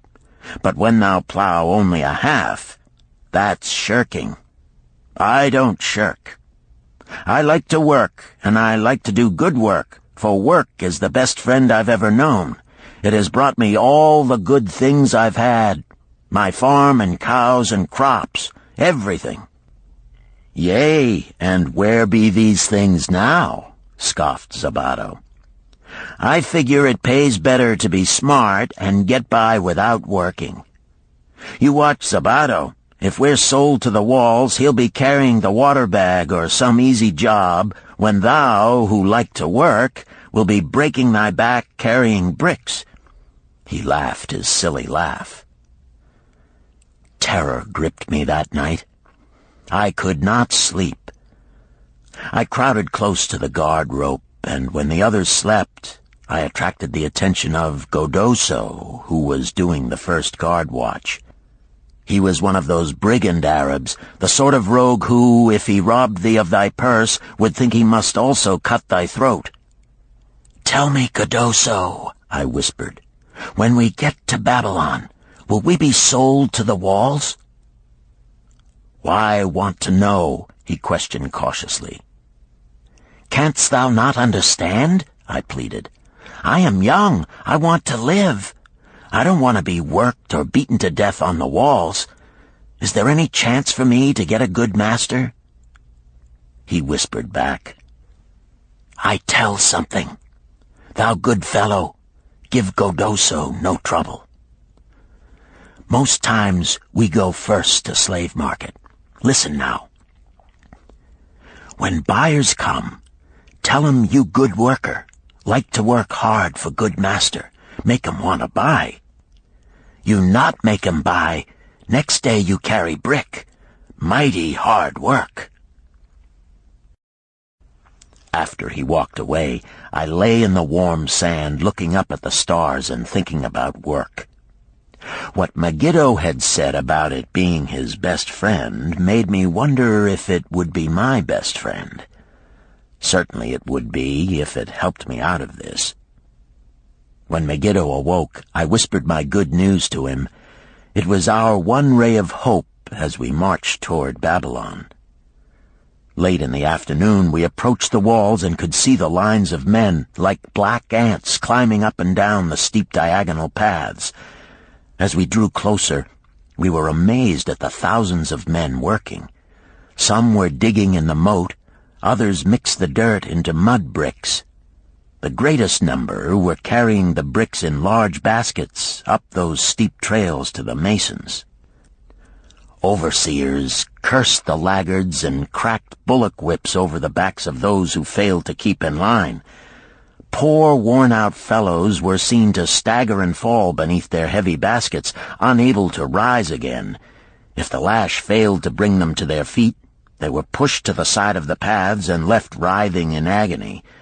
Soon they would be dragged down to join other craven bodies beside the roadway to await unsanctified graves. As I beheld the ghastly sight, I shuddered. So this was what awaited my father's son if he failed at the slave market. Godoso had been right. We were taken through the gates of the city to the slave prison, and next morning marched to the pens in the market. Here the rest of the men huddled in fear, and only the whips of our guard could keep them moving so the buyers could examine them. Megiddo and myself eagerly talked to every man who permitted us to address him. The slave dealer brought soldiers from the king's guard who shackled Pirate and brutally beat him when he protested. As they led him away, I felt sorry for him. Megiddo felt that we would soon part. When no buyers were near, he talked to me earnestly to impress upon me how valuable work would be to me in the future. Some men hate it. They make it their enemy. Better to treat it like a friend. Make thyself like it. Don't mind because it is hard. If thou thinkest about what a good house thou build, then who cares if the beams are heavy and it is far from the well to carry the water for the plaster? Promise me, boy, if thou get a master, work for him as hard as thou canst. If he does not appreciate all thou do, never mind. Remember, work well done does good to the man who does it. It makes him a better man. He stopped as a burly farmer came to the enclosure and looked at us critically. Megiddo asked about his farm and crops, soon convincing him that he would be a valuable man. After violent bargaining with the slave dealer, the farmer drew a fat purse from beneath his robe, and soon Megiddo had followed his new master out of sight. A few other men were sold during the morning. At noon, Godoso confided to me that the dealer was disgusted and would not stay over another night, but would take all who remained at sundown to the king's buyer. I was becoming desperate when a fat, good-natured man walked up to the wall and inquired if there was a baker among us. I approached him, saying, "Why should a good baker like thyself seek another baker of inferior ways? Would it not be easier to teach a willing man like myself thy skilled ways? Look at me. I am young, strong, and like to work. Give me a chance, and I will do my best to earn gold and silver for thy purse." He was impressed by my willingness, and began bargaining with the dealer who had never noticed me since he had bought me, but now waxed eloquent on my abilities, good health, and good disposition. I felt like a fat ox being sold to a butcher. At last, much to my joy, the deal was closed. I followed my new master away, thinking I was the luckiest man in Babylon. My new home was much to my liking.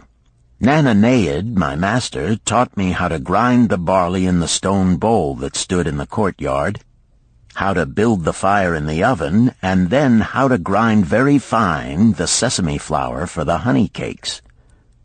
I had a couch in the shed where his grain was stored.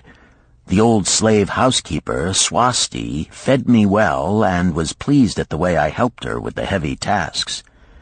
Here was the chance I had longed for to make myself valuable to my master, and, I hoped, to find a way to earn my freedom. I asked Nananeid to show me how to knead the bread and to bake. This he did, much pleased at my willingness. Later, when I could do this well, I asked him to show me how to make the honey cakes, and soon I was doing all the baking. My master was glad to be idle, but Swasti shook her head in disapproval. "No work to do is bad for any man," she declared. I felt it was time for me to think of a way by which I might start to earn coins to buy my freedom. As the baking was finished at noon, I thought Nananeid would approve if I found profitable employment for the afternoons and might share my earnings with me. Then the thought came to me, why not bake more of the honey cakes and peddle them to hungry men upon the streets of the city? I presented my plan to Nananeid this way. If I can use my afternoons after the baking is finished to earn for thee coins, would it be only fair for thee to share my earnings with me that I might have money of my own to spend for those things which every man desires and needs? Fair enough, he admitted. When I told him of my plan to peddle our honey cakes, he was well pleased. Here is what we will do, he suggested. Thou sellest them at 2 for a penny, then half of the pennies will be mine to pay for the flour and the honey and the wood to bake them. Of the rest I shall take half, and thou shalt keep half. I was much pleased by this generous offer that I might keep for myself 1/4 of my sales. That night I worked late to make a tray upon which to display them. Nananeid gave me one of his worn robes that I might look well, and Swasti helped me patch it and wash it clean. The next day I baked an extra supply of honey cakes. They looked brown and tempting upon the tray as I went along the street, loudly calling my wares. At first no one seemed interested, and I became discouraged. I kept on, and later in the afternoon, as men became hungry, the cakes began to sell, and soon my tray was empty. Nananead was well pleased with my success and gladly paid me my share. I was delighted to own pennies. Megiddo had been right when he said a master appreciated good work from his slaves. That night I was so excited over my success I could hardly sleep, and tried to figure how much I could earn in a year and how many years would be required to buy my freedom. As I went forth with my tray of cakes every day, I soon found regular customers. One of these was none other than thy grandfather, Arid Gula. He was a rug merchant and sold to the housewives, going from one end of the city to the other, accompanied by a donkey loaded high with rugs and a black slave to tend it. He would buy 2 cakes for himself and 2 for his slave, always tarrying to talk with me while they ate them. Thy grandfather said something to me one day that I shall always remember. "I like thy cakes, boy. But better still, I like the fine enterprise with which thou offerest them. Such spirit can carry thee far on the road to success."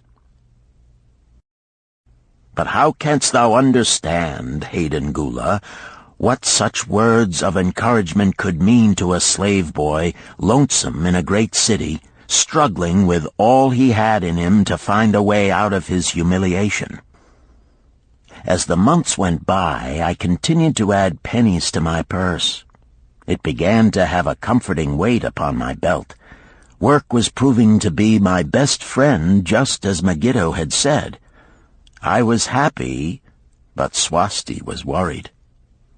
"Thy master, I fear to have him spend so much time at the gaming houses," she protested. I was overjoyed one day to meet my friend Megiddo upon the street. He was leading 3 donkeys loaded with vegetables to the market. "I am doing mighty well," he said. "My master does appreciate my good work, for now I am a foreman. See, he does trust the marketing to me. And also he is sending for my family. Work is helping me to recover from my great trouble. Someday it will help me to buy my freedom and once more own a farm of my own."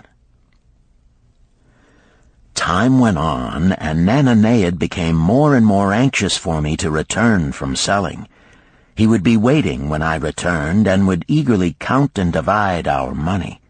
He would also urge me to seek further markets and increase my sales. Often I went outside the city gates to solicit the overseers of the slaves building the walls. I hated to return to the disagreeable sights, but found the overseers liberal buyers.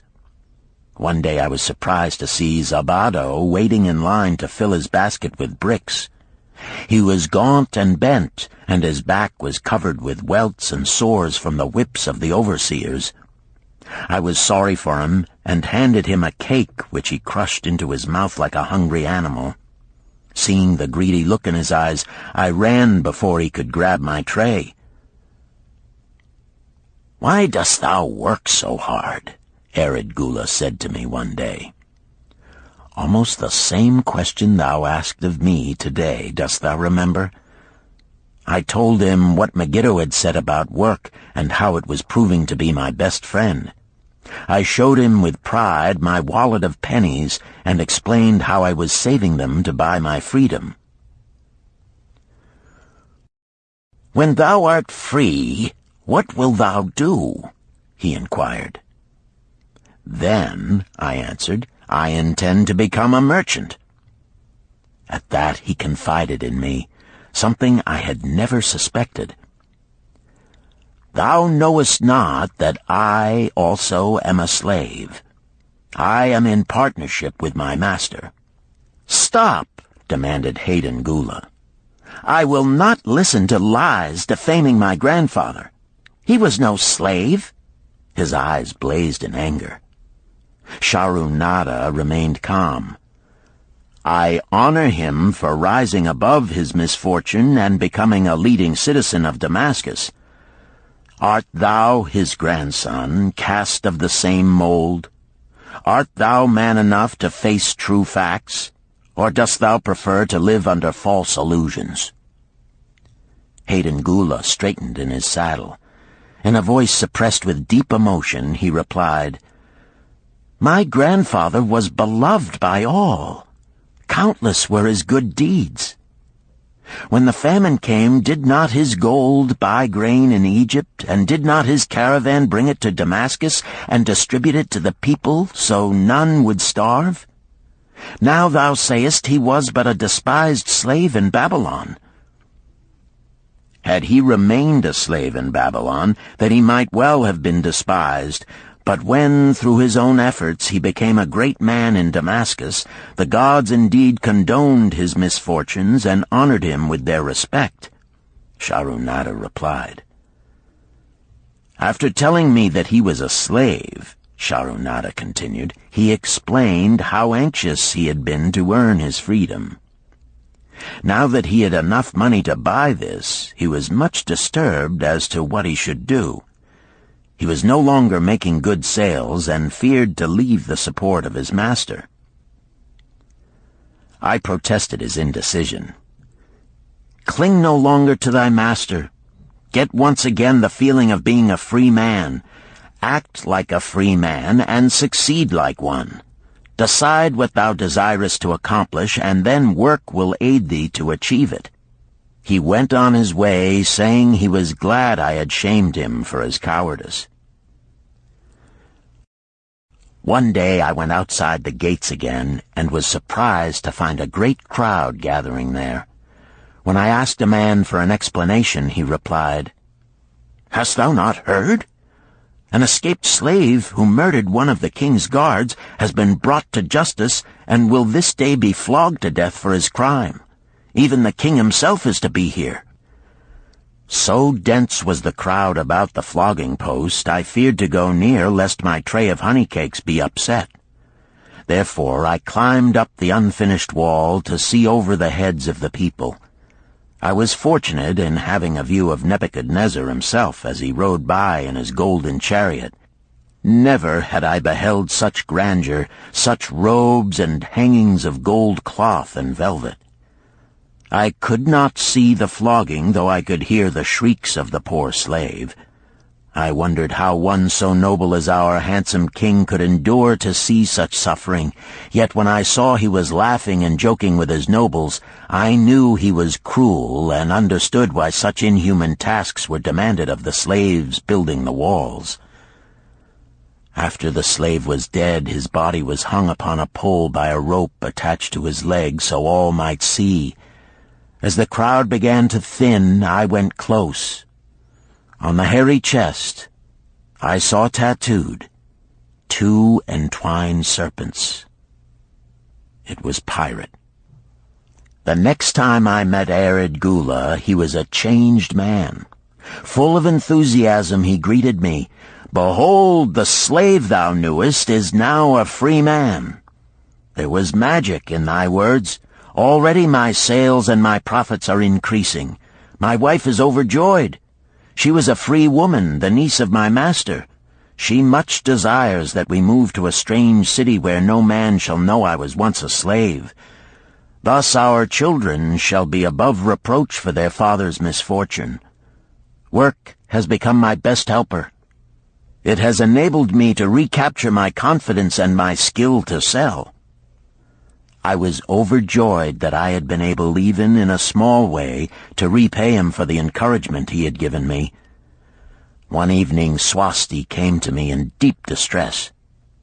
"Thy master is in trouble. I fear for him. Some months ago he lost much at the gaming tables. He pays not the farmer for his grain, nor his honey. He pays not the money-lender.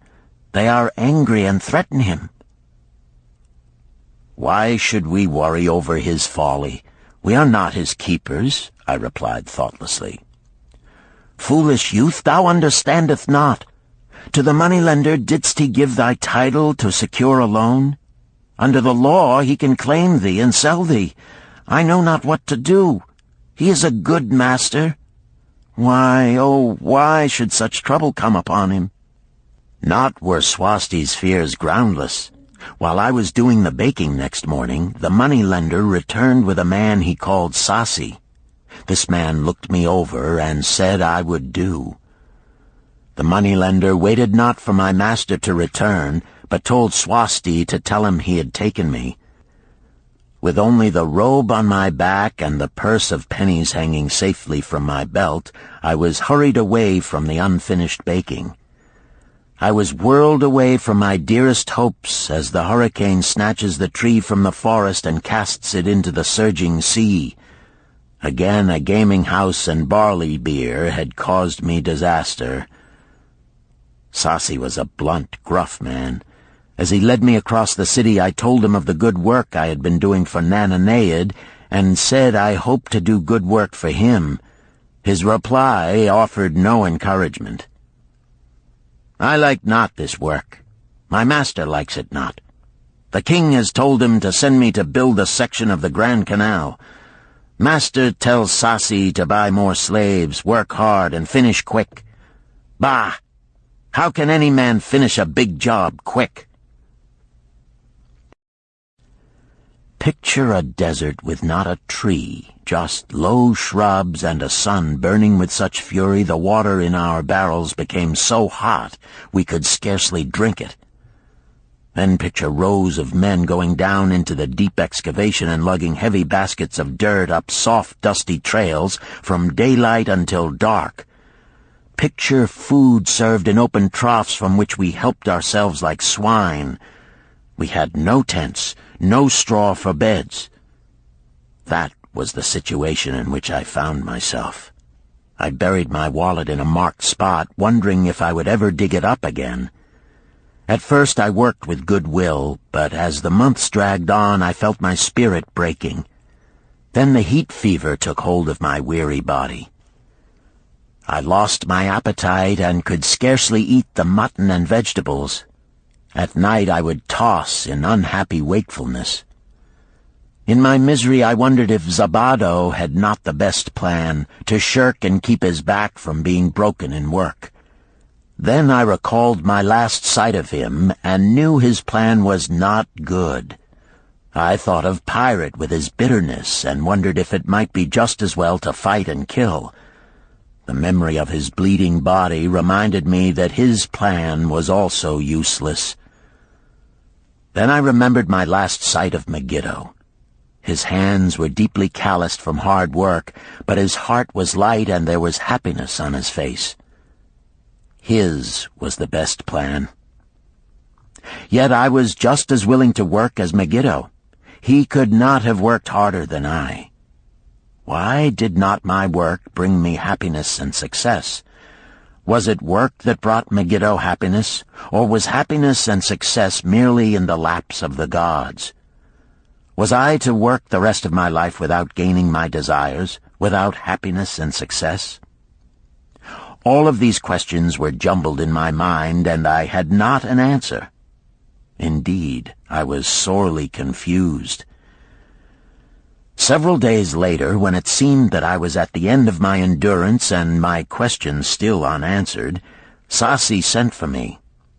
A messenger had come from my master to take me back to Babylon. I dug up my precious wallet, wrapped myself in the tattered remnants of my robe, and was on my way. As we rode, the same thoughts of a hurricane whirling me hither and thither kept racing through my feverish brain. I seemed to be living the weird words of a chant from my native town of Harun.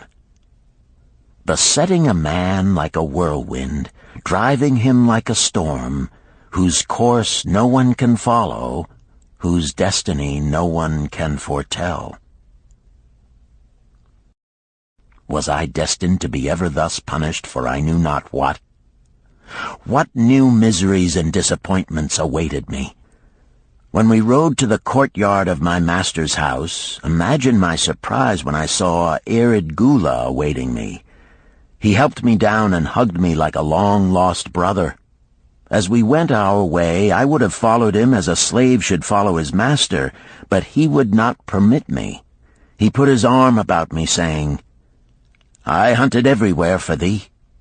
When I had almost given up hope, I did meet Swasti, who told me of the money-lender who directed me to thy noble owner. A hard bargain he did drive, and made me pay an outrageous price. But thou art worth it. Thy philosophy and thy enterprise have been my inspiration to this new success." "Megiddo's philosophy, not mine," I interrupted. "Megiddo's and thine. Thanks to thee both, we are going to Damascus, and I need thee for my partner." "See," he exclaimed, "in one moment thou wilt be a free man." So saying, he drew from beneath his robe the clay tablet carrying my title. This he raised above his head and hurled it to break in 100 pieces upon the cobblestones. With glee he stamped upon the fragments until they were but dust. Tears of gratitude filled my eyes. I knew I was the luckiest man in Babylon. "Work, thou see, by this, in the time of my greatest distress, didst prove to be my best friend.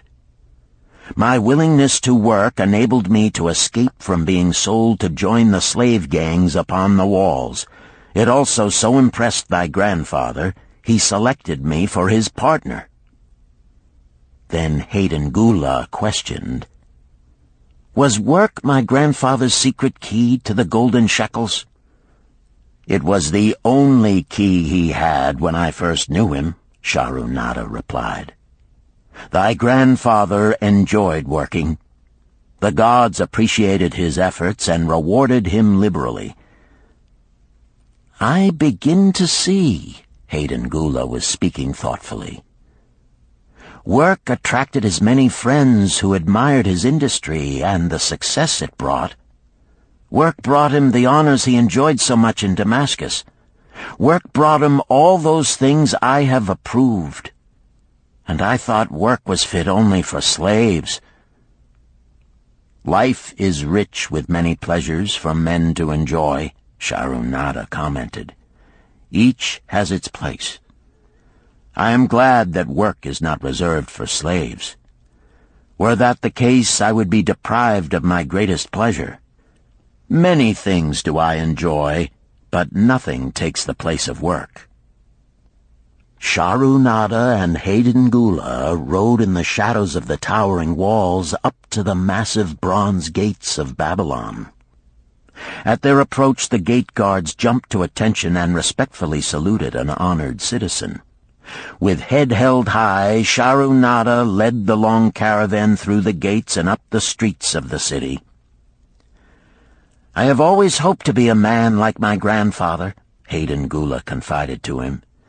"Never before did I realize just what kind of man he was. This thou hast shown me. Now that I understand, I do admire him all the more and feel more determined to be like him. I fear I can never repay thee for giving me the true key to his success. From this day forth I shall use his key. I shall start humbly as he started, which befits my true station far better than jewels and fine robes." So saying, Hayden Gula pulled the jeweled baubles from his ears and the rings from his fingers. Then, reining his horse, he dropped back and rode with deep respect behind the leader of the caravan.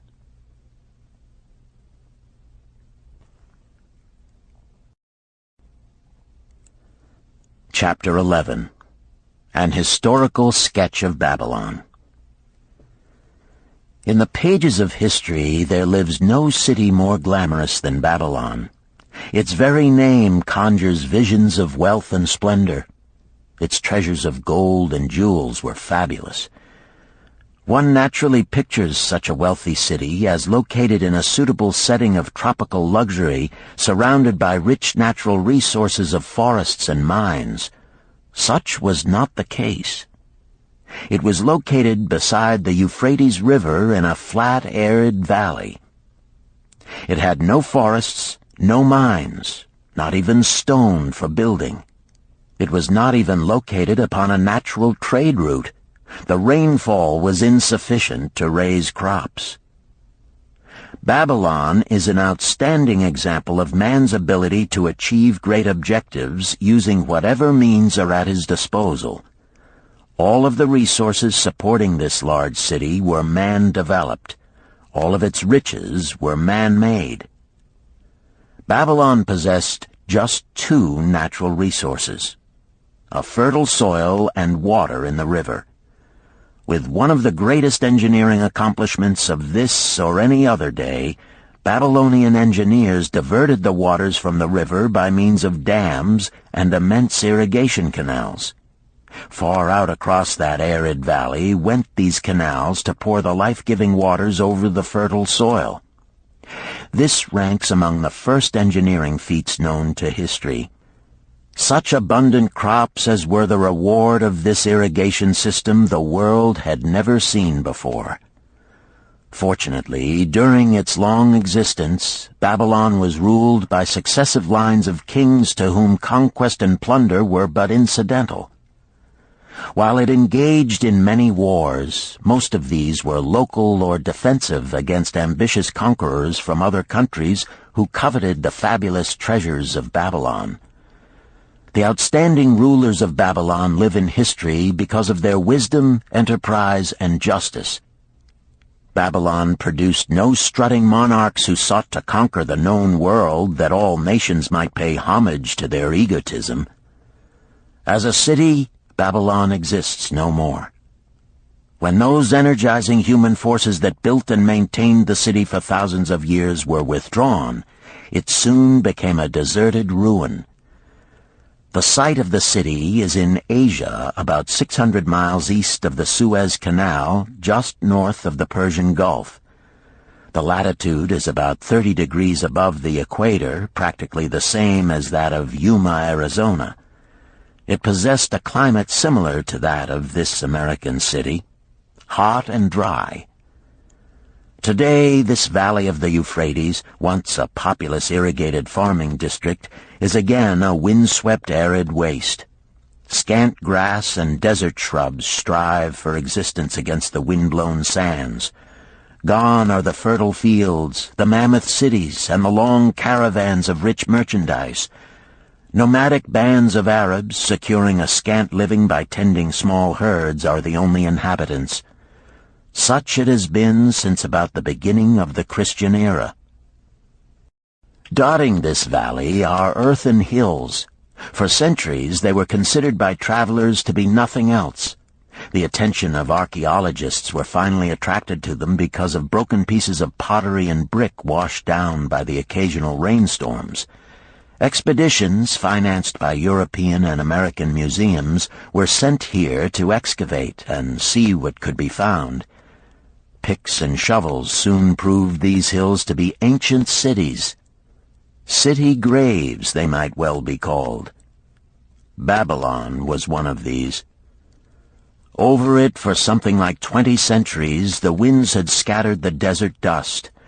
Built originally of brick, all exposed walls had disintegrated and gone back to earth once more. Such is Babylon, the wealthy city, today. A heap of dirt, so long abandoned that no living person even knew its name until it was discovered by carefully removing the refuse of centuries from the streets and the fallen wreckage of its noble temples and palaces. Many scientists considered the civilization of Babylon and other cities in this valley to be the oldest of which there is a definite record. Positive dates have been proved reaching back 8,000 years. An interesting fact in this connection is the means used to determine these dates.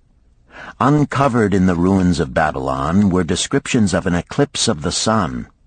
Modern astronomers readily computed the time when such an eclipse, visible in Babylon, occurred, and thus established a known relationship between their calendar and our own. In this way, we have proved that 8,000 years ago, the Sumerites, who inhabited Babylonia, were living in walled cities. one can only conjecture for how many centuries previous such cities had existed. Their inhabitants were not mere barbarians living within protecting walls. They were an educated and enlightened people. So far as written history goes, they were the first engineers, the first astronomers, the first mathematicians, the first financiers, and the first people to have a written language.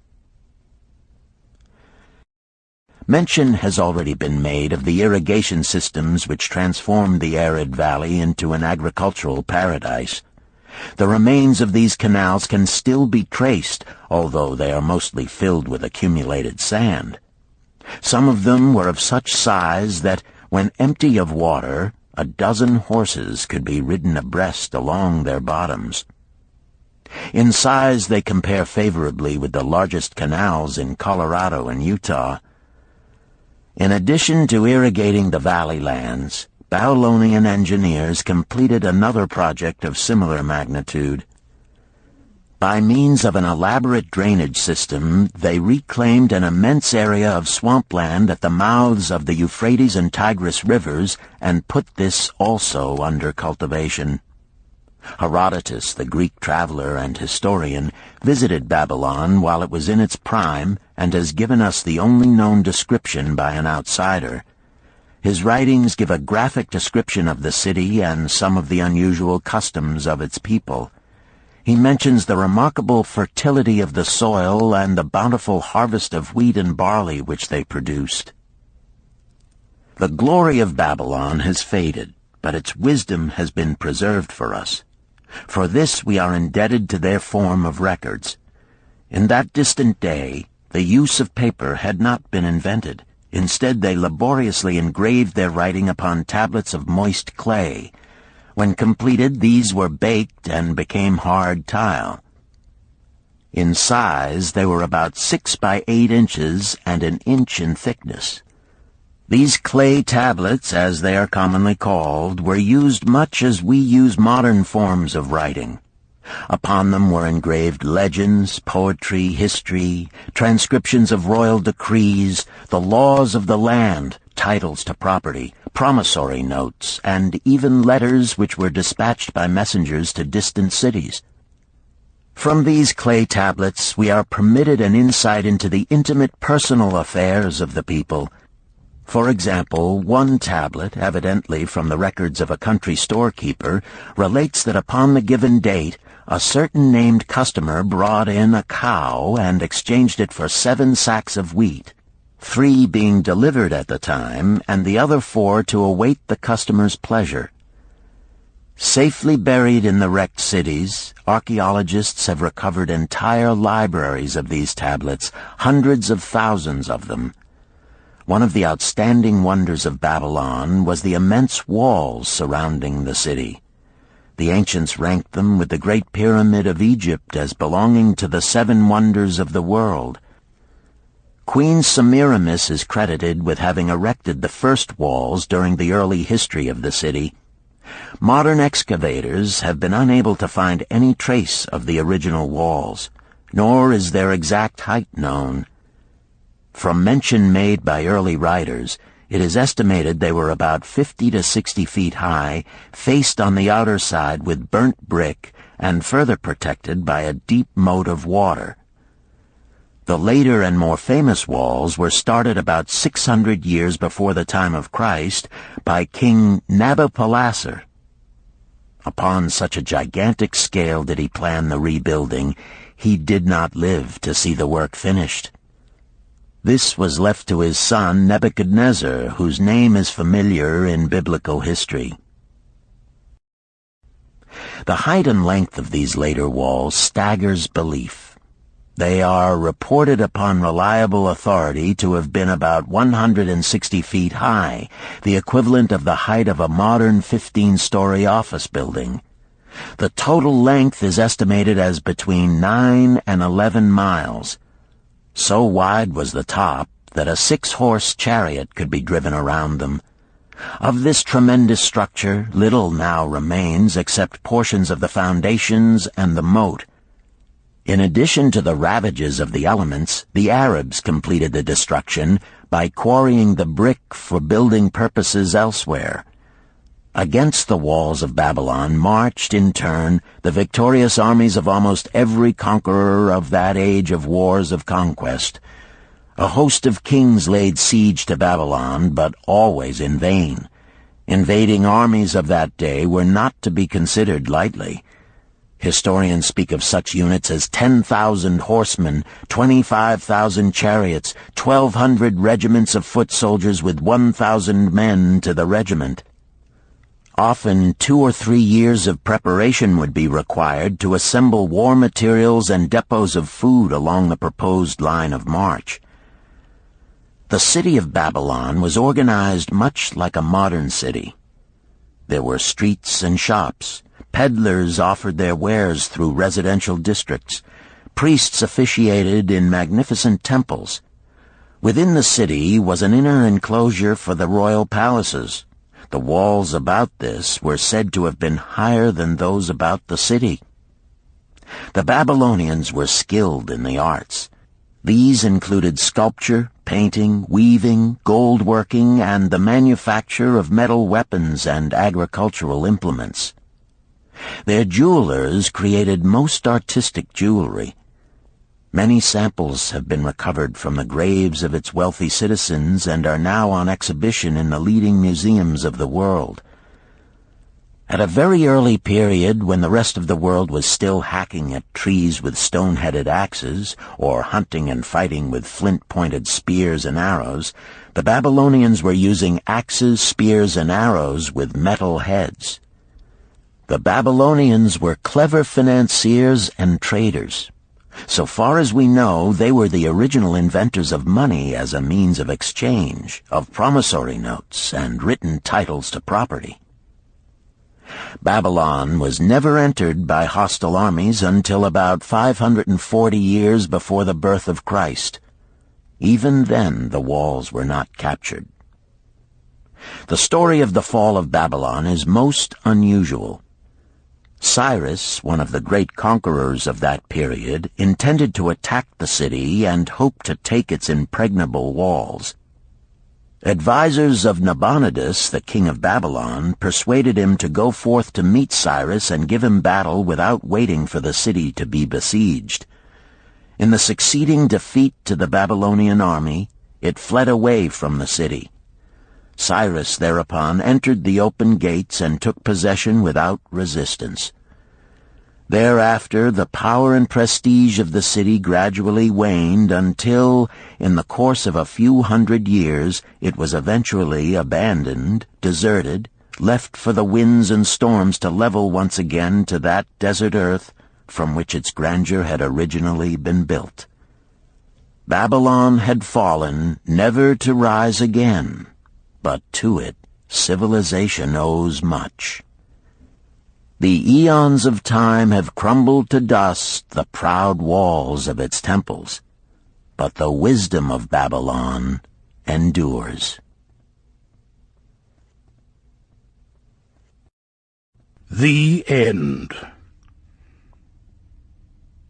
You've been listening to The Richest Man in Babylon by George S. Clason, narrated by Richard Ferrone, and directed by Ben Ruggiero. If you've enjoyed this book and this performance, Recorded Books recommends The Art of War by Sun Tzu, narrated by Joe Mantegna. This classic of military strategy includes a detailed introduction and commentary on the history of Chinese warfare and military thought. We also recommend Nickel and Dimed by Barbara Ehrenreich, narrated by Christine McMurdo Wallace. Nickel and Dimed reveals low-wage America in all its tenacity, anxiety, and surprising generosity. A land of big boxes, fast food, and 1,000 desperate stratagems for survival. You'll find a wide selection of titles in the Recorded Books catalog, including bestsellers, mysteries, classics, histories, and more. So to order another recorded book, or for a copy of our latest listing, please call the toll-free number found on the back of this book. Don't forget to ask about easy 30-day rentals by mail. On our website, you can browse our catalog, place orders, hear about our latest releases, or tune into narrator profiles and author interviews. So visit us there at www.recordedbooks.com. And thank you for being a Recorded Books reader.